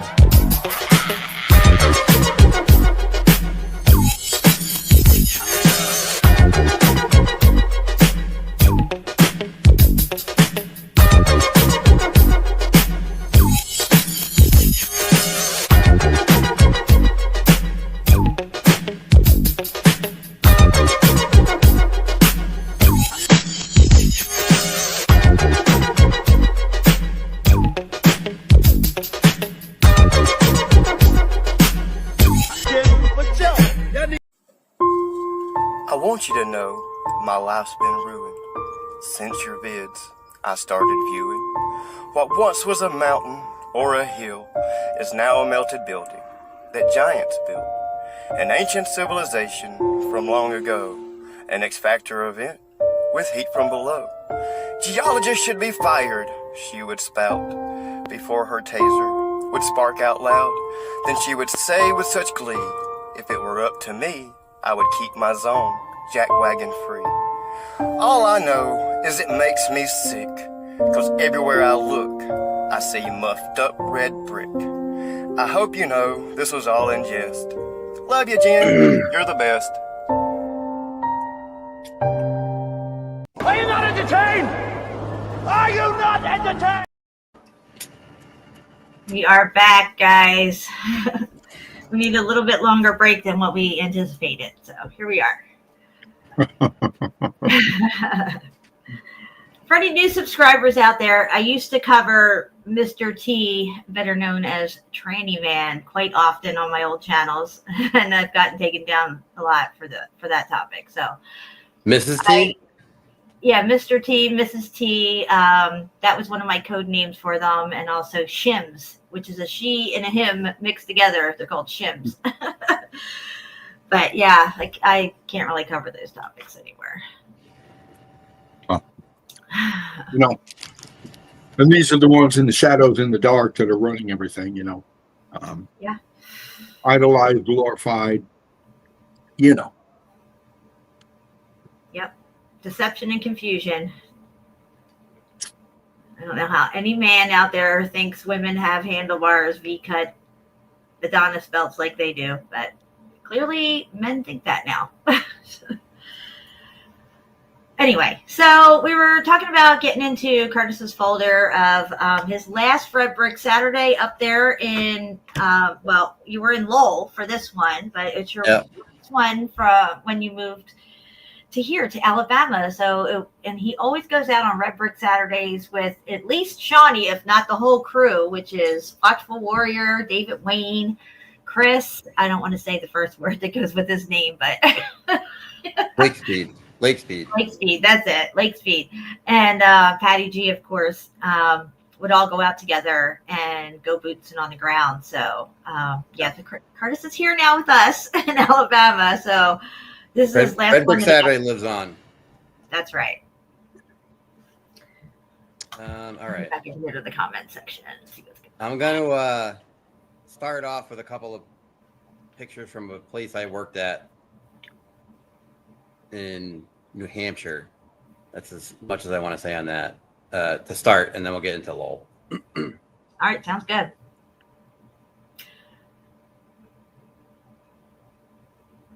Yeah, it is really easy to spot them. If just like the whole melt thing with the bricks and the transition, it's easy to spot once you know what you're looking at. The telltale signs are always there. I mean, I walked into a dentist office one morning, and I don't watch TV. I haven't watched TV in years. I don't know what's going on Good Morning America or who the news people are, what they look like, nothing. And I was exposed to some TV when I walked into the dentist office, and sure as I can breathe, live and breathe here, Good Morning America had Mr. T up there doing his thing. And I'm like, that's a dude. I can see it right away, but yet everybody thinks that this is a woman. And is presenting himself as one, not as one that has transitioned over to a Mr. T, but one that is actually a woman, a female. And it is not. That is a complete lie and deception. Yeah. Well, your common sense and your gut feeling tells you a lot, you know. Yeah, and the catwalk women, men, all the Victoria's Secret supermodels. Yeah. And then they have heterosexual men lusting after these abominations, which is another deception. If you knew what it really was, you wouldn't be lusting after it. But that's what they want, deception. Deception is the name of the game, and they will deceive you on every level. Every level. Yeah, and they are, and they have. And they've lied and deceived us on every level, including that. You got to get your mind prepared when you want the truth, when you're seeking it. Yeah, these models that come up are not, oh, we discovered her in Belize and she got discovered over in Morocco or something. No, they come up through the bloodlines. That's how they get out there, and they're supermodels. They get paid big money because it's big, huge deception. They go forth and deceive masses of people. Lucifer went forth and deceived the nations. So you want to be like your God and go out and deceive as many people as possible, because you are at the highest level at that point. You get more and more of everything of what they provide you with, which is just bullshit. Physical stuff. Anyway. Yes, all anchors, all the news work, all the politicians, it's all of them. It's crazy, but yeah. If you see them on the big screen and they've got a lot of money, then, you know, they're there for a reason. And that's for you watching them. All the pinup girls, all the way back, even, supposedly when plays and stuff, playwrights and everything started, and supposedly the medieval times or whatever, women weren't allowed on stage. And that is true to this day. There's very few real women in any type of industry that deals with any type of media and reaching masses of people in any kind of way. If it's magazines or the radio or the whole music industry itself and other things like that with television and movies, anything like that, even commercials. They'll confuse you with the commercials. They're trying to confuse this generation. It's not for us. It's for this younger generation, our sons and daughters who are having children now. It's for that generation to come up and be already confused and not understand what they're looking at. And they'll be completely deceived on a whole nother level that we're not even really prepared to even go and look at yet. So, right. Everything is fake, quite literally. Yeah. And the children are always the target. They've always been the target in all of this stuff. That's why you had the what were they called? Drag kids a few years back, maybe like 7-8 years ago. The drag kids were all a thing. All these boys dressing in drag and doing makeup and makeup tutorials and, all this stupid, weird stuff. There's these, whatever. That's what it was all about. The target is the children. You normalize it for the children, allow the children to make adult decisions on their gender. And that is a huge decision to be made by a 5-year-old or even younger, or even anybody under 18 at that point. That's a huge life-changing decision that would have to be made by a rational thinking adult who is consenting to that, not anybody who's, at these very young ages. So if they're allowed to make that type of adult decision, what other type of adult decision do you think they would be able to make at that point? Well, what they're doing is they're laying. an end point. It has an end game, and that end game is willing participants in a preferred sexual preference, which is pedophilia. Well, what they're doing is they're preparing their legal narrative, their terminology. They're laying the groundwork for their change in the way the terms are describing their actions. They're laying the groundwork, the Well, they can't even tell you foundations what a for woman is. They asked some representative of something in Congress, what's a woman? And she couldn't even say what a woman was. She couldn't even. And another thing here is they have us calling our children kids. Why do they drill that into us? Why is it on every TV show and every ad that you ever watch, anything printed, it doesn't matter where it is. They call your children kids, and they got us doing it as well. Well, they're not kids. Goats have kids. That's what their babies are called. Goats, kids. Goats' children are called kids. They're babies. We have children. Who do they worship? They worship a goat god called, Baphomet, the goat god. Yeah. With all his little classical kids Greek, they around. call children neonaskos. Neonatal. Yeah. Your medical terminology for children. Uh-huh. Neonaskos. Neonaska. Sounds Latin. It goes way back, and this, when you get down to it, you look at the biggest commodity ever known to mankind is mankind. Scott Baker, is Planet X going to melt Earth again? Well, there'd have to be planets in the solar system for all that to happen. So if you're asking me if the X Factor event is going to happen again, I think we're in line for another event for sure. That's just me though, but I don't think it's going to be inbound from space or anything, because that doesn't exist. It's a fairy tale. Sorry. Yeah. But yeah, they have us calling our children kids, and we use it so loosely these days. We don't even think about it. It's just, kids this, kids that. But Baphomet is their goat god, and goats have kids, not children. So don't call your children kids. I'm just saying. Think about what you're saying. They have you worshiping Satan, Lucifer, whatever the hell you want to call this thing, and you don't even know it. You don't even think you are, but you are. And every time they deceive you out of your discernment, and you look at these super hot Jessica Alba supermodels, they're deceiving you out of your heterosexuality, because now you're gay if you think that's hot, because you can't see that that's actually a man that you're lusting after. You can slap boobs on it and makeup all day long and high heels and angel wings on it and send it down a runway. It doesn't make it a woman. It's not. So there's that. Check yourself before you wreck yourself. All right, Curtis, what do you got for us? Ready? I got to put you up here. Yeah, I think I'm sharing. All right, here we go.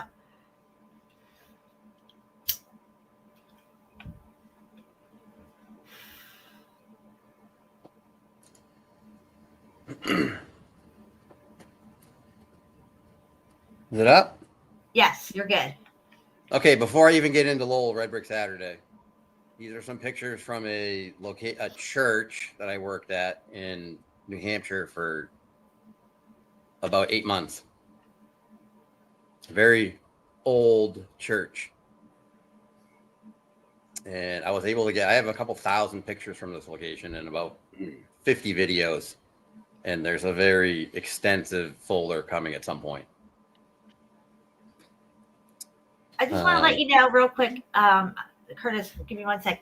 I feel like there is another event coming. Okay. I feel like there was more than one event that has taken place here. When I first started my journey on this road of melt, I felt like there was one event. And then further research and looking into different areas and stuff, I feel like there was definitely more than one event. However, some people are still on the notion that there was just one event, and that's fine with me. I'm not saying I'm right. I'm not saying they're right. I'm saying that we still have a lot of research to do. And, I don't poo-poo on anybody's idea to think there was one event or there was more than one event, multiple events, or just two events, whatever. It happened. It definitely happened. We can see the evidence for it. And I definitely am seeing evidence for more than one event. And when I'm ready to share all that, I will. However, I am very humble and welcoming any other perspective as well. If you think it was one event, I'm totally okay with that. And I'm not butting heads with anybody who has that idea or theory. I'm totally okay with it. It's just that we're still at the very early stages of this research, and we still have a long way to go. But an event obviously did take place. I just want to put that out there. Thank you, Patrick, by the way. All right. You ready? Yes, sorry. Okay, well, I do believe that bricks are batteries. And these are some pictures in the basement of this church where I think we can see that phenomena. Awesome. What is the year on this church for the original structure? Well, it was a congregation in 16 something or other, but then it burnt down and was rebuilt in the fake teen 60s. So we already have a narrative of a structure being here and another structure being built. And a mysterious fire. Right. Of course. But as we go through these pictures, you're going to see the batteries, or perhaps it's a magnet. But there's definitely consistency in these bricks. These bricks went through the event. This church went through the event. So you're going to start seeing circles in the sides of these bricks. Zaco 5 says your audio is low. Yeah, I think I'm going to talk a little bit louder. Patrick, when I have the evidence that I want to show, I'll show it. I have not put anything together to comprehensively present on a show yet, but that's just where I'm at right now with my understanding of what happened. When I'm ready to present it, you will be definitely, hopefully, at the show to see it. So but we'll get to that later. You know, it's neither here nor there right now. Obviously, an event happened, and that's what we're focused on. Okay, if you look close at these bricks, you're going to see circles in them all.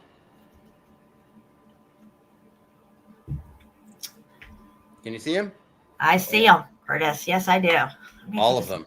Big screen. Sometimes they're backwards, where the brick is dark and the circle is light, and sometimes it's the opposite. But I do believe that these are, I don't know if it's the battery or what in these bricks, but definitely a consistency. And I've seen this elsewhere too, but this is a good place to get pictures of it. This would be phase 1 of the nodes that you speak of. Yeah, yes. This is when everything starts popping off. I put a lot of them in here, so I might filter through some of them pretty quick. Oh, yeah, look at that. Okay, this is the ones that went obsidian. Yeah. It's coming up. Look at these ones. Ooh, look at that. So, yeah, what happened to that brick?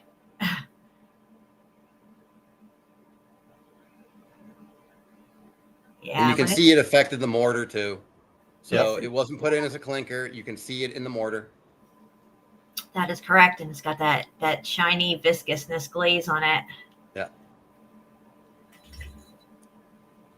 This brick has been absolutely cooked. Yeah. Hi, Elvie. Hey, welcome.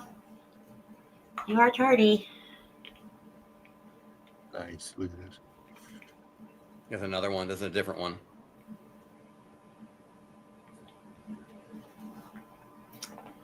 Now, could there have been some kind of metal within that brick on the other side of the wall, or something within the brick that made that one brick react that way in the event? It's possible, yeah.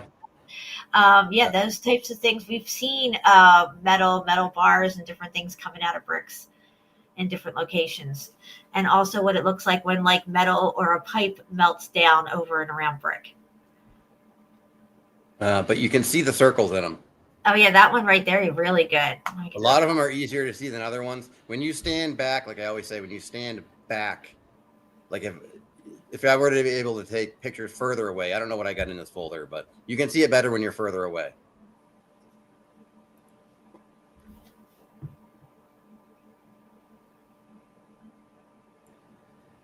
There's that obsidian one. Look at this thing. Look at that. Oh. That thing got fried. You can see how it's in turn. It's the state of matter is noting. See how it's twisting as you get into it. See how the state of matter is. It's kind of like sinking into itself. It's kind of like a vortex going into itself. It's it goes on, Curtis. You're going to get your node effect right there. That's the first stage. You can see how that scorch pattern is, like a splatter.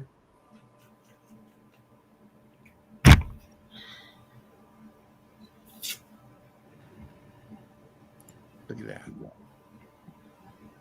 405er says it looks like res. It does. Yeah, right.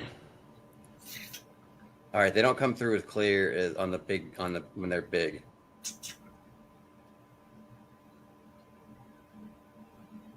Oh, this one got cooked too. Look at these ones. Yeah, look at that. See? Yeah, that's a crispy brick right there. It's a crispy brick. It went full crispy. Rice crispy.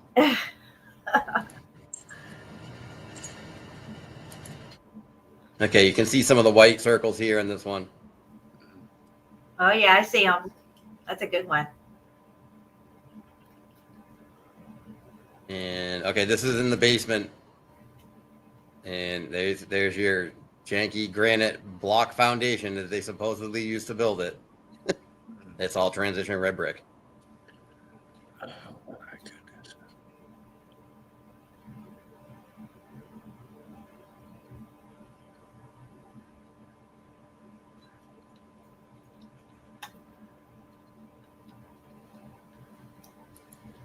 Look at this.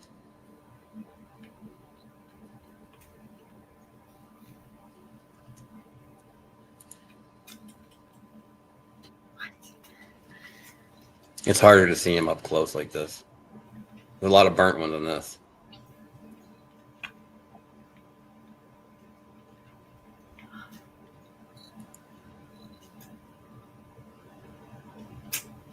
Like this one here, you can see it. They're ghosted there. There's a circle there. There's a circle there. There's a circle there.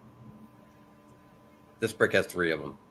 Yeah, I agree. And I just want to say to Pants and to Patrick that it's not a debate at this point, whether there was one event or multiple events. And I'm not trying to make it a debate. If that's what you feel, that is fine with me. And if this is what I'm feeling, that there may have been more than one event, that's fine too. They don't have to be a back and forth about it. What we need to do is just find evidence that confirms what we are seeing. Okay. And when I have all my evidence together, that's what I will do. And if you still feel there was one event, that is fine with me. It's okay. Okay. Because maybe there was just one event. However, I might find something that concludes for me that it seems to be more than one event. Okay. And if other people see it your way or my way, we can all agree that something happened here. Whether it happened more than once or not, it's really not a debate at this point because we don't have enough evidence on either side, I think, to corroborate that at this point. And that's just where I want to keep it for right now. So let's not beat that with a hammer or anything right now, okay? Well, we do know that these structures, as Curtis is showing right here, is the state of matter in these structures changed, and it changed with frequency and vibration. So if frequency and vibration can happen once, it can happen again. We see that the state of matter has been changed in these. Like we talked before the other night, Jen, about, are we looking at what we're calling heat is just a different frequency that the state of matter changed to? Yeah. Yep. No, why not, Patrick? Because this show is not about that, and I don't want the chat to be all about it either. There's a time and place for that topic, and when it comes up, we'll talk about it. I'll even have you on. That would be great if you want to come on. So, and yeah, we do need to look for more evidence for this. If I needed to look for evidence for cinder bricks, and I found it. Now I know that cinder bricks are what I thought they were. They're cinder bricks. They're bricks going cinder block. And I will find the evidence I need to show what I want to show when I'm ready to show it. But right now we're just having fun, looking at folders and appreciating the boots on the ground that we have going on. So that's where I'm at. Brilliant evidence. Can you see all the circles? Oh, yeah. Oh, baby, look at that. Just like how you drew it, Curtis, in that one video that you did. It's exactly like that. Like even this one, they're ghosted, but they're there. And this one's opposite. These circles are white, but this one, you can see it. They're ghosted. They're there. Yeah.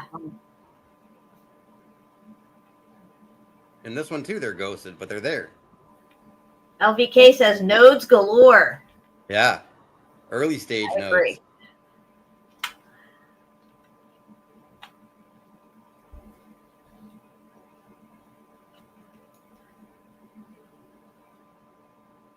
Okay, now we're in Lowell. Lowell is next level, guys. Yeah, Literally next level Lowell. Lowell is my favorite place to do boots on the ground of all the places. It is a total effing wasteland down there. And it was myself, Shawnee B, Shawnee's wife, Chris B, and David Wayne accompanied us as well. And Rosie the dog made it too. But this is what a typical walkway in Lowell looks like. Insanity.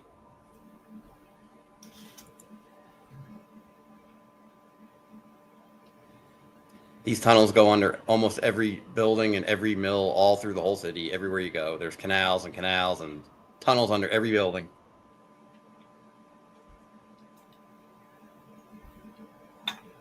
Yeah, these go all completely underneath these buildings. All man-made, which means the water had to not be there when they did that. Okay? Not natural, that's for sure. Yeah. Wow.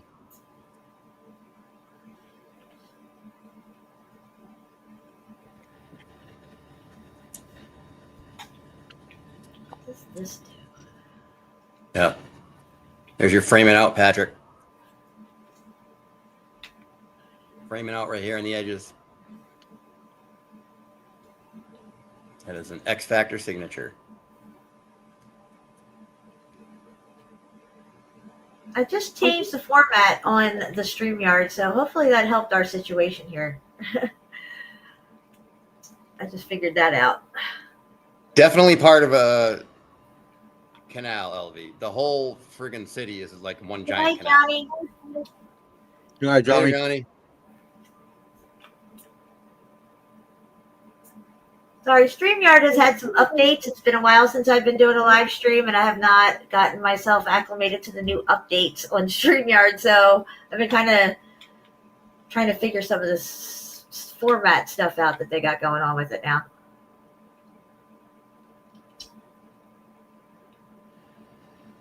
This is just all kinds of infrastructure left over. Like this was part of something, this huge I-beam. Oh, yeah.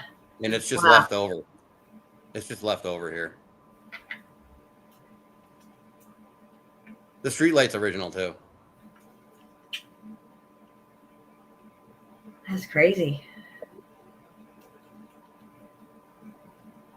Okay, this is a parking lot. This is where we began the day, really. This is just a random parking lot in Lowell, Massachusetts. And this is in the parking lot. Wow.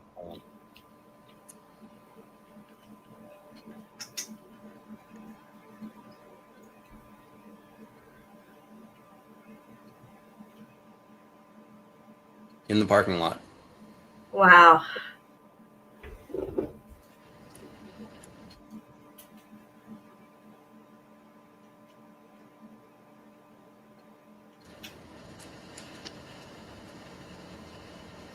And this went on for about, I don't know, 50, 75 yards. It's a pretty big parking lot. arch after arch after arch after arch after arch after arch.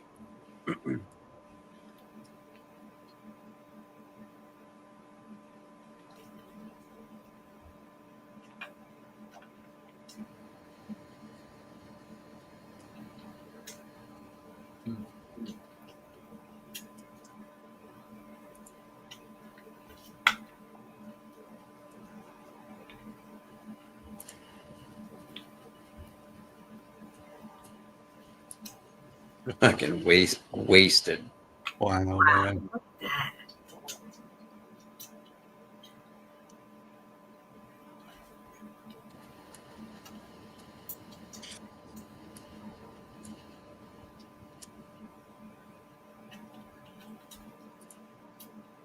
Is that metal rod sticking out up there? Is that what that was? Right here? Yeah, hold on. Let me make it big on my end here. Yeah, at the very top along that lintel. Look Right like there's here? a yeah. The metal. That's No, the no, no, no, no. Underneath the lip of that top piece, right there, there looks like metal bars sticking out. Yeah, like here? a rebar thing coming. Yeah, right there. It could be. It's hard to tell which way it's going. Again, it's coming through the brick behind it. You can see that there's Yeah, you're brick right. behind it. Okay, You're and that's right. an example of metal that is within a brick wall. Now, say if that was down lower, maybe that one brick would have been melted a little bit weirder on the one side than the other side of the brick. That, you know what I mean? So, like Yep, we good were call. seeing in the church, that random spot with the brick like that. Mhm. Yep, good call. Yeah. And you can see the line of brick running right to left of Right, right. So the pipe's going right through the brick. it.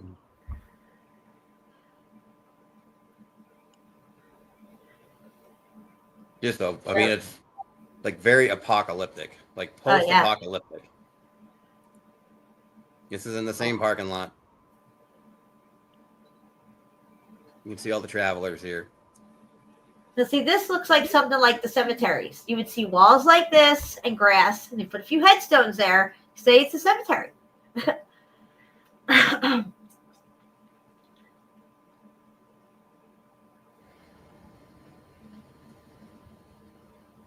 They get that gated off. Yeah, no, I don't want nobody going down there. Oh yeah, Patrick. Wait till you see later in this folder. I got a good one too.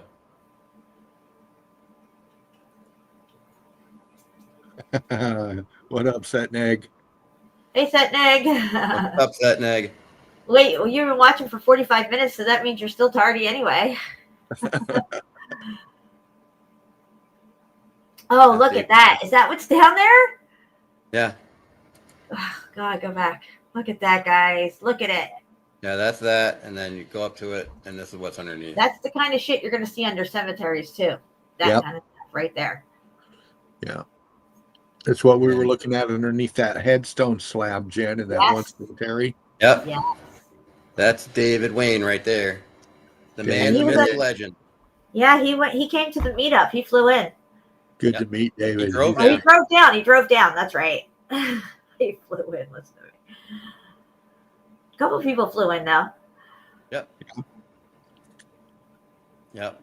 Pretty creepy tunnel down here. I mean, it goes and goes and goes and goes. Yeah, and where's goes. that go? Talitha Oh, from Arizona. motherfucking brick. Look at that bottle down there. Is that an old bottle? Yeah, it looked like a bottle. Like an old bottle or something. Huh.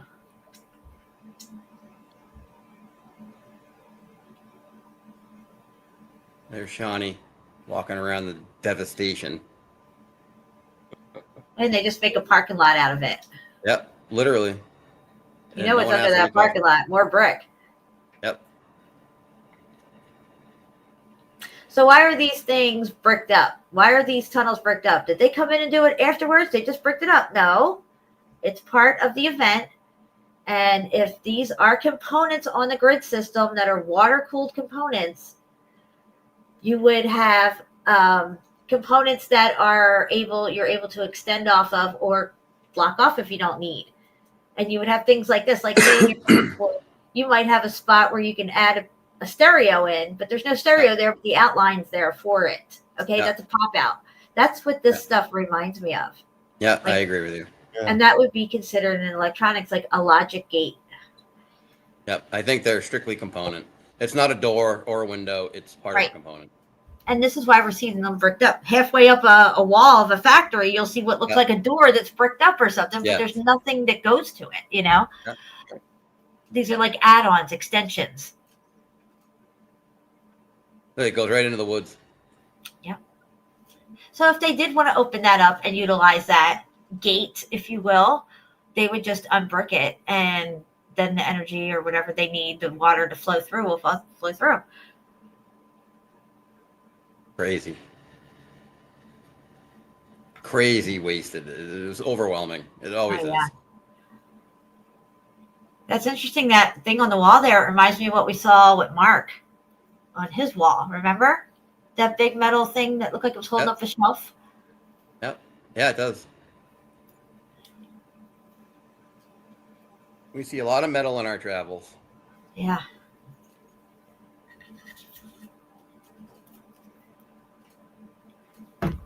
Wow. There's no way. How does something like that even stand and stay, and nobody comes along and inspects it and says, yeah, this is just too janky, we need to get rid of this? No, they don't even fuck with this stuff.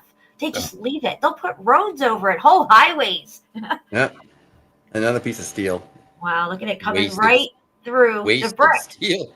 Yeah, now imagine the piece of steel was broke off halfway through that brick and we couldn't see if the other side that we're looking at here is closed off like a full brick in the face, but yet the one side of the brick's really muffed up, just that one brick. Well, it's because they probably have metal in it, like this is coming through the brick here. That's a good one right there. Okay, this is that tunnel again. Yep. Look at the conduits going. Oh my God, look at that. There's steps in there. Dean, do you see the steps? Yep. Just like you were saying, if it was water, water would be flowing down those steps. Yeah, you Wow. can really see how far with, because these are modern conduits. Yeah, it goes and goes. Look at that. And that, why would they have that there? Like, where are these pipes going? Okay, so now this right here is actually, I'm gonna go back a few. That's a beautiful picture right there. Remember I said they keep going into the woods? Yep. Oh, sorry. Sorry. You're good. All right. So if you follow the wall and go down, I went right in here and down this embankment right here. And it opens up into this. Wow. Love it. That is beautiful. Wow, dude. Yeah. Is that a fence line towards the top? Is that a looks like a fence line? This is like a fence up here, and people don't even know what they're walking on. And then we got brick underneath it all the way down. And 1, 2, 3, 4 arches. There's 2 more to my right over here. Yeah. But look how that was very creepy down here. Wow, man, that's fucking building. All of that is structure, man. You take the fucking trees off of that thing right there, man. Scrub it down, you'd freak out. Yeah. Every damn day. Look at this. Yeah. God, dude. Yeah, it was pretty crazy down here.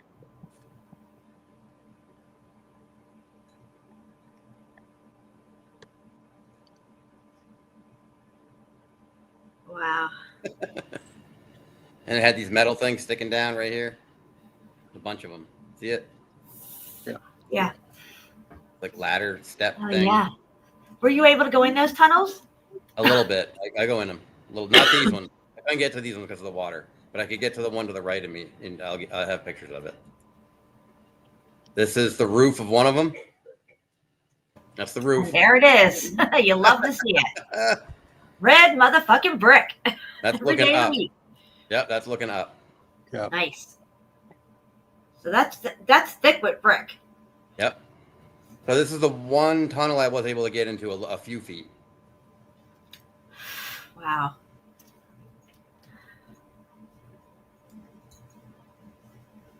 Yeah, there's 2 more right here. There's one here on the right, and there's another one right here down the very bottom of the screen. So 6 tunnels that I could count. They might keep going this way. I don't know. To the left. I don't know. Some steel sticking out of it. Nice. But this one had a weird circle on it.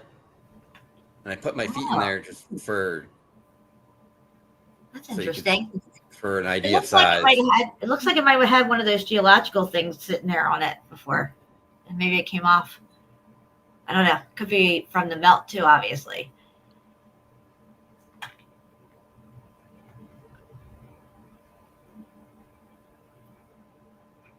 Nice.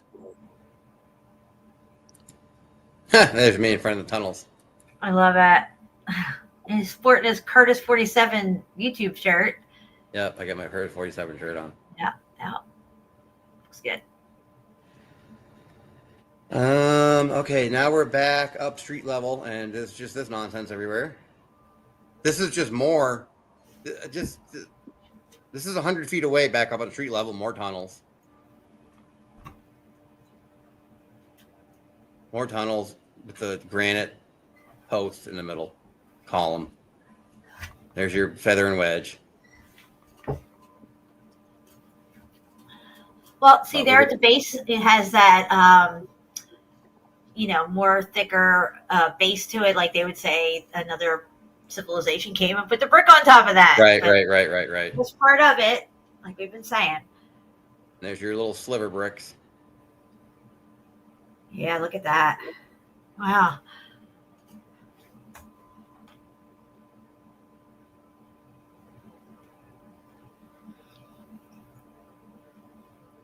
Oh, baby. Look at that. Yep. Arches and canals in every direction, everywhere you go, all day long. I mean, it's just overwhelming.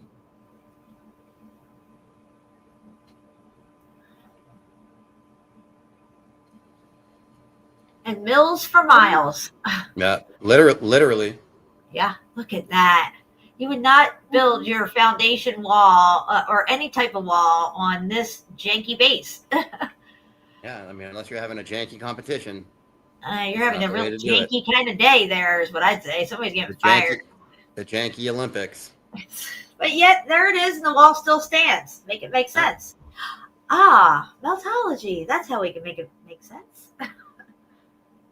Okay, so now we're walking over the canal and looking down, and it's kind of hard to see because there's so much organic, but there are multiple levels here of huge, massive meltolithic blocks. Like there's tiers. And that looks tier like here. the cemetery, like the cemetery. A like tier here. A tier here. Yes. Yeah, wow. The water flowing over it all. Dean, you seeing this? Oh, yeah. Wow. Yep. All controlled. None of it is natural. Tunnelage down there. Which means the water had to not be flowing through here while this was built in the supposed 1600s or 1800s or whatever the fuck their narrative is. And janky stairs. Janky canal wall, janky stairs.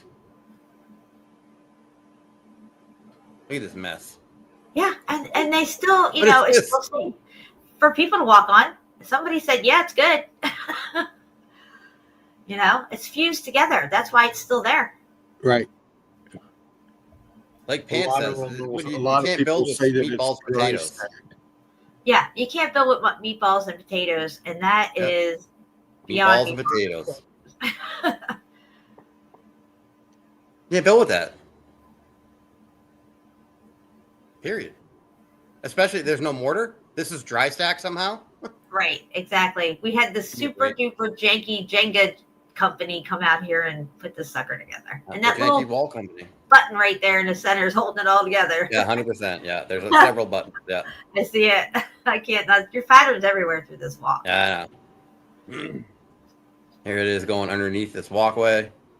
We've got pipage everywhere, 6-8 feet down. Look at all the pipes. Look at that, guys. Wow. There's more down here too, way down low.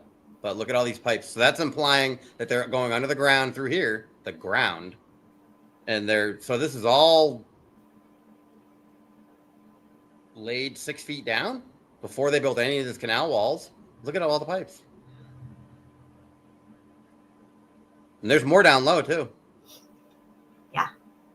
With that whole riverbed itself is all not natural. Correct. Not natural. Constructed. which means, again, the water had to not be there. There you go, Patrick. There's a nice framer. Yeah, look at that.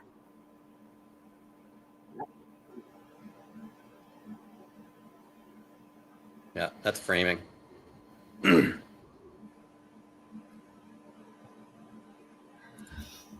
Signature, X Factor signature. Agreed. And this is looking the other direction on the canal. Look at this freaking mess. These are all locks. These are all big doors here and locks and gates. See them? Yep. Everything that you're looking at is constructed. This canal takes a left right here and goes under these buildings.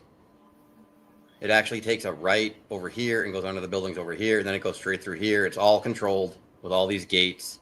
And this is all off the Merrimack River, correct? This is off of the Merrimack River, correct? Right. And the Merrimack River, Merrimack means river of strong current.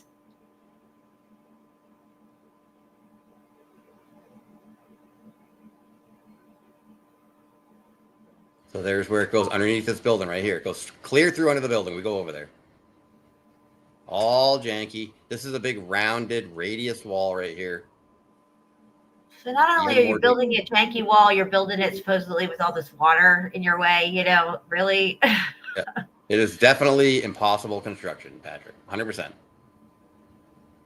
It's not even an argument.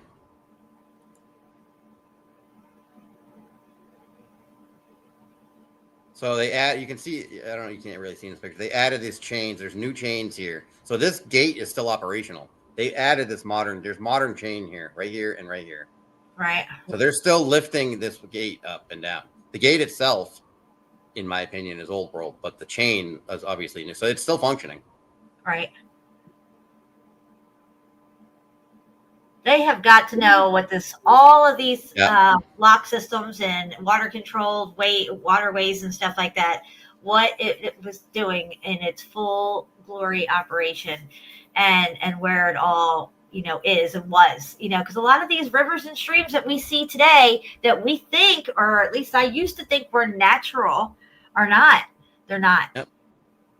Even under the organic on the other side, it might be covered in ivy and stuff, but it's all janky rocks under here too. Every direction you look is a disaster. This is looking up the canal. Both sides, janky as fuck. Both sides. And then there's that tiered section up here. These are huge blocks. These are the kind of blocks we see like at the spillways and the dams up here.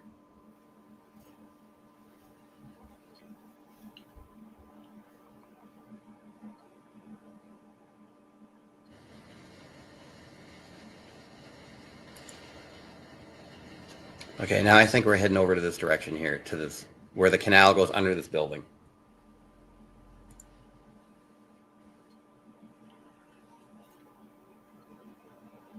This is also a radius, right? This is round. This is a radius. Mm-hmm. Well, I was looking up rivers in electronics, and it's very interesting when you start reading about rivers in electronics and how they explain it. Everything's built from the sides to the base of these supposed rivers and streams. It was all constructed. It's not natural. Yep. Not like they just built down the sides of it and kind of around it. It's the whole thing. Yep. For sure. I am a firm believer that some of these hydrants, the whole hydrant system is old world. They might have updated some of the hydrants, but I do believe a lot of the hydrants we're seeing are old world. I think this is most definitely an old world hydrant. Made it through the event, in my opinion, no doubt about it. Uh-huh. See you later, 405er. Thanks for hanging out. Later, 405. Yeah, these are super sussy to me, especially because they're in the most random locations. And do you see how those nuts on the end there? Yeah, that one right there. That looks very much like what we saw at City Hall with those amphibian looking boar heads. They had that on that. Yeah. Yep. Okay, now we're following that canal, taking that left, going under this building. Right Wow, here. look at this, guys. This is where all the magic happens, right here. So they can't say an ancient civilization lived here and Americans came along and built on top of this. No, they can't say that because you're not supposed to think anybody was here in America and there can't be any ancient walls, right? So this has to be the field stones from all the farms around this area, and they had to do something with them. So they made walls everywhere with the field stones. So what they're saying is they had red brick. They had granite blocks, but the foundation for this civil engineering masterpiece, they went with meatballs and potatoes. That's what they went with. But they had granite blocks and they had fucking red brick, but this is what they chose to build with. Yeah. So see here, you can totally bust their narrative of ancient walls and another civilization coming and build on it. Because here their narrative doesn't work for that. Here they have to make it fit with their pilgrims and their colonists and everything. All right, now we're going to get a closer look at this wall right here on the bottom, this janky wall. And what do we see? Nice. There it is. There it is. See, with a pipe coming out of it. Yep. 2 pipes. There's 2 pipes here. Yeah, look at that. Look now. Tell them what's going on in this other pipe here, Curtis, because it's happening right there in the pipe. Yeah. Well, we see this a lot where the pipe is very often got bricks and mortar in the end of it, and sometimes it's half brick, half mortar. It is my opinion that the bricks are, as I am always saying, the walls were fluid during the event. They maintained their shape, but the walls were like, I'm going to say it till the end. It's like you took 5 hits of acid and you're looking at a blacklight poster and everything's spinning and moving and melting. And that's what I think the walls were looking like during the event, with all that frequency and energy moving through it. And I think this was an open pipe. And I think these bricks are traveling through the pipe in a fluid manner. And they wouldn't fill it with mortar like this and put 1 brick in it. I think you're looking at the tail end of bricks flowing through the end of this pipe. It's crazy. You can see, Curtis, that those 2 bricks that are there go right in that spot right next to it. It came up and through the pipe. It goes in that empty spot right there. I literally think they're flowing through the pipe because we see this a lot, and we see different variations of it. That would be called osmosis, where it's able to go through the barrier, which would be the metal of the pipe, and wind up on the other side of it. And they've done that with light experiments. They took a frog's embryo DNA and hit it with a light frequency of a coded frequency that turned it to a salamander. Now it would grow into being a salamander instead of a frog, just through hitting it with a frequency. So this is 20 feet further down. Wow. It's even That's jankier. what I think, LV. I mean, that's what I think.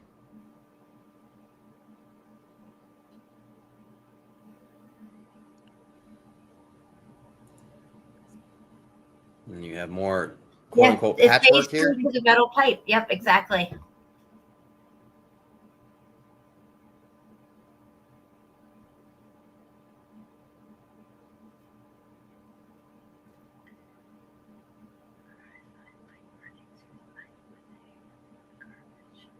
Yeah. Patchwork. That's what some of the knuckleheads are going to call it. Patchwork. It's nonsense. Pretty poor patchwork with all the holes there. Yeah. Somebody's getting fired. Yeah, somebody got fired. Oh. Wow. That's a good one. Yeah, this is, again, a close-up of that tiered section that looked like a spillway. I mean, these blocks, you can't see it because of all the organic. These are huge, massive, 8-foot long, 2-foot wide, 2 foot by 2 foot by 8 foot long, big rectangle blocks. Nice. Look at that. And it steps up and steps up and steps up all the way.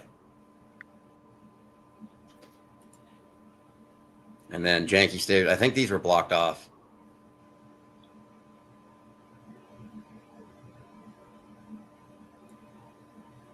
There's Rosie getting yelled at. Yeah, okay, there's the chain on the gate, the modern chain on an old world gate. So they're still using it. Yeah, they're utilizing whatever they can, but it seems like they don't really fix up anything. It's just all left, like on either side of this this wooden gate that you have showing hanging down. The base of it on either side is all janky and nuts too. But yet they'll put a good chain on it and lift that sucker when they need it. But the rest of the structure's still a mess. Look at the brick behind Look at it all right I there. know. Right here. Oh my God. I didn't even see that before. I just looked at the patchwork. Yep. Can you scroll back out too? Okay. So just looking at this straight on, you look on either side of the gate where the water's coming into it. And look at how janky and messed up it is. Yeah. It's a total disaster everywhere. Yeah.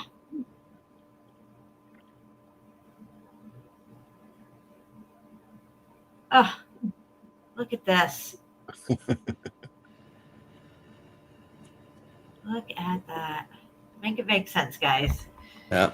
X Factor. There you go. Problem solved. There you go. Every day of the week. Johnny B, Chris B, Rosie B.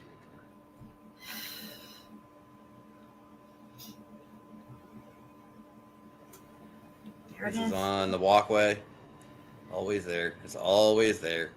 Every time we go out. It's everywhere, this flower. Everywhere. It has some type of significance, I Yes. feel like, for metal. Yes. The electric. It's represented everywhere we go. The flower. Yeah. The flower, the flower, the flower. Everywhere. It's the same flower, too. It's not something, sometimes it'll have like 4 big leaves going around it. Yep. Massive eye bolts coming out of the meltolithic granite blocks. The old world. Yeah, what was that thing holding back? I mean, what do you need something like? Patina, not rusted. That was a modern eye bolt. It would be long gone from rust oxidation. It's old world steel. Right there. That how many inches thick do you think that is, Curtis? Oh boy, it was a couple inches thick. It was no joke. Yeah, it's similar to what we were seeing at the forts. So I'm always walking on the edge of these things. Right on the edge by the water, and you got to watch out because these things are sticking out everywhere. And if you're like recording and you're not paying attention, Yeah, you're going over. you're going for a ride. You trip right on that thing. They're sticking What up would everywhere. they have been mooring in a canal like this? What would they have? You could have used something like this for. We see the eye bolts and the round steel loops sticking out everywhere, consistently everywhere we go, on the walls of the canal. Yeah. Yeah. What could they have? They were like, tying obviously- something on. It had something to do with. It was definitely used for something. Yeah, and whatever it was massive in my opinion. Or you wouldn't Yeah. need something substantial like that. Yeah, very no joke. Very, very, very solid steel. Nice fabrication. Look at it. Wow. Yep, built to last forever. What's up, Bruce?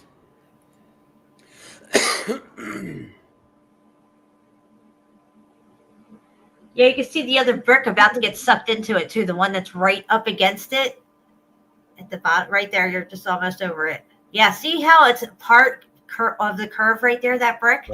It's not on the other side of it. This the empty space above it's where the other one was. It already moved over into the pipe. It's all right there. Wow. Yep. Yeah, and then another pipe right here. Yeah, and that pipe there. Look at that. Wow. Whoever did this patchwork is absolutely fired because they missed a spot here. They missed a spot here. They missed a fucking spot over here. They're fired. Look at that straight water line above everything. Yeah, right here. That's a perfect line of quartz crystal, the geologist will tell you. Very. And on another note, isn't it strange how it goes straight through from one stone to the next stone? There it is again. It's a sedimentary layer, don't you know? Different stones, but the same line. Yep. There it is. And look, it's on the other ones too. Look at it's going through multiple stones. Yep. And we see that all over Mount Shiha. Those thick Yeah, ones we see like that. a lot. Yep, very common. Very undeniable. They call them quartz crystal now, those jackwagon geologists. Look at all the brick down the bottom. If you go back to that picture, you can see the bottom where it looks like brick spilling out the bottom there, kind of. Yeah. They're Total like disaster. slate, turned to slate, but they're bricks. You can tell they're crushed down bricks. Total disaster. Yep. So on this building, this is going to come into play later, is this, which in my opinion, no doubt is old world. That's granite. They didn't chisel it. So keep that in mind, Lawrence. This is, I don't know if it's the Lawrence building or whatever it is. Keep that in mind, Lawrence, because it's going to come into play later. Okay. Here's more of the steel. This one's been cut off or X-factored off or something. It's definitely like 2-inch steel too. They're sticking out everywhere.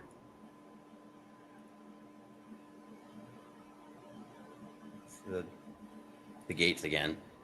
I'm not a big fan of these either. I think these are very sussy. I think they're perhaps old world. I don't buy that they were fabricating this level of, I mean, these things are intense.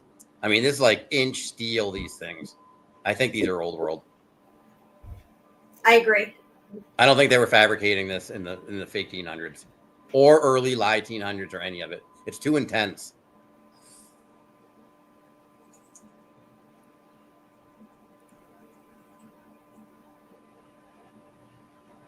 There's your quote unquote feather and wedge marks.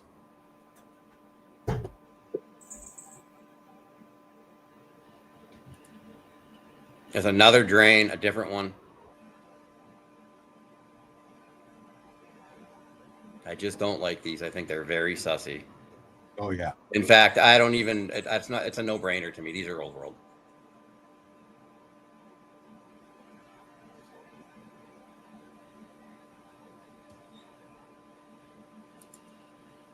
All right, now we're going to get to these mounds, which look like they're just mounds. They're not. These are tunnels. This is a big park right here. And you have all this janky nonsense here.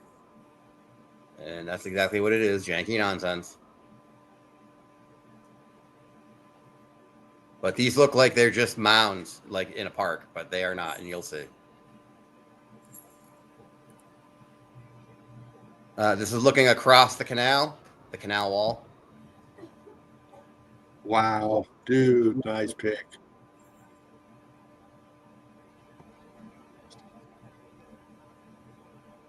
Patchwork, as the knuckleheads would label it.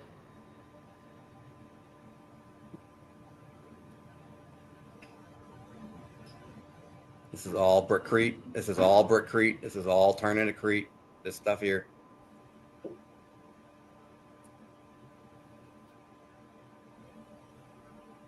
Yeah, there it is.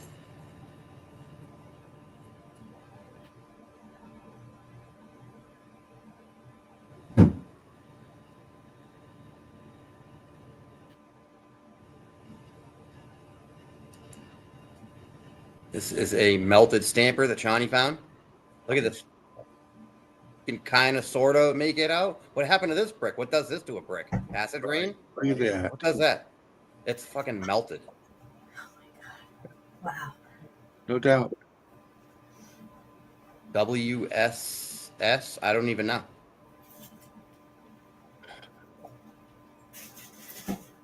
Cooked. Deal with it.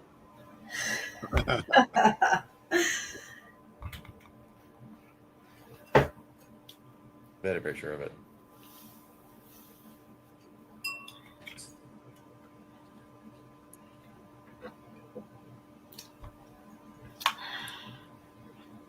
Brickcrete on the ground. Wow. Yeah. Oh yeah, that's a good one. Going Crete.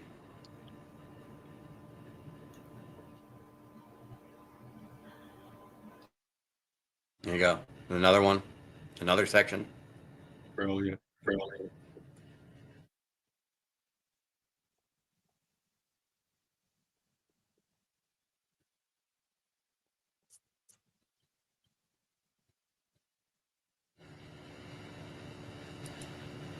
Okay. Remember the Lawrence we saw over the door? Yes. I have a theory that these, on the sides of these buildings, because Pants has brought it up before, the possibility that there were, a fully functioning society before us, which blew my mind, but now I totally accept. With brand names and everything. And Lawrence was written over that doorway in granite, in a relief. And you weren't able to carve that. It's old world. And then you have this on the side of the building. Lawrence. I think that's old world. I agree, Curtis. Yep. Yes. And then there's the windows that you're talking about right here. Yes. Yep. They didn't fill those in. It's part of the component or whatever that's not filled in. Yes. But I think that's an old world advertisement.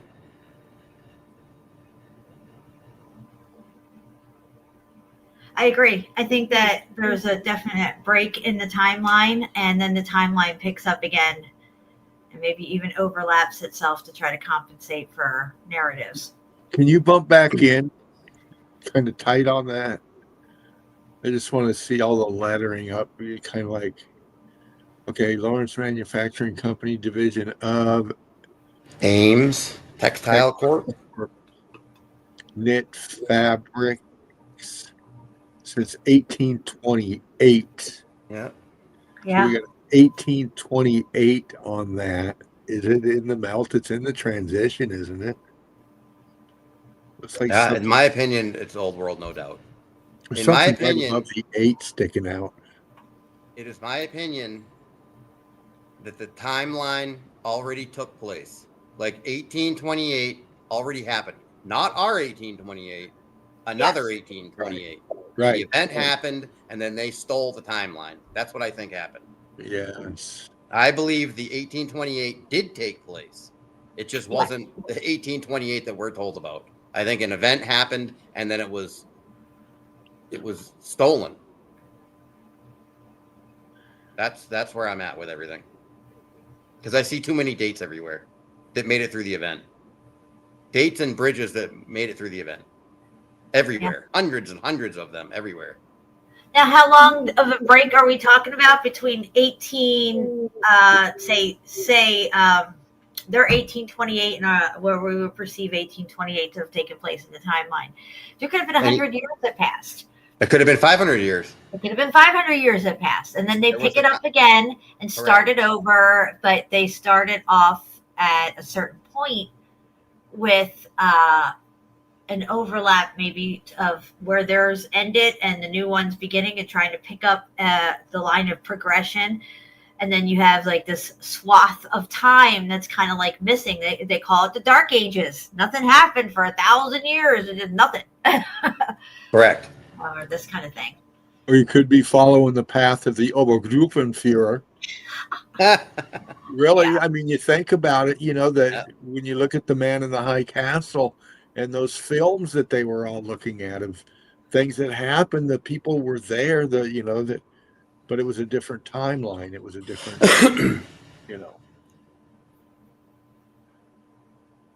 Yeah, that's what I'm saying, Pants. But not the 1828 you're thinking. I think the old timeline went to the mid-1940s. Yes. An event happened, and then they stole the timeline and rewrote history.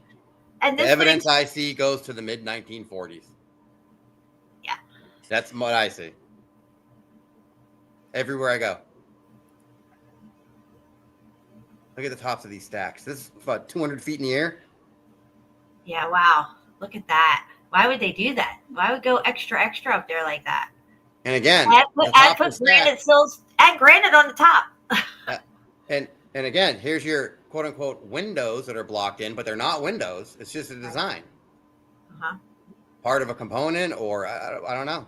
When they design these components that way, it has a special function that we're still learning about and trying to figure out. But you can make a microchip and make a few little changes to it, and now it becomes a different type of microchip processing situation. Yeah. Wow. Last little bit before it Is turned that a granite. feather wedge over there? Of course it is. Of course. There's the little ones right there. Yeah. Again, whoever's doing this patchwork, fired. You're missing spots. And you're putting some in crooked. Whoever did that patchwork is not welcome on my job site. I can tell you that. Right next to feather and wedge. See, because it's brick. It's not feather and wedge.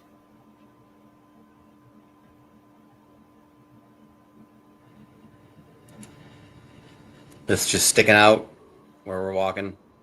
Oh, yeah. You see that everywhere, even in the cemeteries, just like that. I would think I was in a cemetery around here if I saw that. What the hell is this stuff? Okay. Oh, love Patrick, it. here we go. So we're going to follow those mounds down to the end. And we know they're not mounds because I'm going to prove it at the end. We find the openings to the tunnels, the beginnings. And we also find very, very heavy duty I-beams that are dissolving into the granite. Watch. Look at there's an I-beam. That's an I-beam. Look at the bottom of it. Melted as fuck. Right over everything. Look at this. Wow. That is crazy. That's a good pick, man. Yeah, the way it's squished out and over everything. Yeah. It's dissolved. It's dissolving. Yeah. Yep. It's becoming so malleable, it's getting squished. Yep. It's also transitioning. I think a lot of the metal is just disappeared in the event too. Look at the top of the I-beam and then go back and look at the bottom of the I-beam again. You can see how warped out and stretched out the bottom is compared to what the top of it looks like. See? Look at that. Gone. And look at the bottom of it, the expansion and the colorization. Yeah. Of it transitioning down below. How it bleeds into to the left side there in that cooked out block. It's just disappearing. It's being chewed up by the event. And we've brought home a few bricks that have, that are magnetized. Yep. Hold that pick, man. Right on. Thanks. It would have to be a really extreme heat. Now you're talking about I-beams here. You're talking 3,000 degrees at least. Yep. Hey, give me 30 seconds. Hold on. Okay. Yeah, that's a brilliant pick right there. Yeah. You're seeing it go megalithic at the bottom, but you're also seeing the obvious I-beam, like Curtis is pointing out there. It's going granite on your right and your left. See that? It's going the transition and all that. Yeah.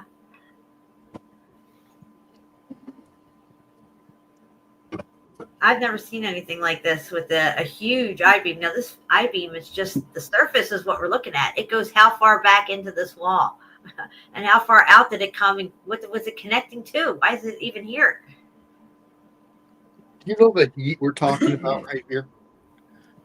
I mean, think of a foundry and molten metal, okay? This thing was melting. You're talking about melting metal.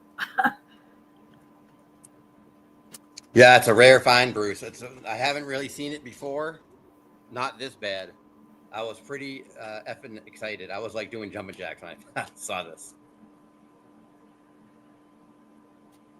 wow. Whoa. Look at the crystallization forming in that brick to the right. Oh my God. A lot of heat. There's a lot of heat. A regular fire would not do that. And then it clearly doesn't look like there was a fire around it. This is like an extreme plasma energy heat right here.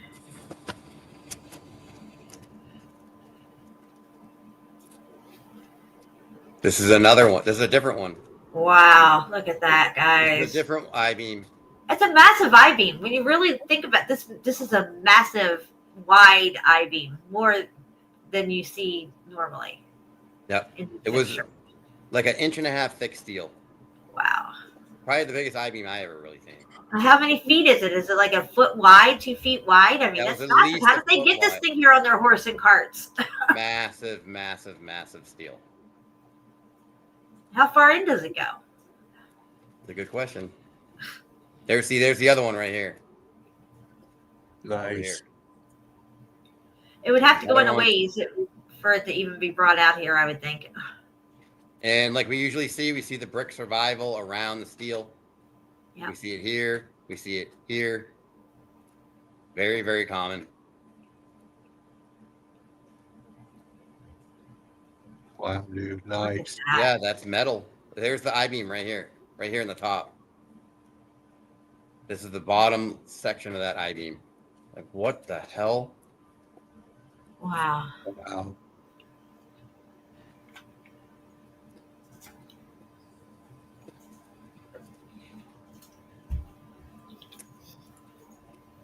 Oh my gosh, Curtis. Here's another one. This is a third one. This is a third one. I Look at the right love side of this it, one. dude. Look That's at this fucking one. brilliant shit right here. What is that there? Is this like the I-beam, like it's other part to it coming out? Crazy, huh? Yeah, these are pretty awesome to find. So that piece must have broke off. It had to go all the way across then. Whatever this thing is, it was going Yeah. all the way across to the other side. 100%. That's a really good one. There you go. Oh boy, here we go.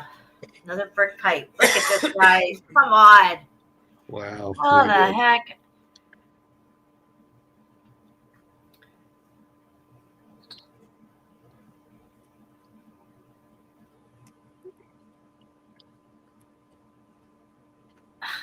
That's crazy.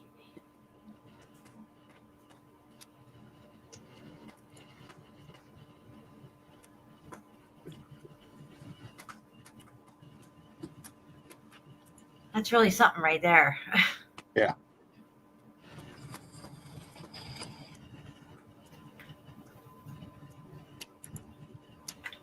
Look at that. Wow. Curtis, I That's a don't brilliant see pick, why. dude. That's really good. Yeah. Patchwork at its finest.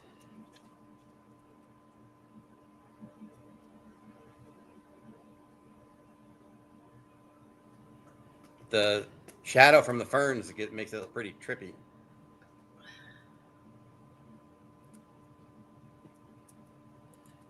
Okay, here's the end of those mounds. You can see the mound up here. Okay. Here's the end of them.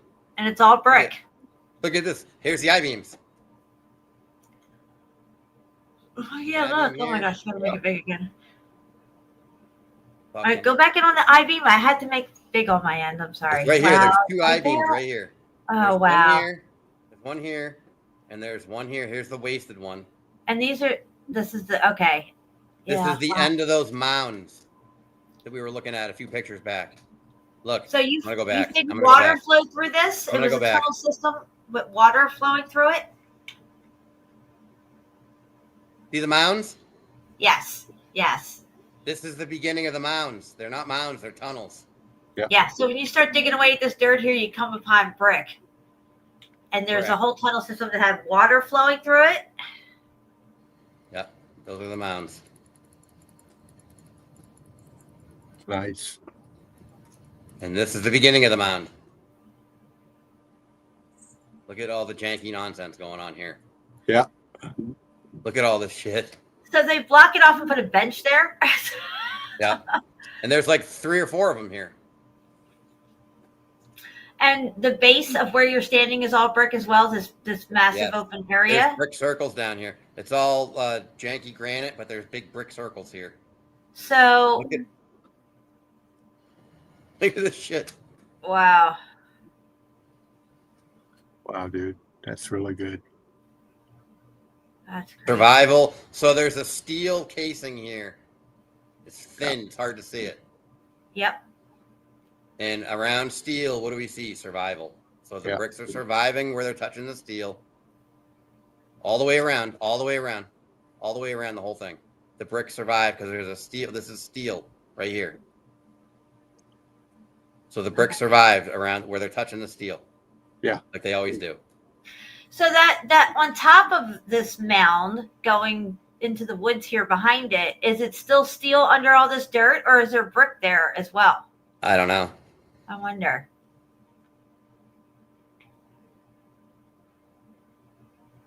Frickin' janky ass mess right there. I wonder what they were using this for. Something was flowing into this area. Wow. Look, there's a tunnel here. Yeah. Tunnel here. I think there were 3 of them. Look how muffed up that wall is right there. It's all melting over itself. Wow. This is the other tunnel. Wow, man. Blocked off. And now it's a bus stop. Either that or they might have been using the tunnels for storage. I don't know. Storage tunnels.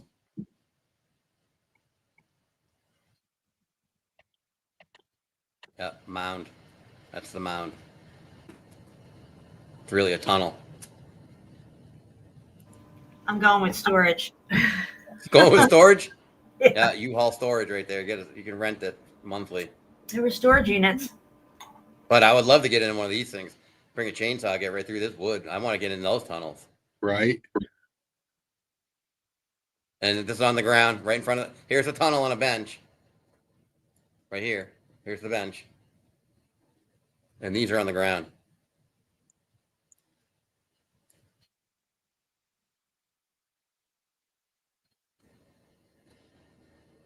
With a manhole cover on it. No. Or a drain cover. Look at that. Wow. But look what it's attached to. Look, go to the left towards the backside. See how that straight line forms? There's that brick back there forming the front. There was another circle. There was another circle. Oh, yeah, right here. There is, right here. Right here. Yeah, you can see the edge of it. Yeah. Yeah. There was a couple of these. That's they threw it fucking together wild. they threw it together with donkeys and wooden carts. And that grate right there is proving they dug it out. Threw it together. That's brilliant. Look at these granite blocks. They just put this radius on here, no problem. Total nonsense.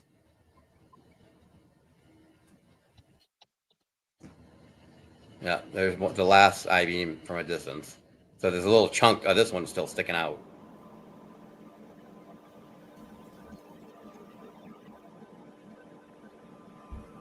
Fucking crazy.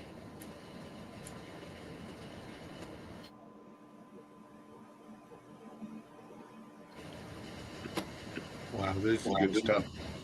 Thanks. We don't mess around in Lowell. That's We've been right. to Lowell many times. Jennifer came out with us one day in Lowell in a snowstorm. Yeah, and gosh, I'm blown away every time that you show your little stuff and the canals, the tunnels, the overall jankiness of these lock systems. It's so much. It's overwhelming. And the best part is, I say it every time. My disclaimer is, I was born in Lowell, Mass. I was born here. He was born into the melt. I was born into the melt. It's fucking wall. Their whole narrative on who came over here and settled the lands over here and started, building their little towns and townships and stuff is all BS narratives. There's no pilgrims and all this other stuff.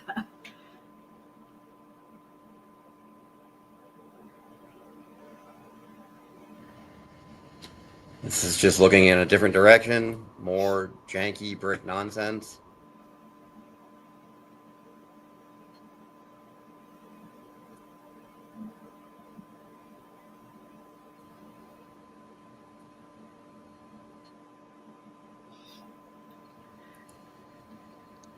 Okay, I think Curtis's best bet would be to pry open one of those manhole covers and go down into the tunnel that way instead of breaking open one of these ones. Because if I do have a we, manhole cover hook. yeah, we don't want to break and enter. We want to lift and enter.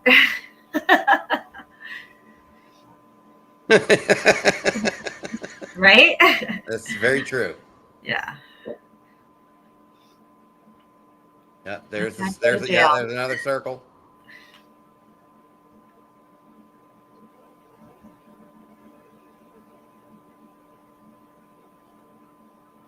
Oh, I didn't know that happened there, Mr. Pants on the Ground, but I feel you. I've done that to people in the past and by accident in other people's chats and stuff. It happens. 3 tunnels. 1, 2, 3. Boom, baby. Maybe even 4. Looks like there's another one could down be there. more. Crazy, huh? I just want to know what the hell was coming in and out of these tunnels. What were they for? Me too. And now it's a bus stop. Now it's a bus stop. Yeah, look at the steel. Stopped here. See the steel? Yeah. Oh, yeah. Is that patinaed? It looks patinaed. This stuff was built to last, obviously. Our stuff, not built to last.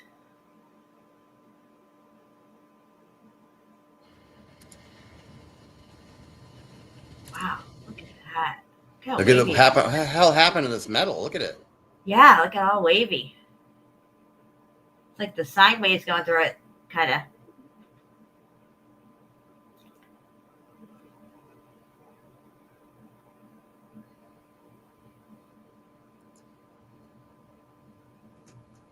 That's wow. Pretty heavy duty steel. Yeah, it's bent like butter. Yeah, it is. It's bent like no problem.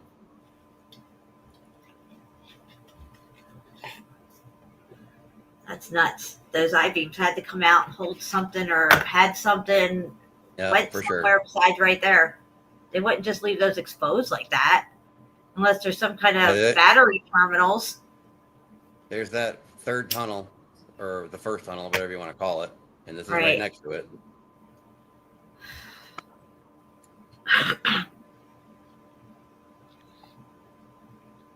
Nice. Another circle here. Yeah, right here. With a drain in the middle. And that's your way in. Yeah, that is the way in. Yep. Well, next time.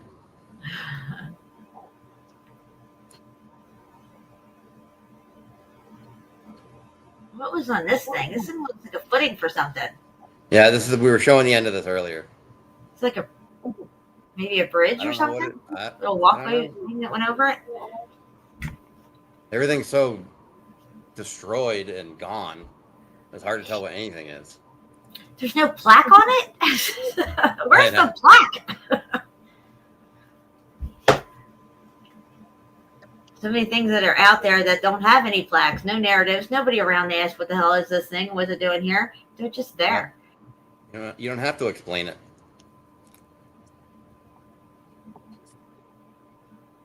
Wow. Look at that. That was the 3-hole bricks right there. Yeah. There's the mound from the top.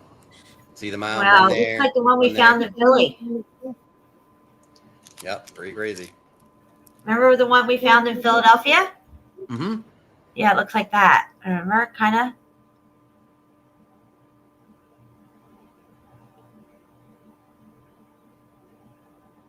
Yep.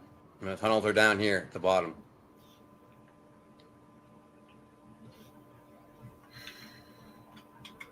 There's a plaque of knowledge for you.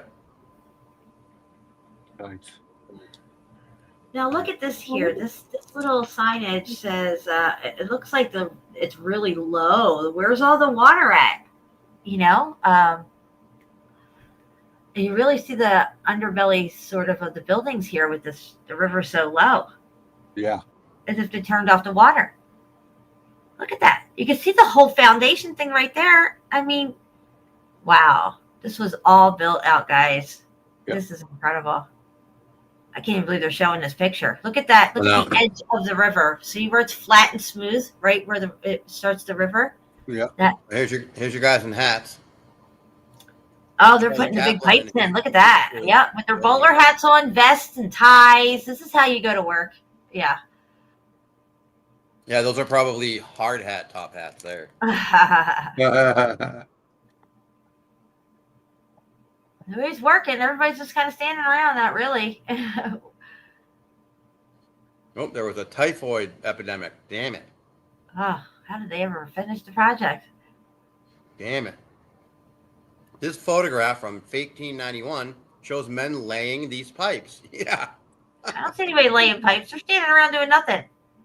There's pipe laying there. That's about They're it. blaming something. They're using this fake typhoid epidemic. Yeah. As part of the narrative. But if you look at the base of the river, you can see those flat spots where that run along it there. See how flat it is on that one side of the river? It's angled flat like a covering. See it? Oh, yeah. Yeah. Right where your Look at curtains this go. freaking mess. Look at this mess. Exactly. This Now, building you're is not like- going to build your building like that, okay? building And the is water pretty- had to not be there for them to put all this in. This building is Crazy. supposedly pretty new at this point. It can't be new. It doesn't even. There's no windows. Is there windows in this thing? They look like they're all bricked up.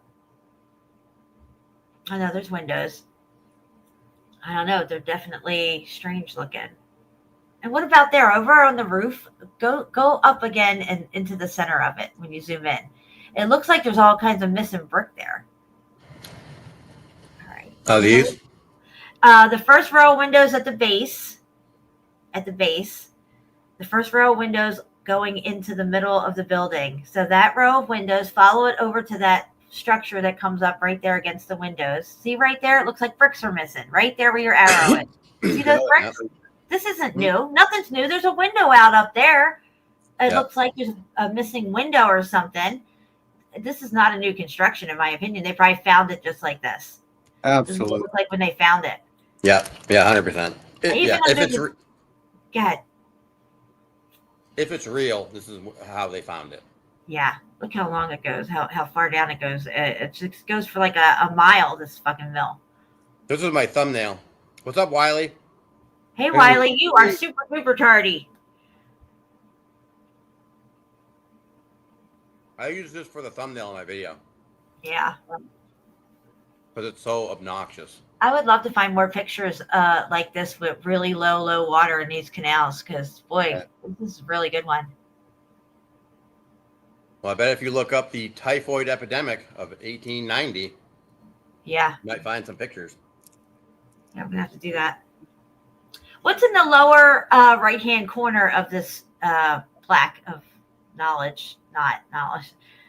What is that there? It looks like something right there. I don't understand what all that is. That's weird looking. Good question. What is that? That's Well, part of a building or something? Or is it part of the picture? I don't know. It looks like a piece of a building. Like, what is that? That is a good question. It's in the melt, but yet it looks like an interior piece of a wall of a building. I don't know. That's really strange. But that, again, will tell me right there, just seeing that, whatever that broke up piece is that they're finding this. It's not new. It looks like it broke up molding. Yes. It even looks like it has a word up there, like link or something. L-I-N-K. I don't know what that is. That's really weird. What's it say down there? Historical Society? Yeah. I don't know. That's a good question. Because it's intermingled with the picture, so. Yeah. Is it the picture? Is it the part? I don't even know. But if you go to the center part where I just told you to look at those bricks, right? Scroll in on that and go to the base of where those bricks are, right? Go to the very base and look at the tower thing right there, right there. What is all that? Yeah. Yeah. those two flap looking things or whatever they are, is that part of the wall? Does it go under? I mean, does it go in? I don't know, but this is janky as fuck, and they're just finding this thing. That's the storage area down there. Storage, Yeah. storage. Right here, storage. I mean, how many fucking bricks does it take to make something like this? It goes on for a mile. It just keeps going. It's crazy.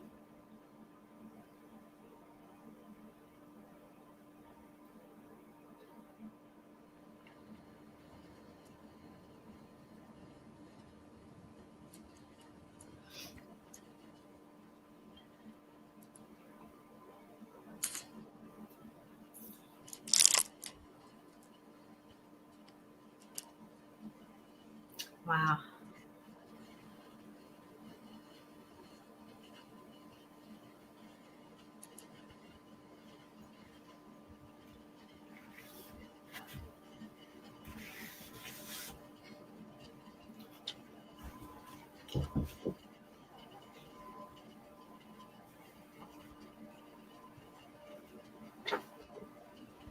I did that for size comparison. Pretty massive chain link. Oh, yeah.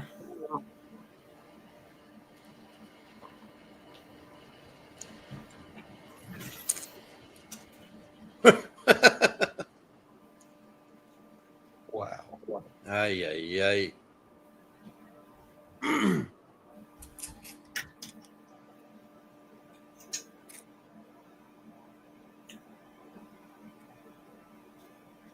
lot of grooves in it. See all the grooves? Yep. Grooves.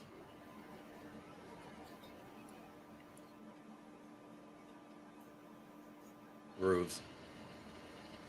It's groovy. It is pretty groovy.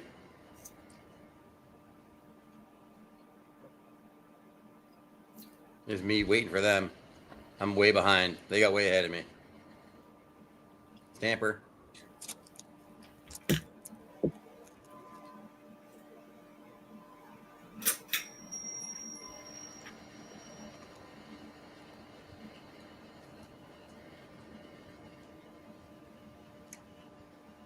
Got a little hot.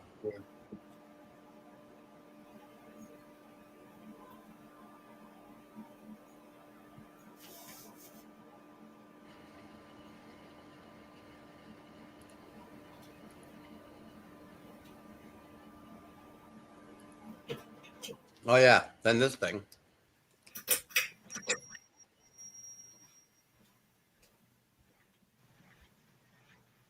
Oh, yeah. This thing is crazy.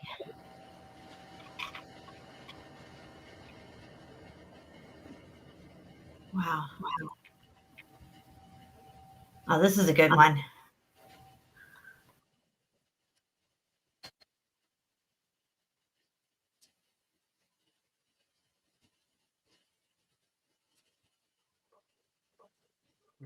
All the same thing.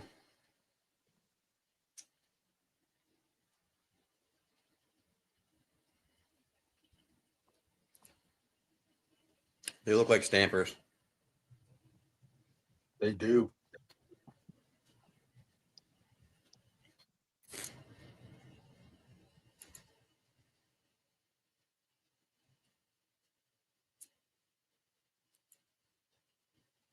Big, huge grooves. Holes everywhere.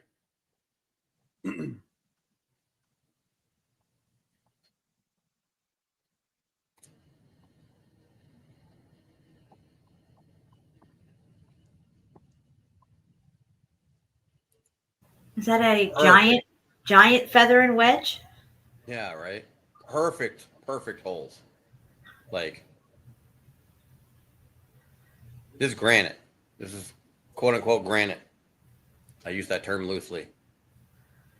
You know how smooth it is. Wow.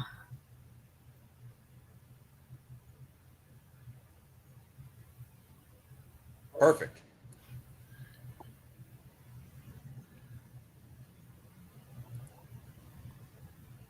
Oh, wow. Look at that one. That's cool. Oh, it's a star B. See the stamp? See the star? Oh, yeah. I see it. There's a B here. I have seen many other. I used to have a couple of star bees.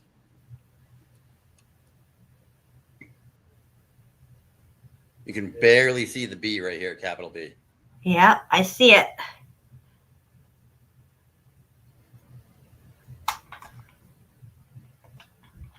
Okay, now I'm looking up into one of these towers.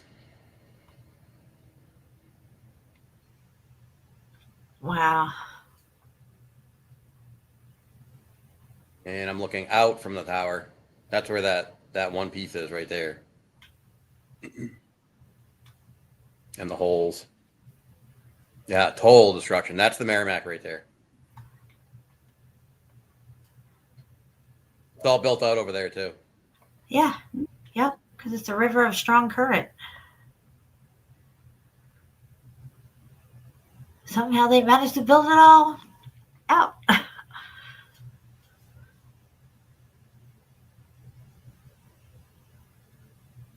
Like, what is going on here? Wow.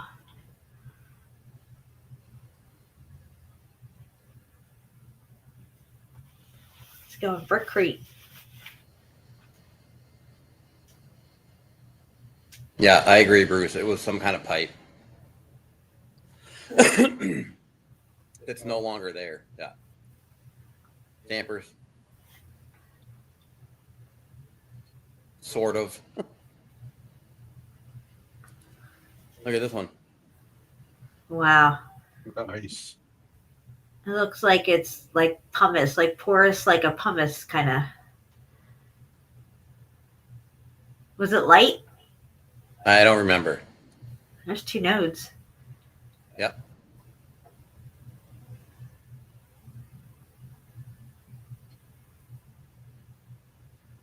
This freaking mess.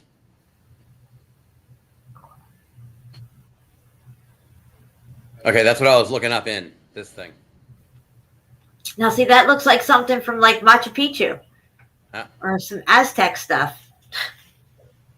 I crawled right up in there and looked up. That's what. That's awesome. So that hole right there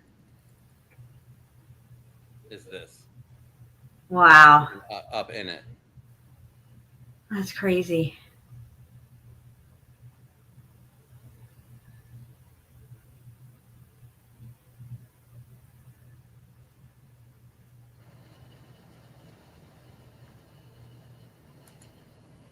Oh, and then we found this. Leaning against it. How'd that get there? Ah, man, somebody dropped their... Oh, they can't say they're sedimentary layers. Somebody dropped their bricks. Somebody dropped a whole brick wall. Damn it.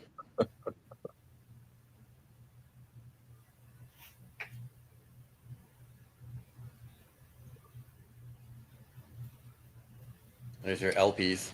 Oh, yeah, look at that. Wow.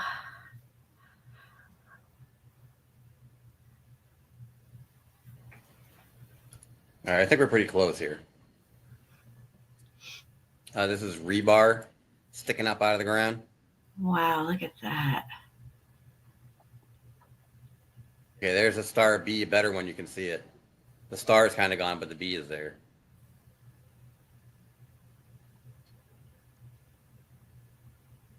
Okay, now you can see it. Oh, yeah, look at that. Yep. I used to have a few of those. This one was really cool. Stamper.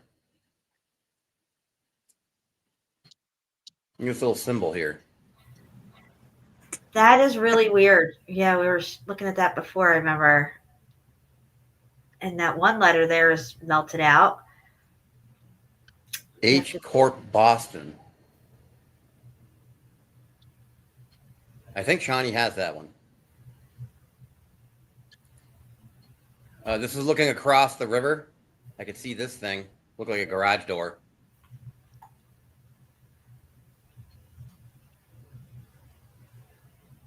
See it, this is across the river. Look, underneath this building. There's an entrance right here. It does look like a garage door. You can just barely see it. The foliage definitely works to their advantage.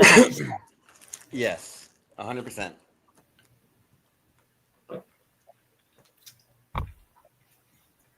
More melted nonsense.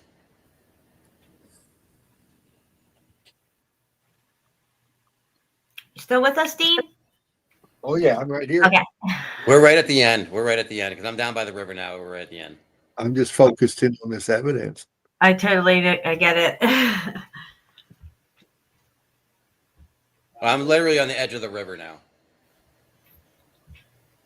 Oh, there's the SNH. Oh, nice.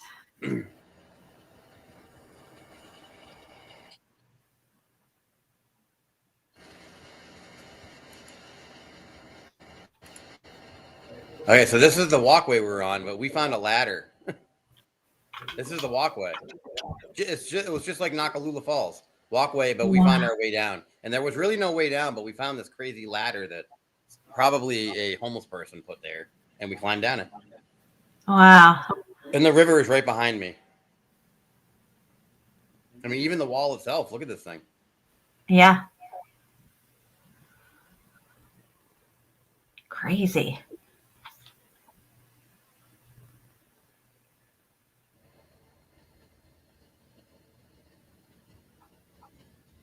So the river can get that high and come up to that wall? I don't know. I don't know if it gets that high.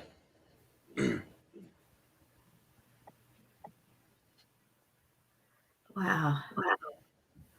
Yeah, this is that hole right there. I stuck my head in. Oh, no, wait. It's somewhere around there.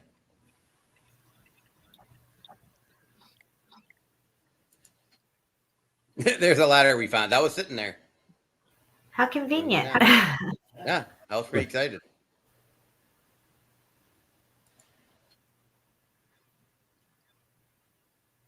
Oh, there's that stamper.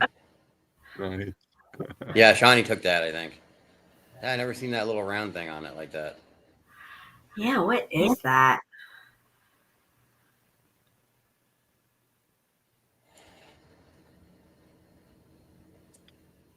Janky freaking mess.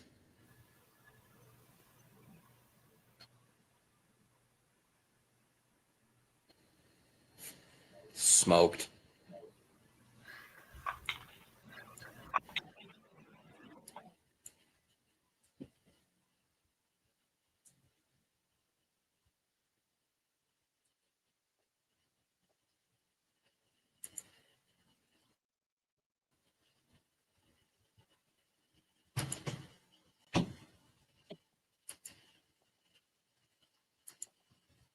Yeah, this is the walkway.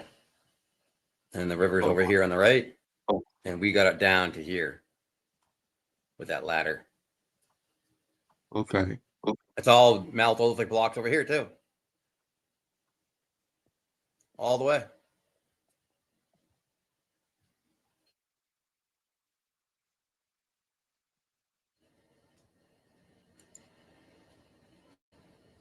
Big pile of mortar.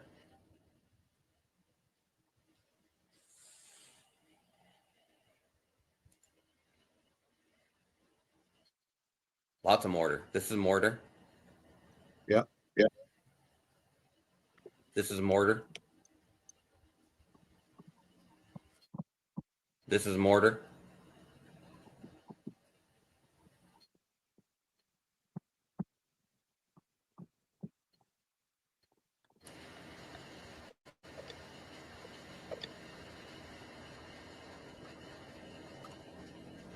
Transitioning. A little bit of mortar left.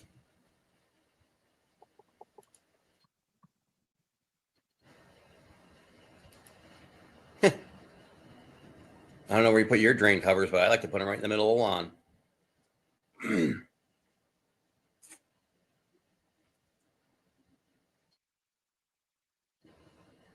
That's one of those old world ones. Yeah, that's right. That's the ones we want to be lifting. In fact, we might have lifted this. I think I might have lifted this one. Did you go down in? I'm pretty sure we lifted that cover. I'm pretty sure we lifted that cover. But look at that. Look how intense that is. Yeah, that's chunky. Thick steel. Look where it is in the middle of the lawn. Now you lifted this one. Do you remember what was down there? Look where it is. I remember it was pretty stinky. Oh, okay. Connie got footage of it was the usual where I lift it and he takes pictures. I never get to see. I always have to be the lifter. Was it really heavy like the one at the fort? Oh yeah. Look how thick the steel is. Yeah. Yeah, we definitely lifted that one. Oh yeah, because we've been here before to this location, and I love this plaque of knowledge, the Nelson Mandela Overlook. Is he from Lowell? Yeah. I'm just trying to. Yeah, we have like 10 pictures left. What is that? What are those for? Old world connectors for something. Wow. Something old world.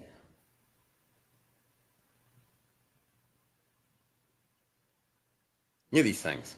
Yeah. I mean, what?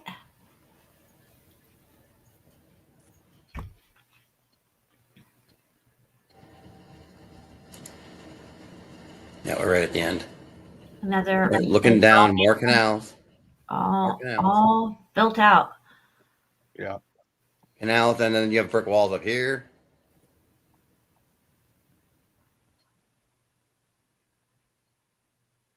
Look at it. Look at it. Just never ending. This was, I took a picture of this because this, you look at the wasted I-beams and structure down here. It's in the water. Yeah, it goes all the way down through the river. Look, you can see it. Follow this I-beam. Yep. Goes into the water. They just left it. Yeah. But up here, it's structure that collapsed and they left it. Yep. Yep. And then never mind that. Look how both sides, look how long it goes. So this canal is not for boats or anything. It is for water control for cooling the motherboard components, which these mills would be. I agree 100%. But I thought it was fascinating. They just leave this. Look at this I-beam is bent. Look at this. Yeah. What did that? I mean, geez, they just left it there.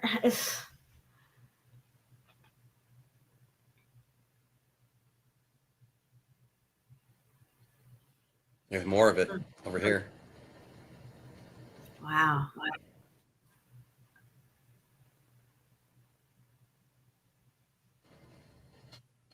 Ooh, oh, look at that.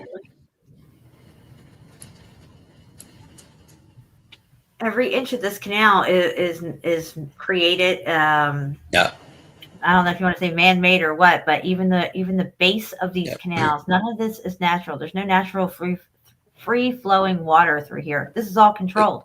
This is a lock. 2 doors. That's 2 gates that open and close. Yeah. Wow. See him? Look at that. Wow. Unbelievable.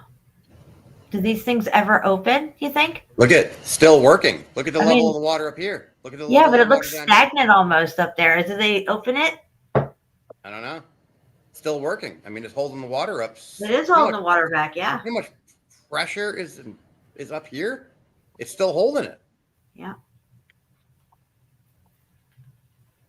We see locks everywhere in Lowell. They're everywhere. Everywhere. Look at the gears on the sides holding them. I mean, it's crazy look at steel. Crazy steel. Holding these doors. It's crazy. Yeah, still holding the water back. Oh, there's one of the water gauges. Oh, yeah, look at that. Wow, it's even melty looking at the bottom there. Like the rest of the wall. It's kind of like disintegrating into it.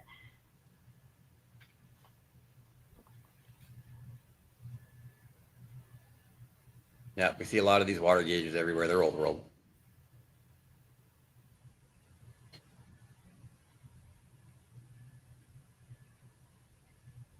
Yeah, we're right at the end. This is one of my favorite buildings. Oh, look at that. Yeah, that's really good. Yep. Make that make sense.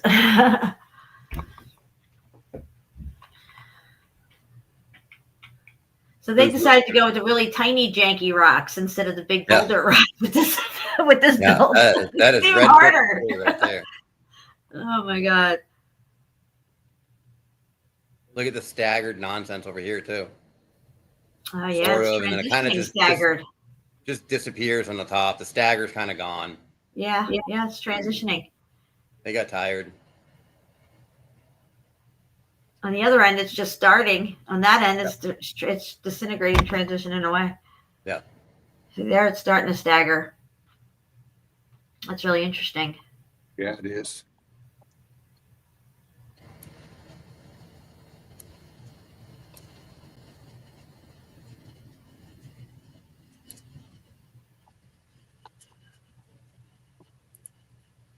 And then a couple on the street. Yeah, that's a good one, Curtis. I like how you can see it ghosting out there on the side. Yep, right here.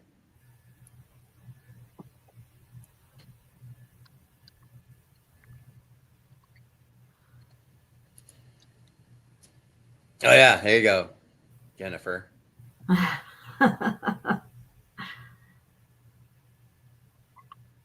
Oh, you'll love to see it. Look at that, guys.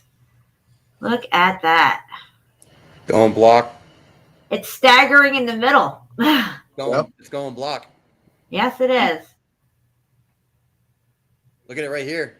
Fizzling. Oh, right right there. There's a transition point. That's really, really good evidence right there. Boom, baby. Fizzling there, fizzling here.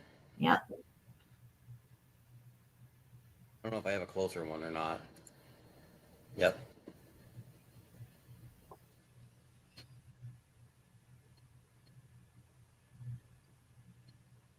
Wow. Bricks going cinder.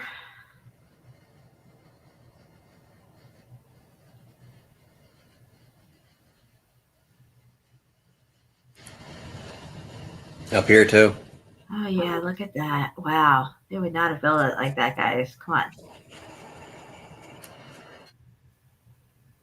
We're still living in and utilizing these old world buildings.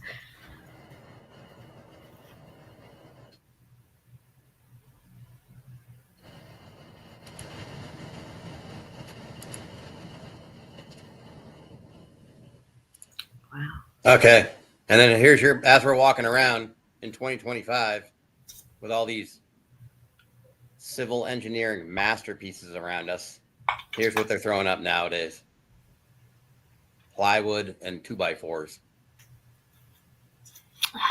Clearly not meant to last. Absolute garbage. Like John Levi would say, toothpicks and staples. Yeah, absolute junk. So with these all around it. And they're throwing this up.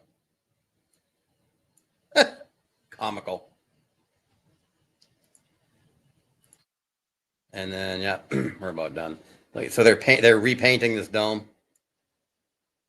They were up there with a lift painting it.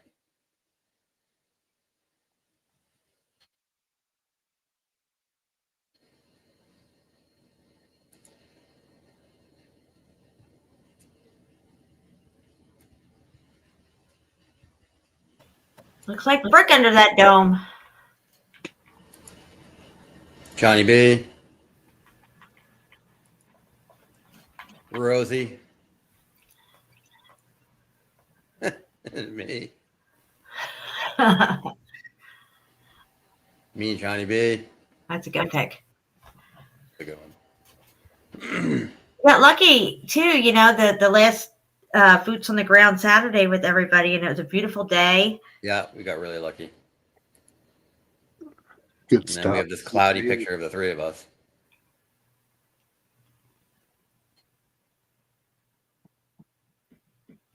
And then, oh yeah, I wanted to plug. So Monday night, don't forget everybody, we're doing a live stream with Mark Galot on Mark's channel.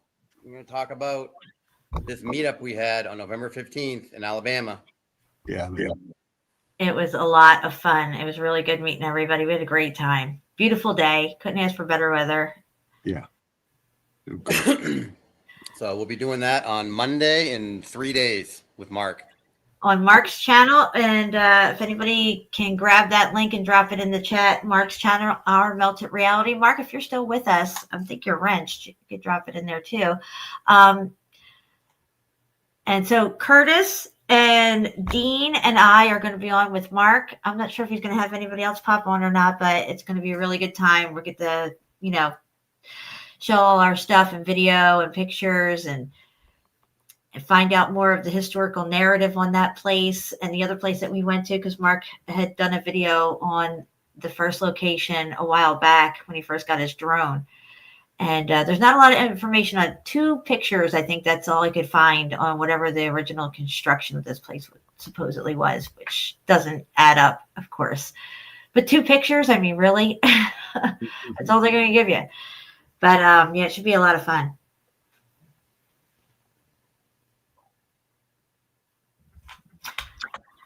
All right, that's all of that. All right. Well, I'm going to remove your screen share. Let me see here. Are we back on stage here? What are we doing? Oh boy, I don't know how this works. I can leave it. I don't know. I removed your screen share. I think you have to come out of screen share. Did you come out of your? I just did. Okay, so I don't know how I get us back on stage. What do I do? Fervent heat? I don't know, man. Just start clicking on things. Hold on. Oh, there we go. That's me. I have to click back on the, let's see, this one here. There we go. I got it. It's all this new stuff. It used to automatically just come off a screen share and we'd be back on screen, but clearly not anymore. That's good stuff, both of you. Thanks. This was fun. Yeah, I had a good time. That was fun. I'm freaking tired. Right? We've been going 5 hours and 15 minutes. Holy crap. I know. That was fun. Oh, Wiley, thank you so much for dropping that link for Our Melted Realities channel. Make sure you guys sub and bell. Make sure your notifications are on and try to make it to that live stream. We have a lot of stuff to talk about. It's going to be a lot of fun. I think it's going to go for like 2.5 hours. That's about it. So try not to miss it if you can. And if you can't get there, I'm sure you can watch it later on at some point. We are discussing doing a meetup in 2026 here in Alabama at Mount Cheaha, probably in April or May. I'm not sure which month yet. I'm just starting to mull over the whole idea and doing it probably for a weekend event. But as we get that figured out, we'll have more details and really start promoting it. But yeah, we're definitely going to look into getting together and getting as many people together as we can for this, because there's people that wanted to come to this event that weren't able to make it for various reasons and stuff, and really wanted to be there. So it'd be a lot of fun if we have enough time to, save up money and people make the arrangements that they got to make. We can make this happen. I think we'll have a good time. Yeah. Yep. Mark was at the last meetup that I had up there. That was 2023, and it was the very first Meltology 101 meetup on Mount Cheaha. So this will be officially the second one that we're having. Nice. I wanted to do it. Yeah, I wanted to do it annually, but there's just too much going on in my life the last 2 years to facilitate that. So we're going to get it done in 2026 for sure. And so, yeah, well, thanks, guys. I appreciate it. Dean, thank you so much for all your help and hanging out with us and all the boots on the ground that we're doing all together, the 3 of us now. It's so much fun being out with you guys. Curtis, thank you so much for your amazing pictures. I know you're tired, and it was a great presentation. I really appreciate it. Of course. Thank you. Yeah. Awesome evidence. Meltological is saying meltological. That's Bruce. Setnik says, thank you guys always. Super pics. Nice. Patrick, thanks for coming and hanging out with us. Thank you for keeping an open mind to some things that I may disagree with or may not. At the end of the day, you have to have an open mind, because evidence is going to come your way will make you have to reconsider some stuff. And if you don't have an open mind, then you get stuck in that mindset. Like some people are still stuck in the mud. or whatever. You know, you got to move forward with the evidence and go where it takes you. And, you know, if something doesn't fit anymore, then you take it out and put in what does fit, because you have to make it make sense. You know, you can't tell me that these mountains are sleeping giants, because then you have to factor in giants of that size and that magnitude within our realm and what that would entail and make that make sense. And you can't. There's not enough evidence for it. So, you know, this type of stuff. Anyway, like I always say, let it not be said that we stood by and did nothing. And make sure everybody is subbed and belled to KURTIS47 and SUPERTAMP65 Dino. Love you all. Thank you so much. I love you guys too. All right, guys, we're going to get out of here. I'm not doing a song tonight. We're already at 5 hours and 18 minutes. We're just going to get on out of here, and we will see you on the next one. See you later.